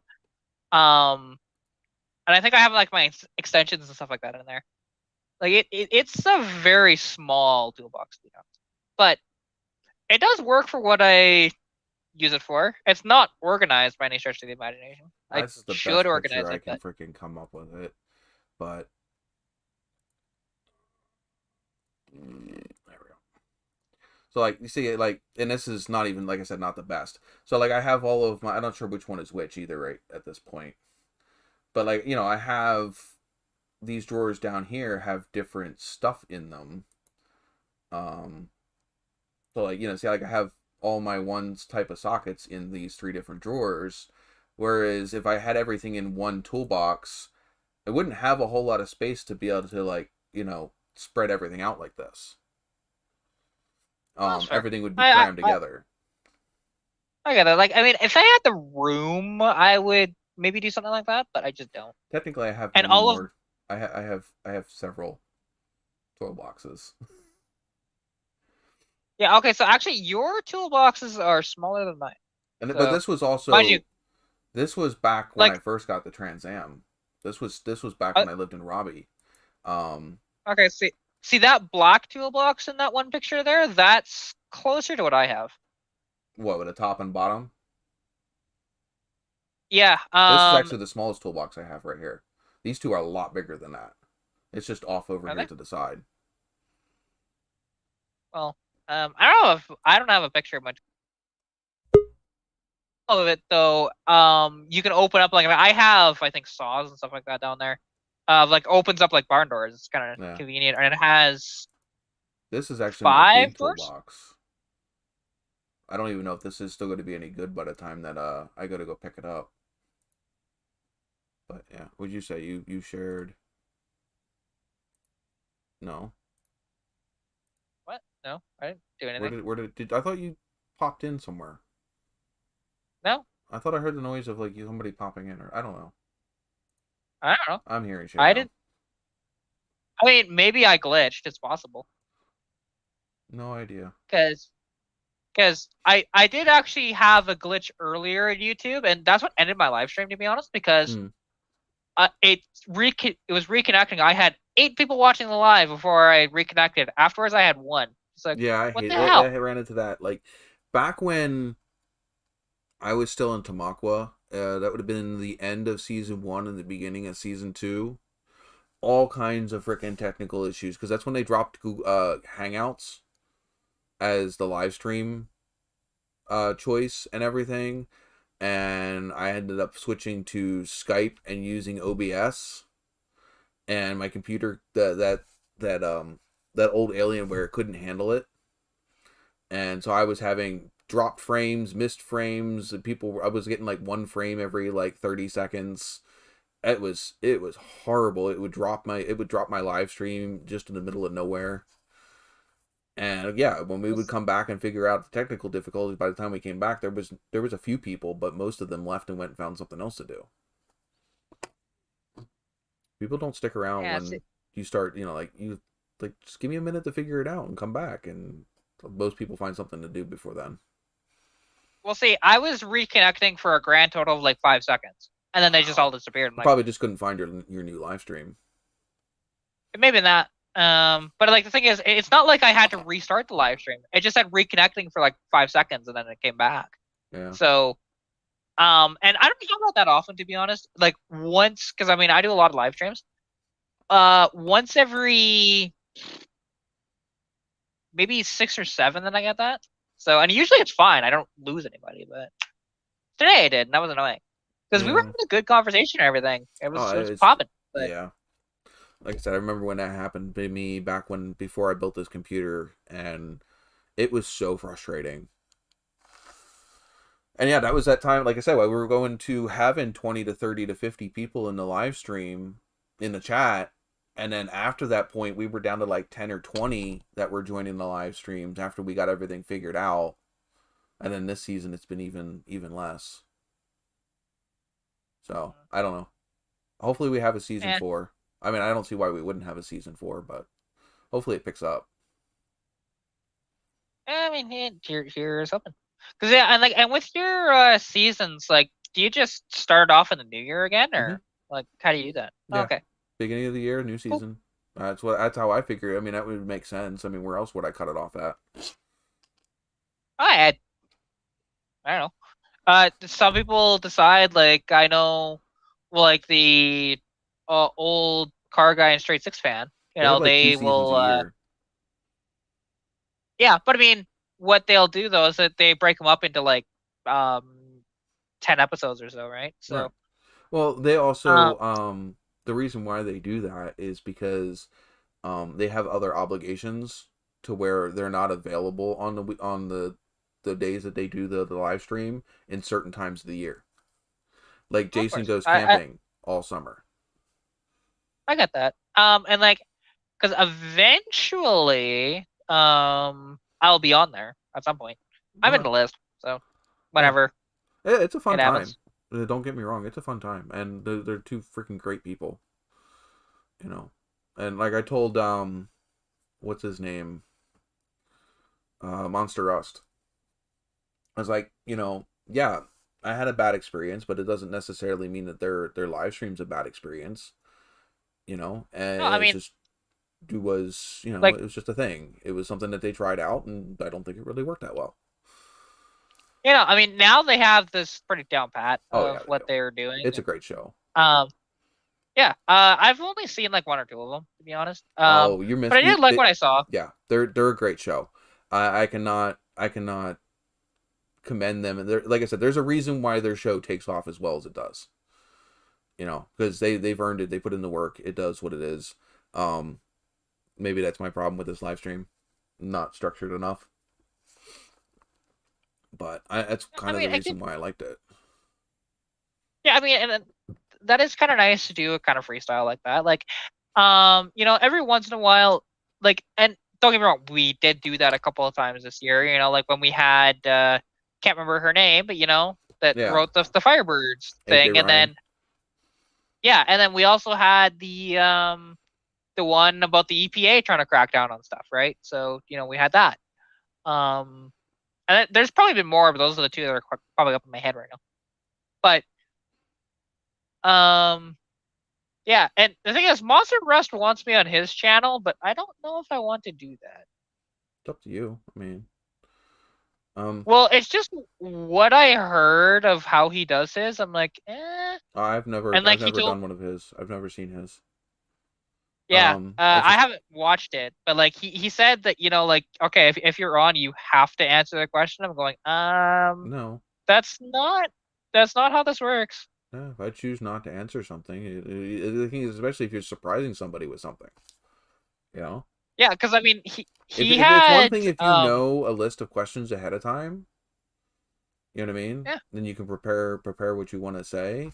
But to be put on the spot like that, no, there might be something that I don't want to answer or something that I can answer. exactly. Like, I mean, for me, it's because what I heard is had uh there were a couple of car girls, but they were out there car girls, like very using their assets to get views and stuff like that, right? Those Mm-hmm. kind of. Which there's nothing wrong with that. It's just not me. Um, and the questions that he was asking them apparently, which I mean they had a good laugh about and whatever else, except for one question. But yeah, just like I don't know about that. It's just As far as I'm concerned, a interview or a podcast shouldn't make the person on it feel uncomfortable. yeah, I exactly. try. I mean, Like, yes, we have some jokes that might be pushing some of the limits of some people, but I sure, wouldn't force anybody to be in that situation. exactly. Like, If I said and something that offended you, I'd actually be hurt that I said something that offended you. yeah, and so far you haven't done that yet, so good on Well, I you. try not to. I mean, I try to be respectful. I mean, yeah, I push the limits. I'm a guy. If I can, anything else, I like to have a good time. I like to push boundaries. But if I cross the line, I'm generally concerned that I did cross it. It's nobody. The thing is that's the whole point. Is if everybody is having fun, then it's fun. The second one person is not having fun, then it's not fun anymore. Oh, for sure. You know. Yeah, and it's just one of those deals, and because the thing is, and the one thing with here, because I'm seasoned with dealing with car guys all the time, so it's not the end of the world for me. Like going in here, it's can be Not every fun, and I car know guy you is mean it created equal, right? exactly. Oh, trust me, yeah, I know that. Freaking yeah, I'm dealing with a few of them. And I deal with them a lot, but it's fine. Like, the thing is, and I know there's a lot, and it bothers me to be honest, of how women are treated in the car hobby too.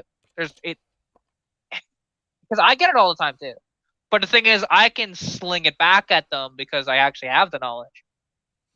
A lot of women don't, and it gets bad for them, to Well, be yeah, honest, because they at that can't. point, it's just like when guys don't have the knowledge about. I mean, like I said, I admit I don't know everything, and especially being not as into some of the newer stuff. There's new stuff that I don't know, just because I But haven't bothered to keep up with some of the new stuff. yeah, like depending on what it is for me for new stuff. But it's as the years go on, it's getting less and less for the new stuff because it's just there's always something new coming out unless it's like exciting to me, like with Dodge actually, because something like cool that Dodge is bringing back, they're bringing back direct connection, which is awesome. I love that they're doing that. So basically What now, throttle by no, no, cable? no, no. Direct connection was their aftermarket performance back in the 70s and 80s. Oh, okay, I didn't know. Um, and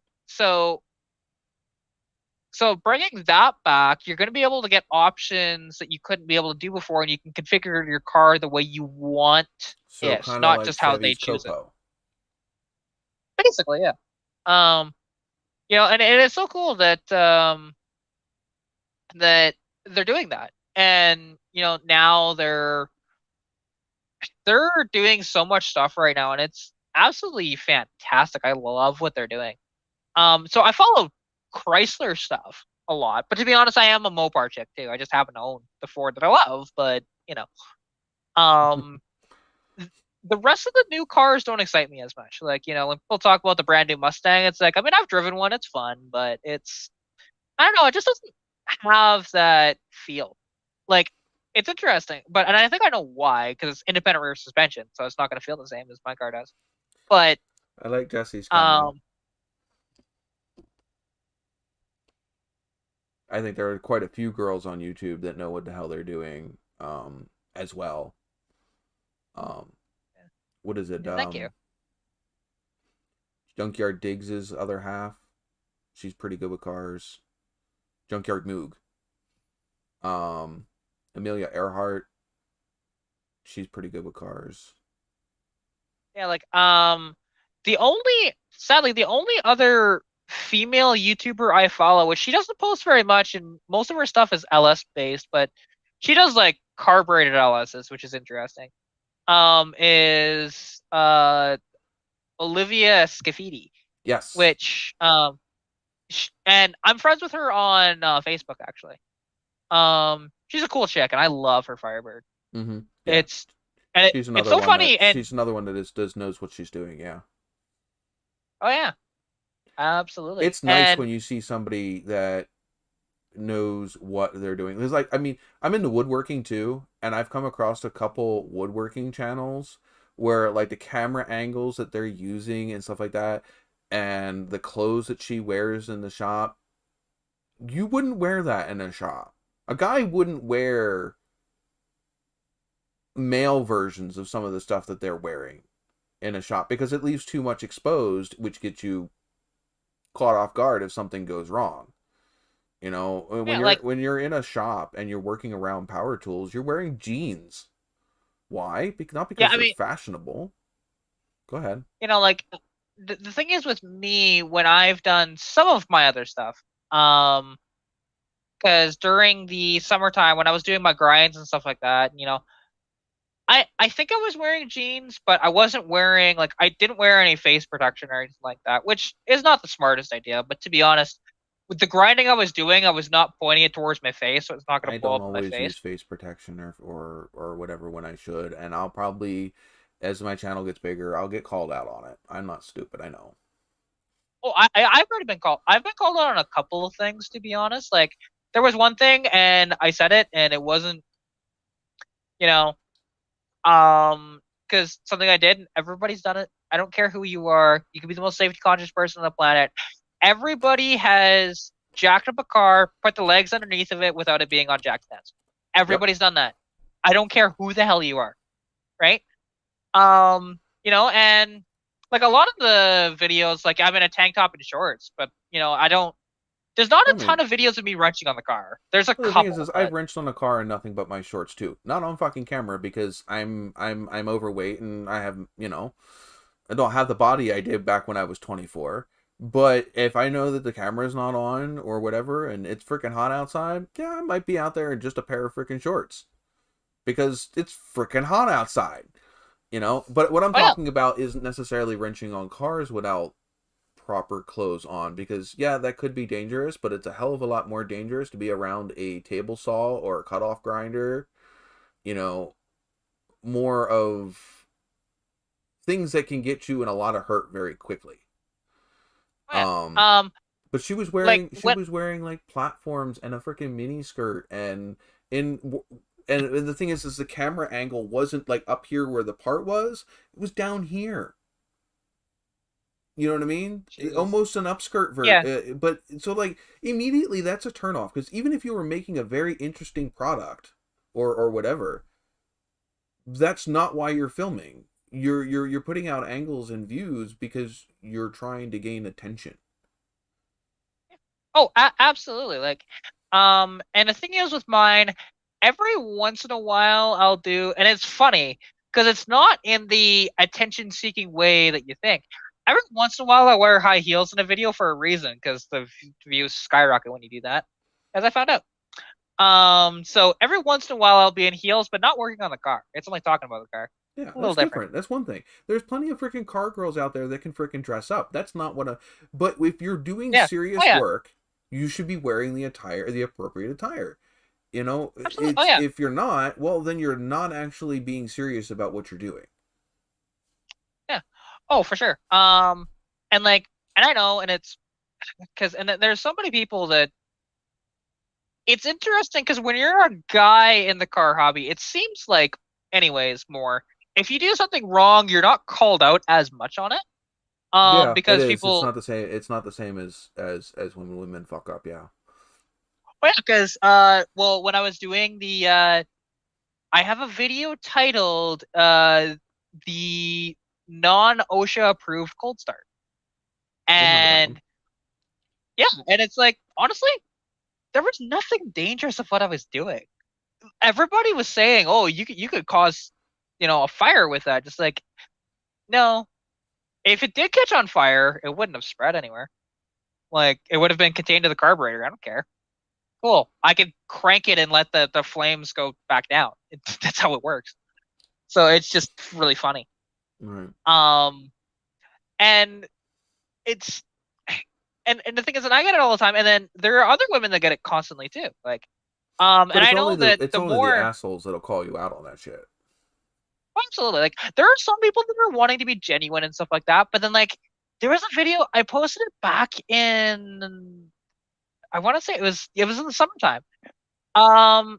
There was this video of, I was showcasing some of the work I did on the car, the new jack I bought, and a couple other things.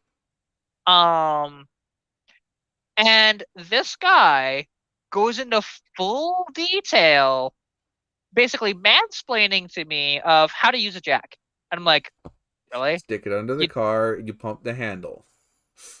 Yeah, exactly. Like, and he's saying, oh, you can't jack up a a Mustang with that kind of a jack, whatever. I was just going, yeah, you can from the axle, you dumbass. Like, that's where I always jack up my car from. The axle every time. Oh yeah, there's certain points on every car that are supposed to be lift points. I hate it when like, people use a freaking a jack on the freaking pinch welds on, like, some modern cars are made to be lifted by the pinch weld and they have jack plates there. They have it's actually a strong structural point. But you take a car like mine, Lenova's and stuff, that's not a strong part of that car. You're just gonna bend the rocker. Exactly. Like, the thing is, somebody, and you can tell somebody did that on my car.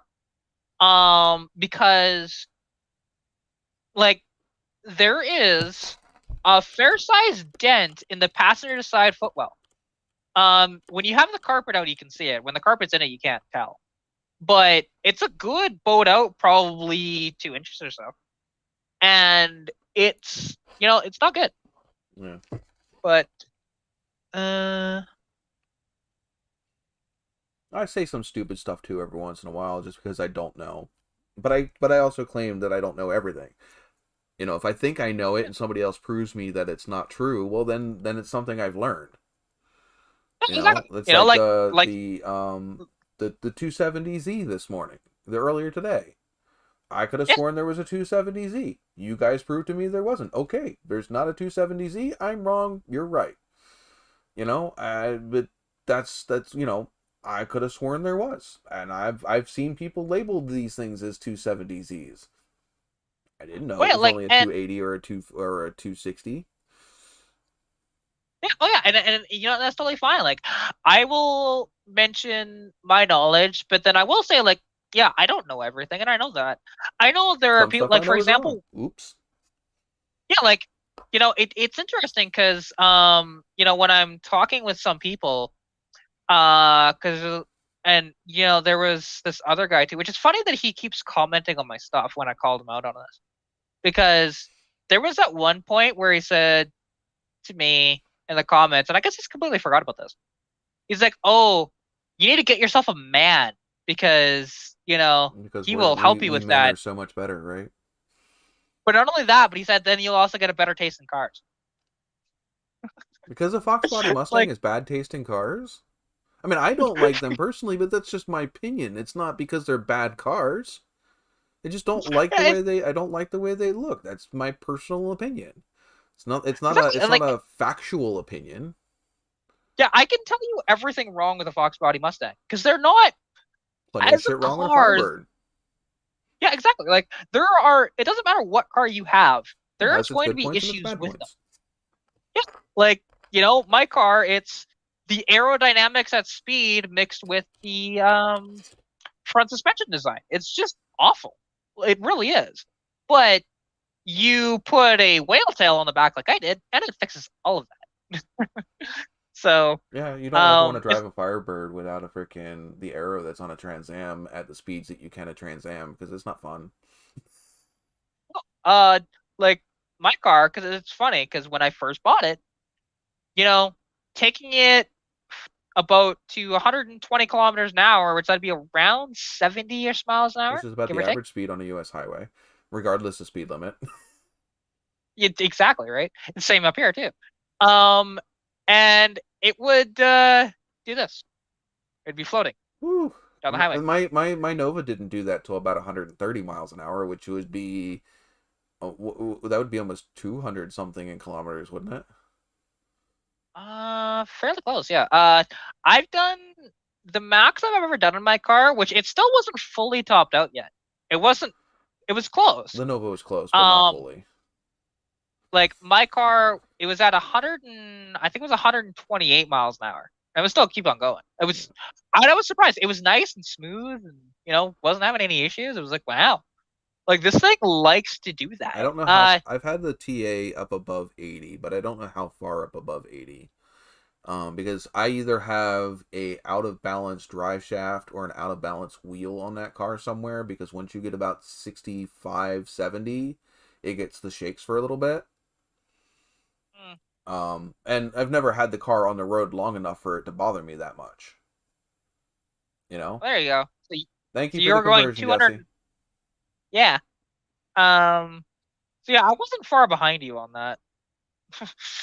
And it still had more to give. There was another about 600 RPM to go. So I probably could have gotten another 10, 15, maybe 20 mile an hour out of that. Yeah. So, and the thing is, your car's is a 3-speed as well, isn't it? Or 4-speed? Yeah. 3-speed. Yeah, it's C4 automatic. That's a pretty good number for a 3-speed, especially when it has less than like 200, 300 horsepower. Well, the thing, I mean, now it's going to have more than 100 horsepower. Right. But with the upgrades I've done, I don't know where it's exactly at. Once I do want to put it on a dyno and see where it's at after I've done everything, because I don't know where it was at before, but I have a general idea. The engine, see. Geez, I generally run well above 65 miles an hour, but that's just me. Well, that's a Bronco too, to be honest. That doesn't shock me. Yeah. Like the thing is, but with my car though, it's got 273 rear gears, so that's why I can do that pretty easily. Yeah, I think the Nova has a 265. Yeah, see that's why it goes that fast, because you either have to you have to be geared for it properly. Yeah, the TA has a 3-something, but it's a really low 3-something. Probably 307 is my guess. 307, so I don't know what it is. Because like I know GM, because I think they use 303, 307, and like a 312 or something stupid like that for the really low ones. You want to hear the stupid gear that's in my truck? I have 411s in the truck. I mean, it's an off-road package, so it makes sense, but that is dumb. Both front and rears are 411s. Wait, front and rear? Wow. Yeah, most of the time when your front and your rear are normally the same gear ratio. I mean, I've seen it where they're different, but I guess that's in custom applications, so there's that. Well, if they were different, then you're going to end up with binding, because that's why when you have a 4-wheel drive system, you have to have all of the 4 of the same wear tire, because otherwise one tire could be spinning slightly faster than another. Ooh, 456s. That's a freaking that is a short rough gear. Yeah, like my car, I'll probably go with either 355s or 373s when I have the 5-speed in it. Which will really wake that car up too. I know that. Like, the thing is, I want to do, and I've already been doing this, and it's funny that some people were calling me out too well, there's so much variability when it comes to my tests that I've been doing. And they're not necessarily wrong on that, but I always try and keep the variability at the very minimum. I run it for the exact same time. I do the same routes. I make sure that there's no winds, and I do the same RPM and everything on the same road. So there's very minimal variability when it comes to that. The only difference is temperature, but I try and do it at around the same temperature. My next test when I get the carburetor jets, it obviously will not be the same temperature. It'll be much colder. But who knows? Maybe power, but not much. I mean, yeah, a little bit, not much. Not when it's naturally aspirated, anyways. But yeah, and it's just one of those deals that is just funny that way. And then people will say that, and they say, well, how are you, testing this and whatever else? And the app that I use seems fairly accurate because I've Satellite tested it. position sensing and probably motion sensing from the phone, because the phones can measure, G forces. Yeah, it goes off of the app that I have because, it's not draggy, the one you pay for, right? Which is just a one-time buy, I think. It's not a subscription service, but the thing is that it's just this free app that, and I think it's really decent reviews on it too. I think it's like 3.8 out of 10 or something like that, or out of 5, not out of 10. And I like it, and it uses GPS. And I got the number for the Nova. I don't have a speedometer that goes up to 130 miles an hour in the Nova. Yeah, actually, mine does. I think mine That's goes the to funny part about 120, if that. If not, it's 80. Yeah, usually I thought, mind you, I might be thinking. I know in the 80s GMs, I think they only went to 85. I'm not sure if they did that in the 70s. The Trans Ams Yeah. came with 120s. Some of them. See, that doesn't. They had two different surprise versions. They had an 80 and they had a 120. I don't know if the Nova had a 120. I just know that it didn't go up high enough for me to be able to count how fast I was going because it was pegged. Yeah, see, I know that, wasn't it at one point that the government mandated that your speedometer couldn't go past 85? No At idea. some point? I can't remember. It would have been it would not been at a time that I would have given shit what was going on in the automotive world. Yeah, well, I think that was in the 80s. Because like I know, Grand Nationals I think only go to 85, even though they go way faster than that. So, I was laughing at Jesse's comment. Hey, to be honest, it is kind of fun though, Jesse. Like, the thing is, because I know my car is so slow, but what's fun though is when I do an adjustment or a mod, did it make a difference? Because I'm never going to feel Was that, it worse or was it better? for the most part. You don't want to do things that are worse. Yeah, and ow, Launchpad. frick. Yeah, he does that every time. And it's like, dude, it's just rude. It's so rude. And it just goes over to eat. It's just like, you come over here or not? Don't rub on my don't rub on my table. Come over here and let me pet your ass. It's like talking to my cat. And then freaking comes over like he's gonna come over here, and then he's like, no, I'm gonna rub over here on this table leg, not you. I mean, you can sometimes feel some improvements. Don't get me wrong. Sometimes they're in your head. Sometimes they're not as big of an improvement as you think it is. Yeah, like the thing is, because I've tested with a lot of different stuff when I've done it, and I have a lot of backing on my stuff too. And what I try and do is when I do these runs, it's a little hard to do at times because sometimes the road can be busy, other times there's, nice and open and there's nobody there.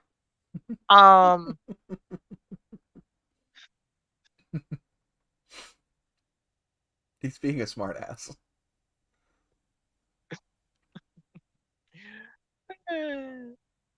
We'll see. You wouldn't have that problem with an Optima. No, I'm kidding. No, Optimas today are not like they were in the 90s. Oh, I know they were better back then, but I love my Optima. Like, can't justify the price. The thing is, yes, you can, for one reason alone: lifetime warranty. Anything happens to that battery, you can keep returning it. I go with Interstates, and as long as you swap it out within 6 years, you're good. Yeah, see, I can. But the thing is also, I did feel a performance jump when I put the Optima in it, compared to the Nava battery that I had.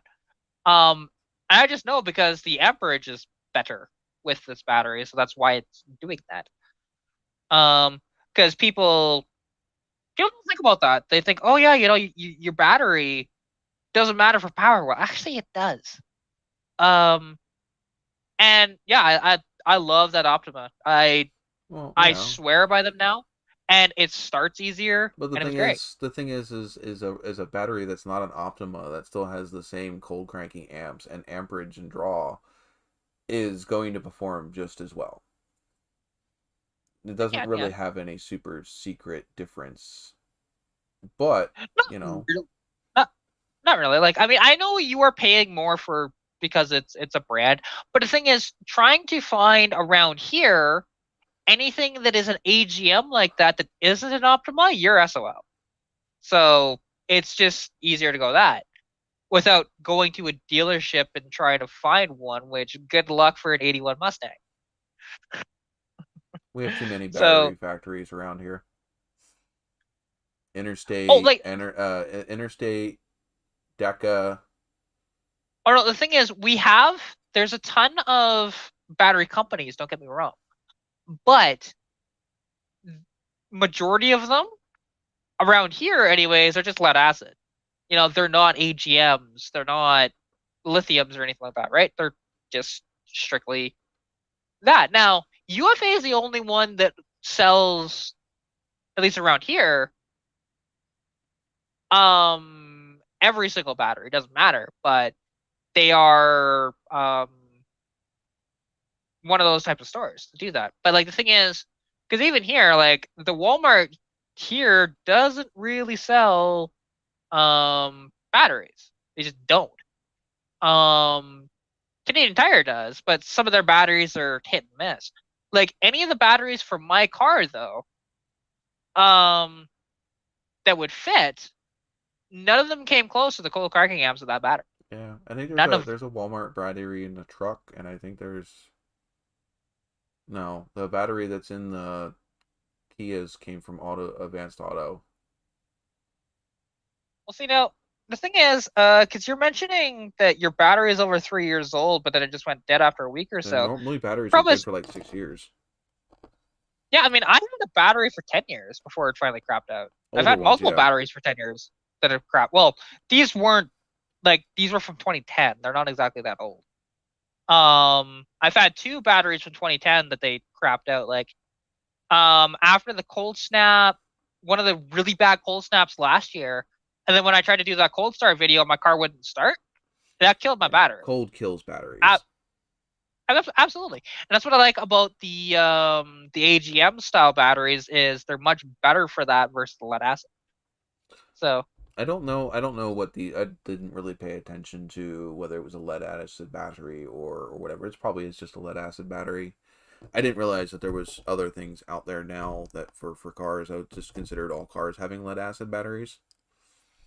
oh yeah, no, there's quite a few out there now. Like your best bet is for like the nicest is like an AGM. You know, but you do have to watch out though when putting an AGM in a classic car because you have to have the higher voltage alternator, otherwise you're just gonna cook that battery. So, which I do. So I'm fine with that, and it runs fantastic on my system. I love it. But yeah, and I swear by him, and actually, Roy swears by him as well. He's got an Optima in majority of his vehicles. No, I'm not saying And Optimus aren't good. I don't think they're as good as they used to be. they might not be. And but most stuff though that is built nowadays aren't as good as what they used to be. Because Yeah. I know that I think Optima got sold to a Chinese company and they started making them a little cheaper over in China, and that's why they got that reputation. But Melted terminals aren't a good thing. no, that's a bad thing, and being because that's a never start battery, so That's a cooked battery. yeah. Well, I mean, everybody makes fun of the ever starts for being never starts. And it's just like, and I'll never put any of those in my car unless if it's like a car I don't care about and I'm flipping, then okay. Yeah, like I said, I But have a Walmart brand in the truck, but it's because the normally I run interstates, but it's hard to find interstates anymore. The green top ones yeah, I know what you're talking about. because they don't sell them everywhere. No, like the UFA out in Olds, you can get interstates, but I just didn't. Because when I bought that Optima, it was on sale. It was like $50 off. It's like cool, okay, I'll buy that. No worries. And yeah, I love it. Um, And what's cool about the Optima batteries too is because Optima batteries for the most part are one size, but they have, when you buy an Optima, it comes with all these adapters and stuff like that, so you can fit it in different spaces. It's kind of cool that way. Have fun trying to fit it in my Nova. I mean, in the Nova or the TA. Well, the battery in mine technically isn't, because it doesn't fit in the battery tray, but that's fine. I'll get, honestly, a later Fox body tray eventually for it. Or the Just truck pull one either, out of a because yeah, the junkyard. truck has its own little box that it goes in the truck, and if you don't fit it down in the box, then it's not going to fit. Yeah. So, Oh, yeah. for sure. Like, and and people were worried about like, oh, well, it hasn't arced yet, so it's not going to arc. Because it doesn't sit flush; it's at an angle because my tray is not big enough. But I could just notch the tray and be fine, to be honest, if I really wanted to. Yeah, older batteries used to be a bunch of different outer dimensions. Newer batteries, not so much. They're pretty much standard. I mean, they do have some variability, but yeah. But a lot Like of people that I know, doesn't the charger have like this really, really long, thin one? Like it's like tall, but it's like weird. wait, like the new chargers? The new Challengers and Chargers and stuff. Don't they have a weird battery? And theirs is back in the theirs trunk. is yes, it is back there because my dad's Magnum has. It's what's cool is that when he bought his Magnum, it had a Mopar battery actually, which that's a very expensive battery. Which is a nice AGM battery too, and it's huge. Like the battery is about that long. That's what I said. It's like really And long. it's really long and quite deep too. Yeah. But it's like skinny, isn't it? Skinnier, not super skinny, but skinny enough. Yeah. Yeah, it's only like 6 inches wide versus like a triple like 8 or 10 inch wide battery. Around that, yeah. Yeah, and it's just like it is a big battery, but also like because I know that battery. If you want to get one of those batteries in particular from Chrysler, they'll charge you about $480 because they got to mark it up. I remember when you used to get a battery for under $100, and now I can't even like when I first got my TA, you could buy like a battery for like $110, and now they're pushing closer to 200. Well, see, I can still get a battery for my car for $100. That's pretty easy to do. But the nice part is because I can run the same size as a Honda Civic from like the 90s because they're about the same size. That's why I can do that. Yeah. And it's interesting because when I was doing there was a video that when I put the actually that's not when I put that battery in. It was after I did the cold start thing. I was talking about what's the difference in batteries, because everybody just thinks, oh, the biggest battery is the best. And well, no, that's not the case. It's your cranking amps, your cold cranking amps. The higher it is, typically the better it is. And then there's also different styles of batteries, such as AGM, lead acid, all this different stuff.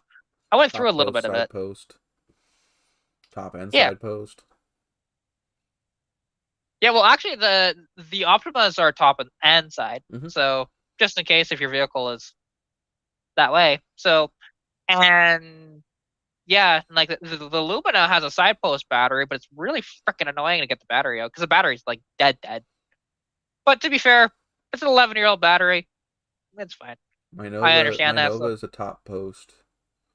The Trans Am is a side post. The only reason the Nova is a top post is because I swapped out the original connectors for the top post style. And the truck is a top post. Yeah. I don't like side posts, to be honest. It's really annoying. Like, they're annoying when you strip them out. Yeah, well, like on the Lumina, it is the stupidest design because to get the battery out, because I was discovering this, okay, so first off, there's this cross brace that's in the way. You have to remove that. It's pretty easy, to be honest. It's 3 bolts. Most should have that. I mean, most have some sort of battery tie down. No, I'm not talking about battery tie down. This is actually a support for the car. Oh, the Trans Am has that. There's a bar that goes from the core support to the fender, and it goes right across the top of the battery.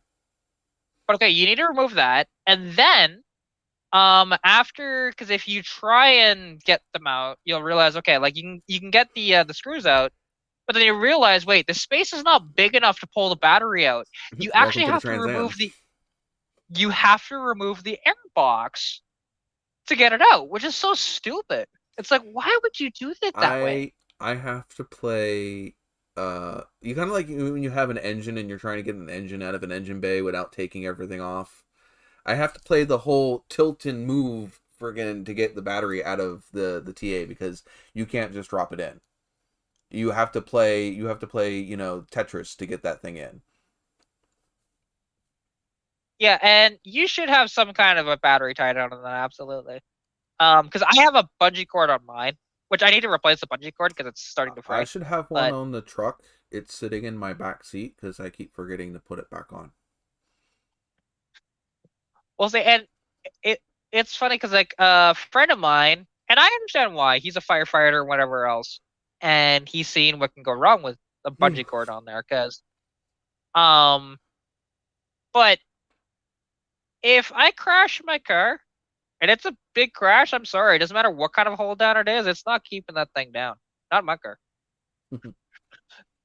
There's not a ton of sheet metal in front of me, and there's not like crumple zones. So I'm screwed regardless.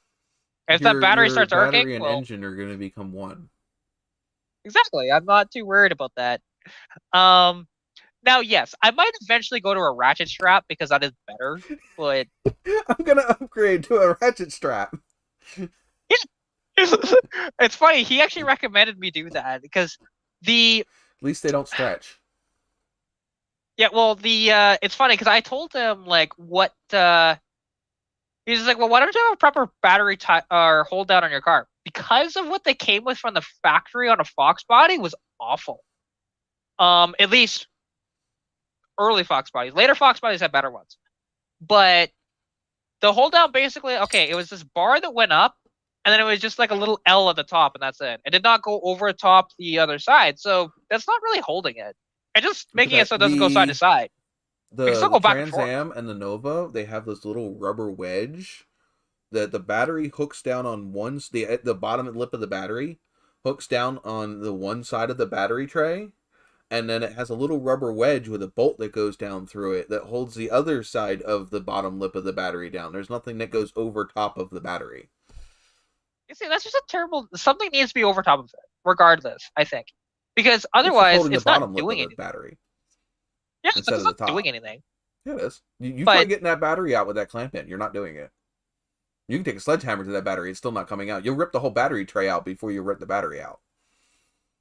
Yeah, that's fair. It's just one of those deals. I'd rather have that than what I have on the truck, which is two fucking long-ass freaking super thin bolts.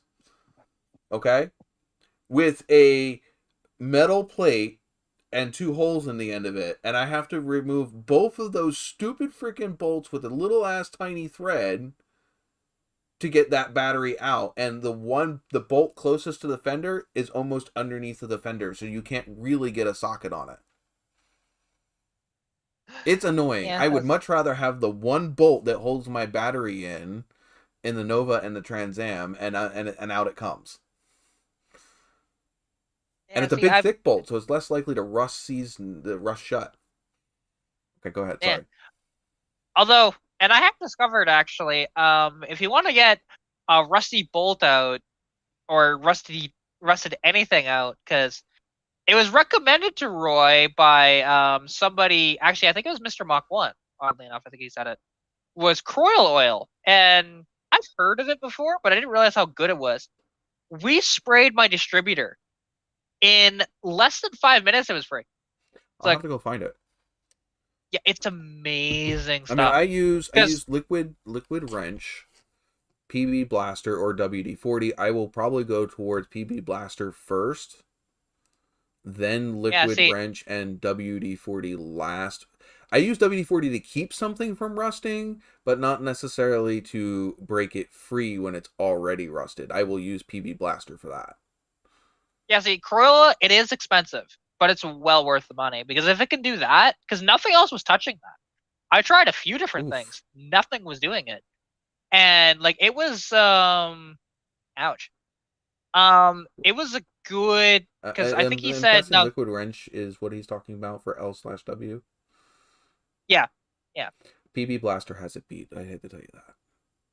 Once you yeah. get it And to be loose, honest, liquid wrench is really nice. It makes the freaking threads buttery smooth, but it doesn't do very good at breaking free, penetrating and breaking free the rust that's already set in.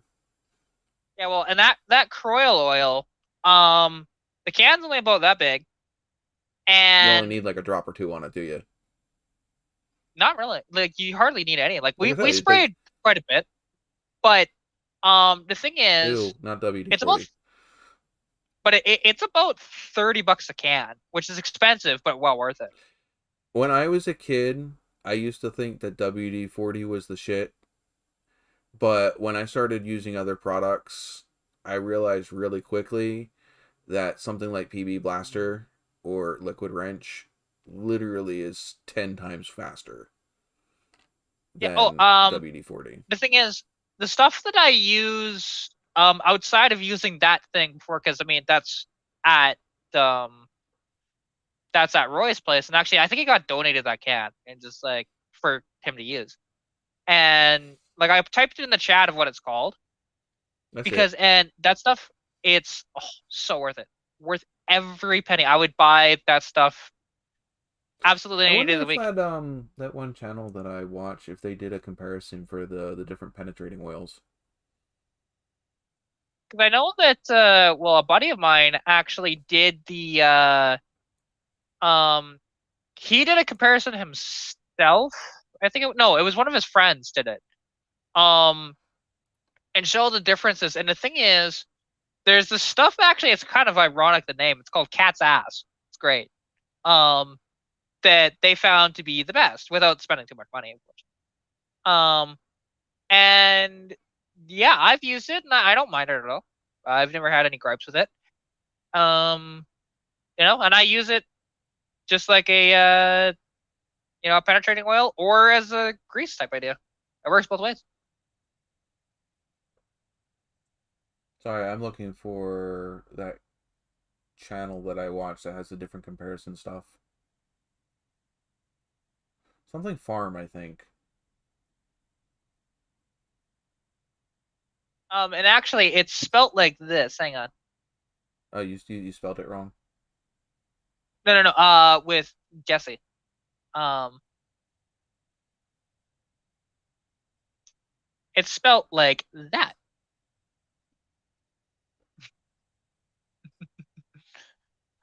Um, yeah. It's a fun name, and plus, everybody calls me Cat, so it's kind of ironic. Oh, he wanted your wait, what? Oh, that's the stuff you were using the other day that I was making fun of. Yeah, yeah, yeah. And I have it in my car, and it's great. I like it. Plus I like the name too. Why is it when you're looking for something every other channel there it is, Project Farm. Yeah, actually, Teen Mechanics had project for him. Yeah. There you go. I was wondering if I wonder if he did a penetrating oil. I'm sure he probably has. There it is. Penetrating oil showdown right here. 3 years ago.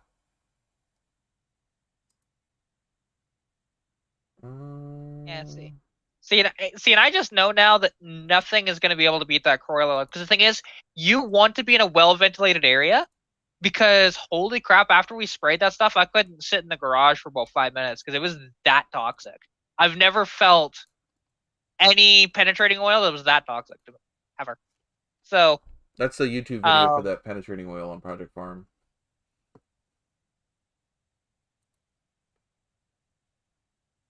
Which ones did he use? Brake fluid, sea foam, fluid film, BG Enforce, WD-40, Rust Specialist, CRCs, Knocker Loose. Oh, he didn't do some of the ones that I would have picked. There's yeah, no PB Blaster.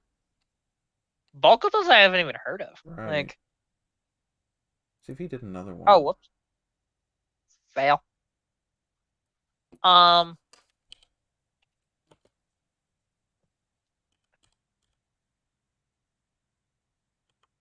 Yeah, and and then, and it's funny, because when people were saying where's my proof that the Here's that stuff that we were talking about right here. $33 on eBay. Yeah, it's expensive. Absolutely worth every penny though, but expensive. Oh, he did another But there's one. a reason why. No, that's the same one. Is it? Is it this the same one? No, it's a different one. He did another one 3 years ago that only has 2.4 million views. Let me say only. Well, compared to the other one that had like 20 something or 15 million. That's fair. It's just funny to hear that. Just like only 2.4 million views. He used your stuff, the Arrow Croil, Liquid Wrench, PB Blaster, Royal Purple, and WD-40. There you go. That's the one. Yeah, that'd be the one to look at because that's all the expensive brands right there. So, which I didn't realize Royal Purple made a one. I didn't know that. There's the second one. I'll have to go watch that one later. Oh, watch later. Boop.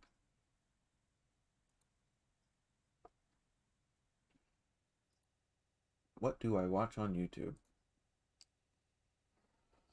Oh, I was watching a resin printed figure painting video earlier today. There you go. I'm going to my history. That's all me. Markiplier. Leona's Workshop. That's that one that I tagged earlier today in in my Instagram post.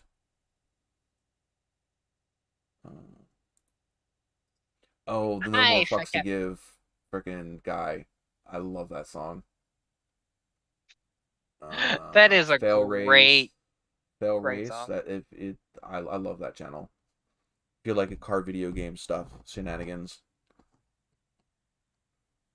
Jacksepticeye, Fail Race, John Malecki. He's actually from PA. He's a woodshop guy. Or wood guy. Retros, Goon Squad, Jazza Studios. These ones are ones I was looking up for something specific. Lice Apollos. These again specific for YouTube. Casey, if you need editing tips, this Casey Ferris guy, man. Wait, Jesse, did you really just put Gamble Bronco too?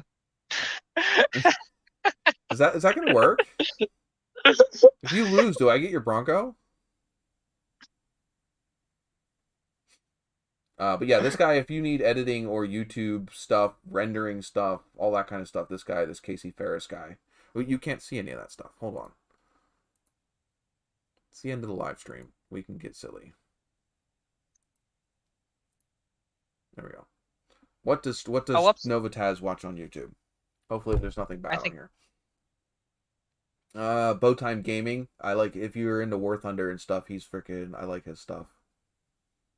That was nothing. That was nothing. Hey, Roy Marker's Garage. Bowtie Gaming. Some stupid marble thingy I was watching with Luca. Hydraulic Press Channel. Oh my god, I love that stuff. He's where is he? Is he from Australia? No, he's not. Where the hell is he from? He's definitely not American, but they crush shit, everything you can imagine, and yeah, stuff for Cletus and cars, huh? So I just won the duel. So do I get the Bronco? There's that Datsun 240 restoration I said I was watching yesterday.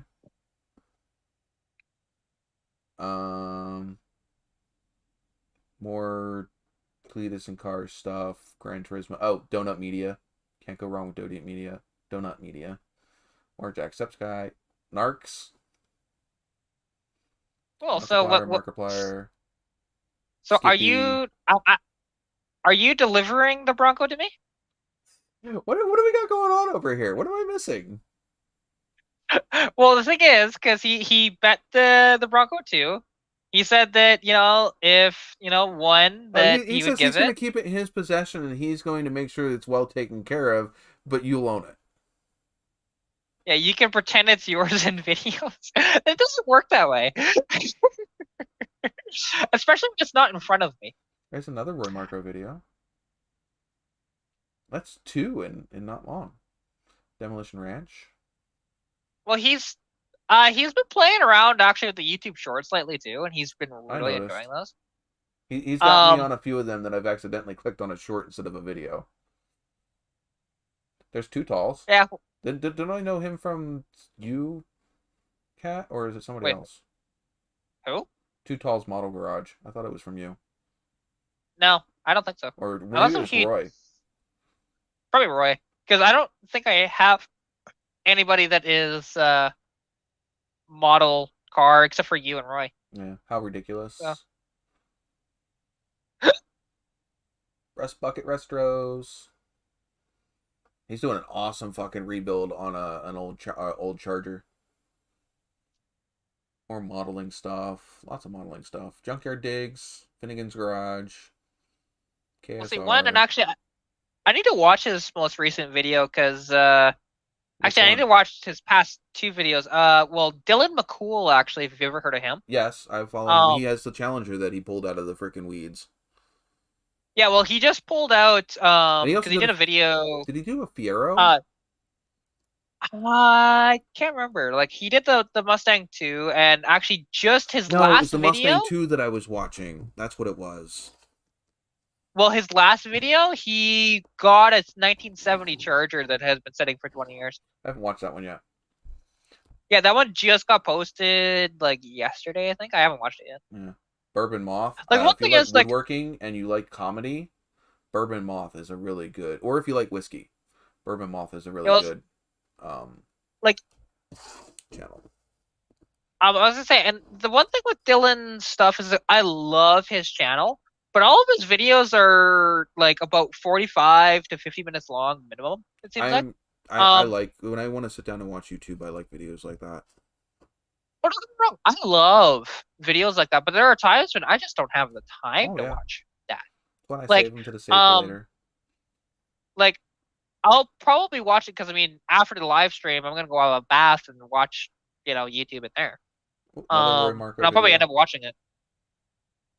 Like, and the thing is, like, with Roy's stuff, and I have mentioned it to him, and it's got him thinking, too, because, and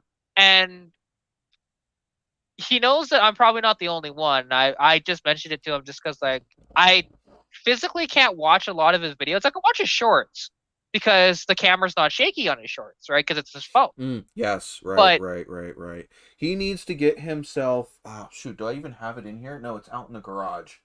I had a hand thing for myself when I used to put my cell phone on. It stops a lot of the shaking.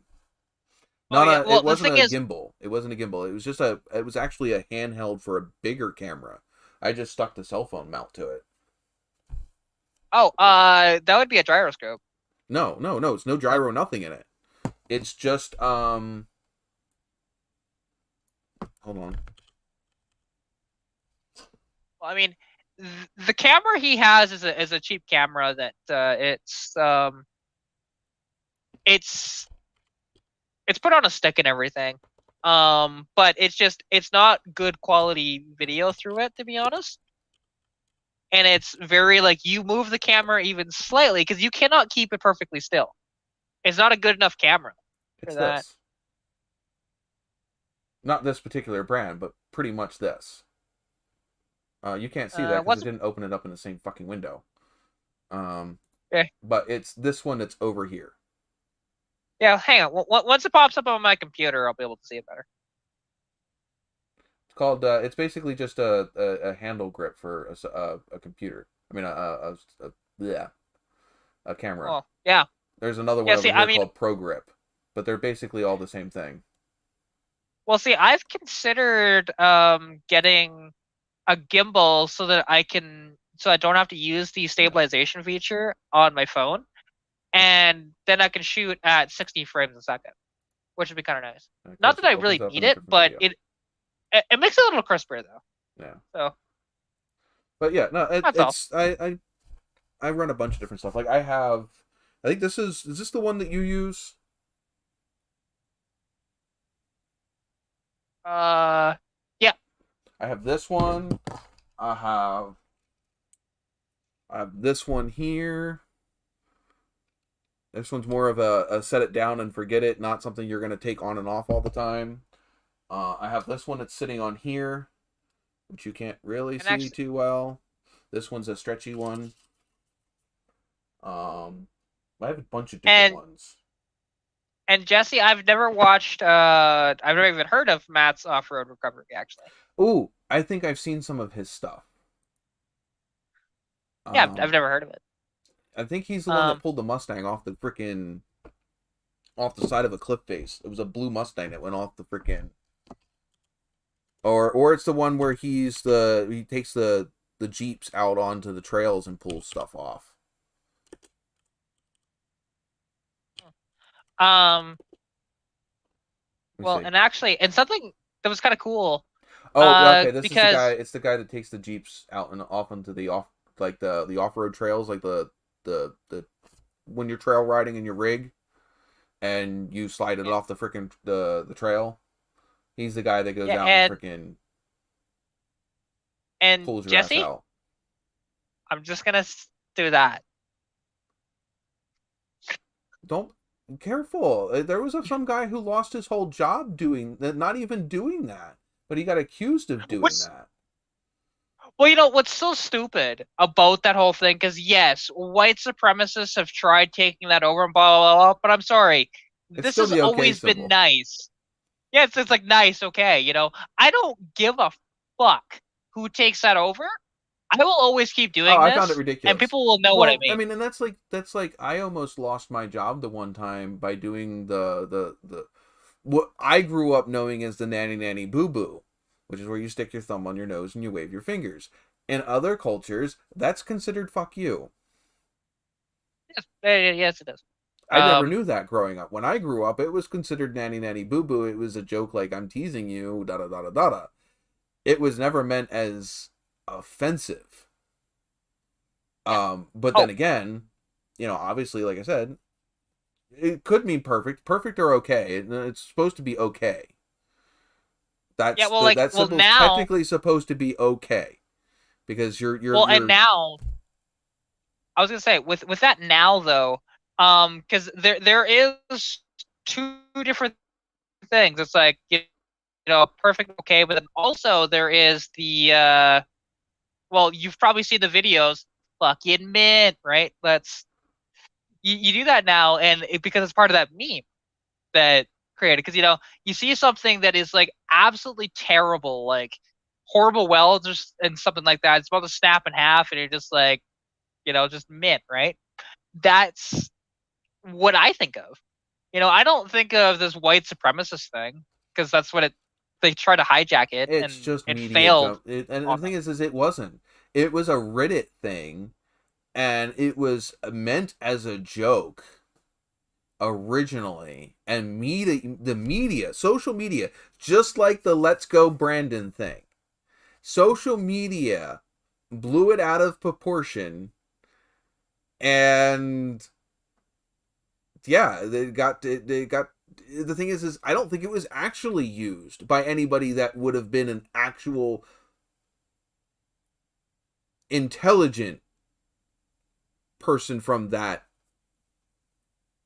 I'm trying to. There were actually, people that used it, but I don't think it was the ones that were actually in. You know, like every faction has those the people that just kind of jump on the bandwagon, and then they have the people that are actually knowledgeable about whatever they're protesting for. Oh, exactly. Yeah. It was the bandwagoners that grabbed it, not the probably true white supremacy people. Oh yeah, you're probably not wrong. But it's just it's ridiculous, and I will continue to do that. I don't care. I mean, that's, honestly, it's no different than the Confederate flag or the swastika.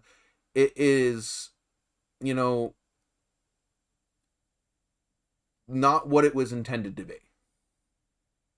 Yeah. See now, exactly. Like, and because it's kind of funny when you look at the swastika in particular. It's a symbol of peace originally. Yeah, it's the Hindu symbol of peace. Not hidden. It was the symbol of peace. It was originally just a symbol of peace until Hitler. Well, no, it started out as a Hindu thing. Well, that's I thought you said hidden. Sorry, I thought you said hidden, not Hindu. No, it's a Hindu. Okay, then yes, you're right. Yeah, no, all good. And then Hitler got a hold of it. It's like, hey, this would make a badass looking logo, which it did. But you know, it's like, and that's but the thing is also in Hitler's mind, he was creating a peace or harmony just without Jews in it. Well, it was diluted. And black people and gays. And... Well, yeah, he was diluted. In his mind, he thought he was doing something great. It was not, but that was his deluded thinking. No, you say that doesn't shock me, to be honest. But again, I hate to tell you this: it's not the Confederate flag. It's not. No, I mean, don't get me wrong. Is there some potentially socially damaging stuff about the Confederate flag? Again, which flag are we actually talking about? Well, the thing one is that's the on one top that's of out the General now. Lee? Yeah, see, that one's not the issue. It's actually the other. Well, no, that is what people are considering the Confederate flag, which is not technically. It's a Georgia state battle. I think it's Georgia state battle flag, and it is considered the rebel flag. Yeah. The actual Confederate flag, okay, is that flag up in the top corner where the United States normally has the blue field of stars. Okay, and then the whole rest of the flag is white. That is a Confederate flag, and yes, that one is a symbol of racism. Yeah, and the bars and stars that is up in the top corner, and I am sorry, Kat, I keep talking the second that you start opening your mouth, and I apologize. But the stars and bars, which is what is on top of the General Lee and in the top corner of that flag, is more a representation of the states that were in the South and certain things that they believed in that had nothing to do with white supremacy. It is not a racist flag. People have used it in a racial manner. Okay, I'm done. Like, yeah, it's all good. Like, yeah, and people have kind of taken it. You know, it's no different than, you know, the OK symbol and, you know, the swastika in that way and all this different stuff. There's been a lot, you know, and it's interesting because if you look back at, okay, what is all like the most badass flags you can think of like looking, right? Okay, you've got the you know, you got the Georgia battle flag, which, I mean, it can to a certain extent because of when it was made and because it's from the South and all that stuff, you know, could be kind of considered, right? And I understand that. Well, it understand depends on what you believe that war would have actually been about, because technically that war wasn't about slavery either. It's not. Like, and, you know, and there's technically slaves on both sides. So, it was a control of goods. It was the South deciding that it no longer wanted to take the Norse bullshit about its rules of what it can do with its own product. But it's interesting because when you look at history though that way, like, okay, they don't tell you most badass.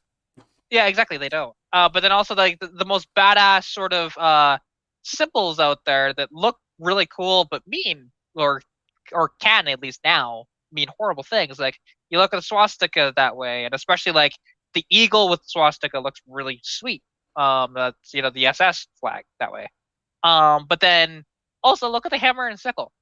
One of the greatest symbols, but it's means so much oppression and horribleness. Like, it's bad. Well, now even the what is it, the Japanese rising sun freaking banner or whatever is now also a flag that's banned.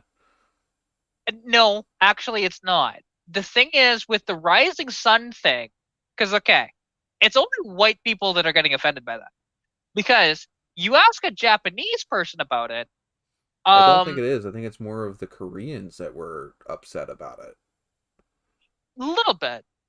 Because to be honest, they were well, them and the Chinese too were during World War II weren't exactly good with the Rising Wait, Sun. I'm But the thing is, the confused. Rising Sun, like the Rising Sun, started out actually well before World War II. It started out as this kind of patriotic and good thing, and then it kind of morphed into this bad thing during World War II.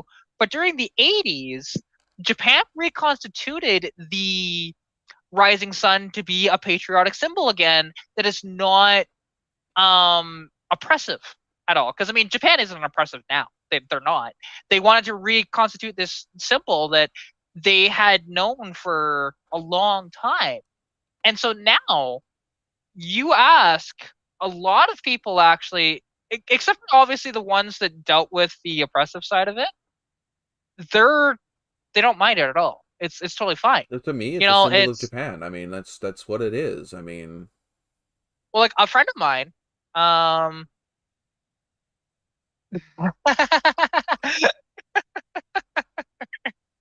that's funny.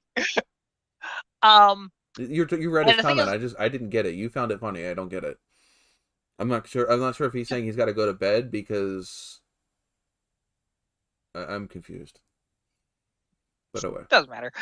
Um, but like a friend of mine, actually, well, it's a friend of mine's boyfriend, but he is still kind of my friend too.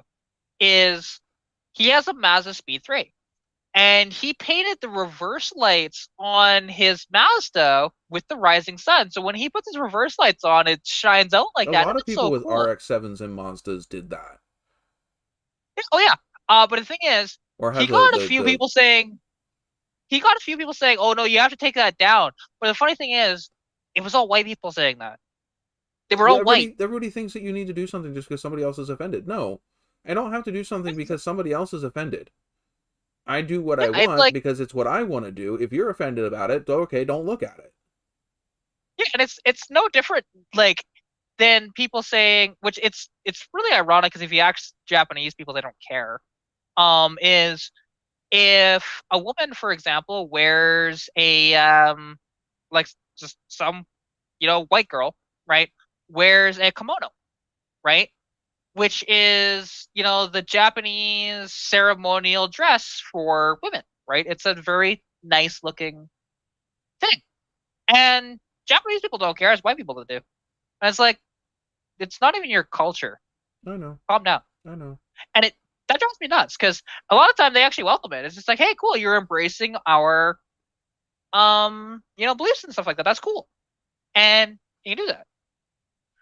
But Yeah, I mean, it's just like if I had a General Lee, it's going to have the flag on the top of it. It's going to, you know. exactly, I'm yeah, not going to sit here and because again, that particular car did not mean anything when that flag was put on the roof of that car.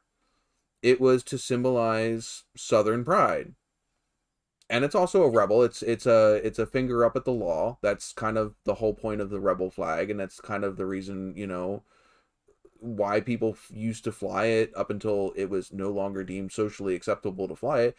It is. It's a finger. The whole point of the rebel flag and all of that is to stick a finger up at the big man that is oppressing you, which was what oh, the Civil War was. yeah, oh for sure. It was the North trying to tell the South what it could and could not do with the produce and the raw goods that it was making because the North wanted the South to give them all of their goods at a low cost. And then the North would turn them into a product and then sell it back to the South at a high cost. Oh And yeah, so the South started selling its goods overseas, and the North started blocking their trade routes and sinking their ships. and the thing is, and what's kind of funny because you know, and what people need to realize too nowadays, because they need to do a lot more research when it comes to a lot of these events, Mm-hmm. because I'm sorry, no war has ever been written by the loser. Not much. None of them. Like, Normally, the loser it's very doesn't survive to easy. write it. Exactly, right? So, when you see, the winners of that, like, and when you look at the whole thing with, when Christopher Columbus came over and stuff like that, and how that was, blah blah blah. That wasn't necessarily anything great to write home about either. Exactly, and it's kind of funny that the Americans still to this day celebrate that as a holiday, and I'm like, what the fuck is Well, wrong with you? technically, it's a Like, day that that whites discovered America, even though it's not the see, original date that America was discovered, because it was discovered before by somebody else that thought they were in Greenland or Iceland, I think. yeah, it was Leif Erikson. Yeah, he discovered because he Wasn't it landed like up by Maine or in something? actually no, Leif Erikson discovered Newfoundland, which is coast of Canada, Isn't it just east coast of it's Canada. just above North Maine or something, isn't it? Still that upper part of the Americas. Yeah, yeah, it would be within the same section. So I guess yeah, you're right on that. But then what's interesting is because there was a corpse that wound up being found a few years ago here in Canada, and the native population was saying, "Hey, you need to give that back to us because that's like an ancient um you know ancient skeleton from them." They DNA tested it; it was Chinese, and it was over 10,000 years old. It's like, huh? So you crossed land bridge, obviously, back when it was still a thing. Mm-hmm. And it was just like, and it totally blows out of proportion, like Where what most of Native anybody Americans came from was across the land bridge. exactly, yeah, and but yeah, and this one was Chinese descent, like absolutely compared to some of the other ones that they found that they haven't found one that old. So that was kind of cool to see, Could they have had boats to back hear then? about. Uh I don't think so. Not quite that. Jesse, are you telling me you don't know what Columbus Day is? Or are you being funny? Well, no, I think he was trying to say, like if I was referring to Columbus Day, which yes, I was. Um, because yeah, it's very ironic that you guys celebrate that because we don't up here. No, no. Well, I don't Although think it's a we, Canadian holiday to begin with. no, it's not. It's supposed to be the But day we that do. Columbus discovered America, not Yeah, we'll Canada. see. That same day, I think we have Victoria Day. Not that Queen Victoria was a super amazing person in as well, but Well, that's just like um, Thanksgiving. Apparently, is just a big ass fucking lie as well. So, well, it is absolutely it is. because apparently it is a giant fib. Yeah. Oh, well, I mean, are you really surprised by that? Like, is anybody surprised by that? You know, No, especially with everything you hear about, hey, the government and the natives and stuff like that. And now, I mean, here in Canada, because there was a big bombshell this year of, hey, look, of how horrible the church was and government related to the church to the natives when it refers to the residential schools, it's because which we won't get my subject of what I think about church and religion. well, the thing is, because I don't know if you heard about this over the summer, but Ah, back in actually during my lifetime, I was only about a month or two old when it finally shut down.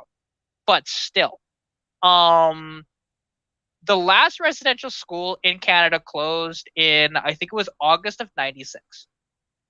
And the thing is, these were basically what these were schools where natives were ripped out of their reservations and stuff like that, ripped from their homes, and thrown into these schools forcefully. oh, to be brainwashed. Not only brainwashed, but then also like abused, not really, fed very well. Bunch of them got killed. Like they're finding thousands of bodies at these schools because they're Holy starting to dig shit! them up. Yeah, oh yeah, it was a big thing this year. Um, and it was a genocide, like absolutely genocide when it comes to that. Because so far, I'm not sure where the body count's at right now, but they're only at like 8 or 10 schools, and there's like 40 or 50 to go. It's bad, and the thing is, and the government let this happen, obviously, with the church's backing. So, yeah. And this is why, and I've said it for years, that church and state needs to be separate. No, they tried to do that, but yet we still have "In God We Trust" in our freaking Pledge of Allegiance, even though it was never originally intended to be there. Well, hey, the Canadian national anthem, has God in it too. So, well, our original national anthem didn't have any of that in it. Yeah. It's the same Well, the thing wording. is, They just added shit to it. The thing is with Old Canada, it's been revised multiple times, and the last time pissed me off, to be honest, when they did that, because it was stupid. Because there's a part of the Canadian national anthem that used to go in "All Thy Sons Command," and what that was referencing was World War I with the soldiers, right? And they were male soldiers, like 99.95% of them. But modern feminists got a hold of it and said, "No, we're offended by that. You can't say thy sons." Just like, oh, piss off. It was a different time. Give me a break. Like, you can't, And in Canada, in World War I, there was not a single female soldier that way. There was nurses, but there's not actually proper soldiers. Not during World War I. And it took until, I want to say that was even further than Vietnam, to be honest, where they finally started to adopt. Yeah, female soldiers. under God was added in, I want to say like 19.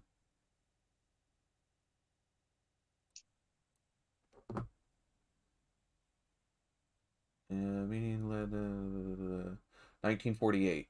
Under God was added.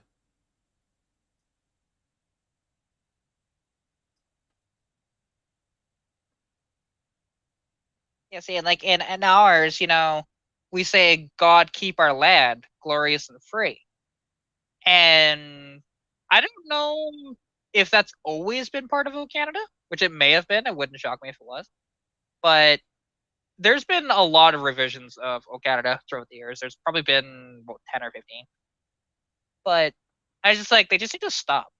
Just stop. Although I wouldn't mind if they got rid of, God. The original line was, "I pledge allegiance to the flag and to the republic for which it stands. I pledge my head and my heart." Actually, this one says, "To God and my country, one language, one flag." Don't think that was the original accepted one.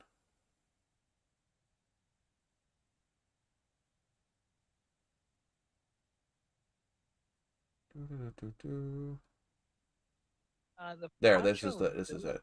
"I pledge allegiance to the flag of the United States of America and to the republic for which it stands, one nation, indivisible, with liberty and justice for all." That was the original. That's better than what it is now. Yeah. "Under God" was added in 1948. I think there was one more change.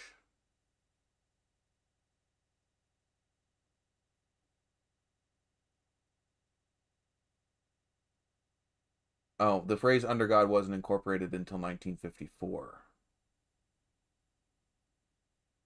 See, that makes a little more sense in the 50s versus the 40s. It's like 6 years later. But yeah. Yeah, and it's because just, I mean the thing is why it doesn't make any sense was the whole reason America came over to the United States was to get away from church and state. They wanted to get away from the practices of England and being underneath of a church and state.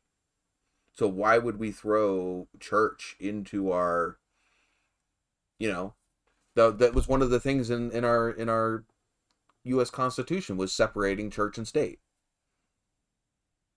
Yeah, and now it's it's all one. It doesn't matter.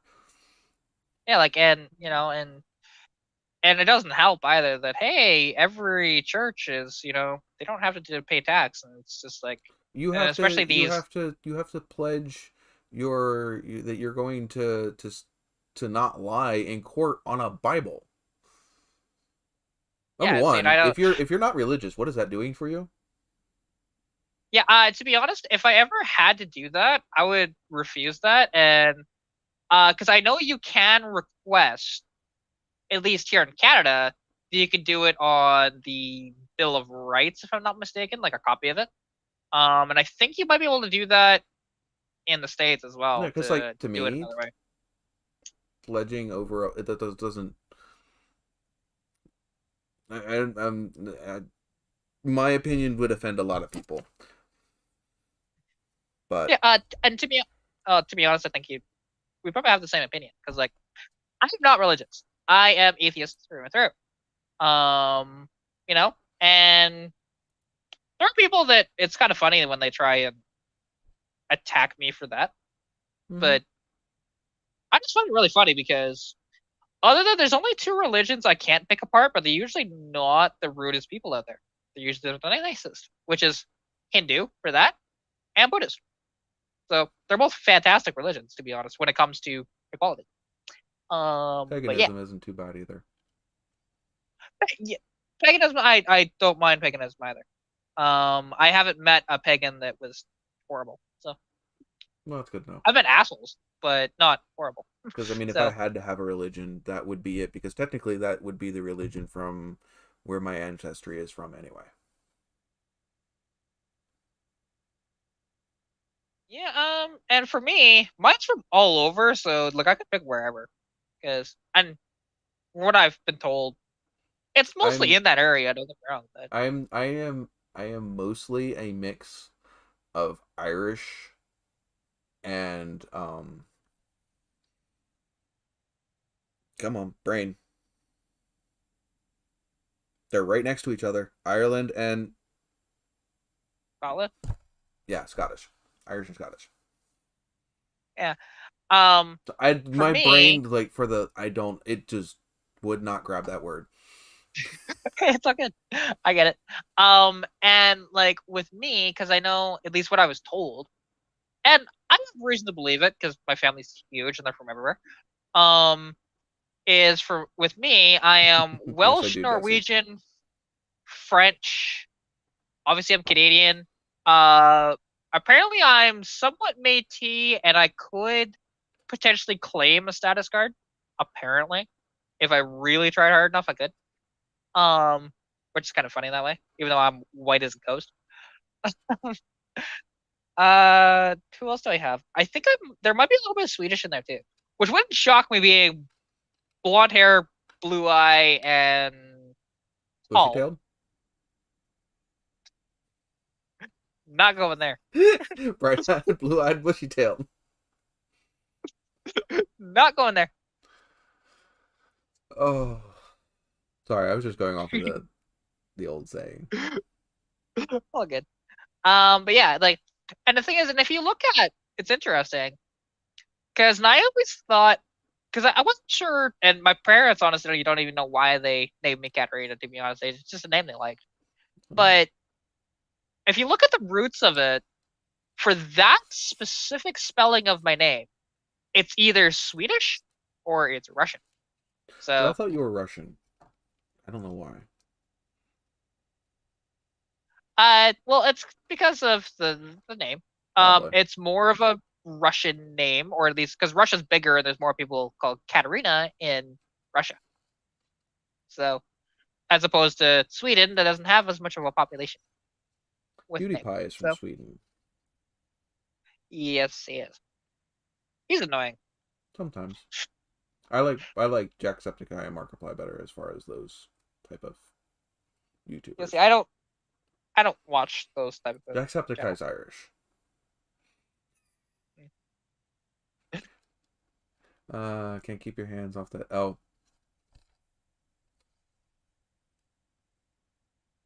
Yeah, and then there's me that's been playing around with a phone for the last an hour. ancient artifact.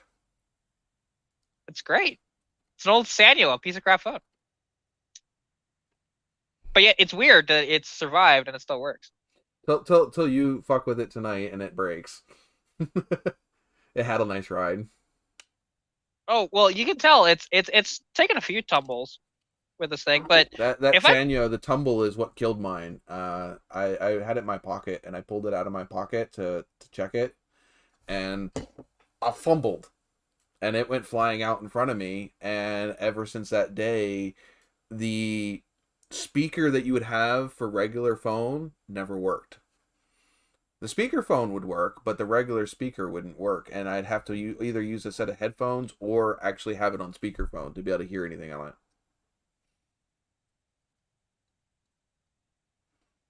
When was this? I think Jesse's been awake too long.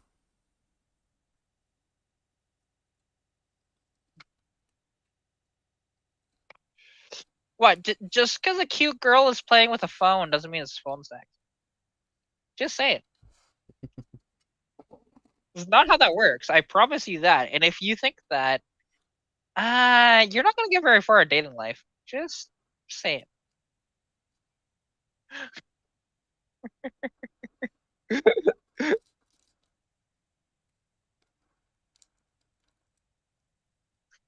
It's all good. We're not. I think everybody's teasing here. Exactly. We're all good. And then, yeah, there's the Samsung, which much better phone because I don't know, it actually has a camera on it. Ooh, what's hiding on that phone? Yeah. I don't know. This may have been this may have been my dad's phone, to be honest. So. Ooh, even scarier. Don't open that. Yeah, I've had it on before, to be honest. It's not that bad. Because I do have a charger for this one. Because I think, yeah, that's what I thought. This is the first of like pictures of his weekend conquests. Yeah. Oh, please. He wasn't getting those back then.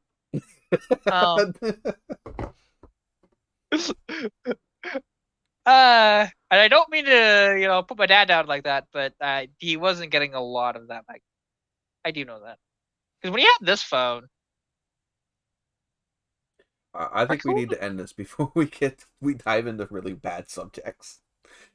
Oh no, it's fine.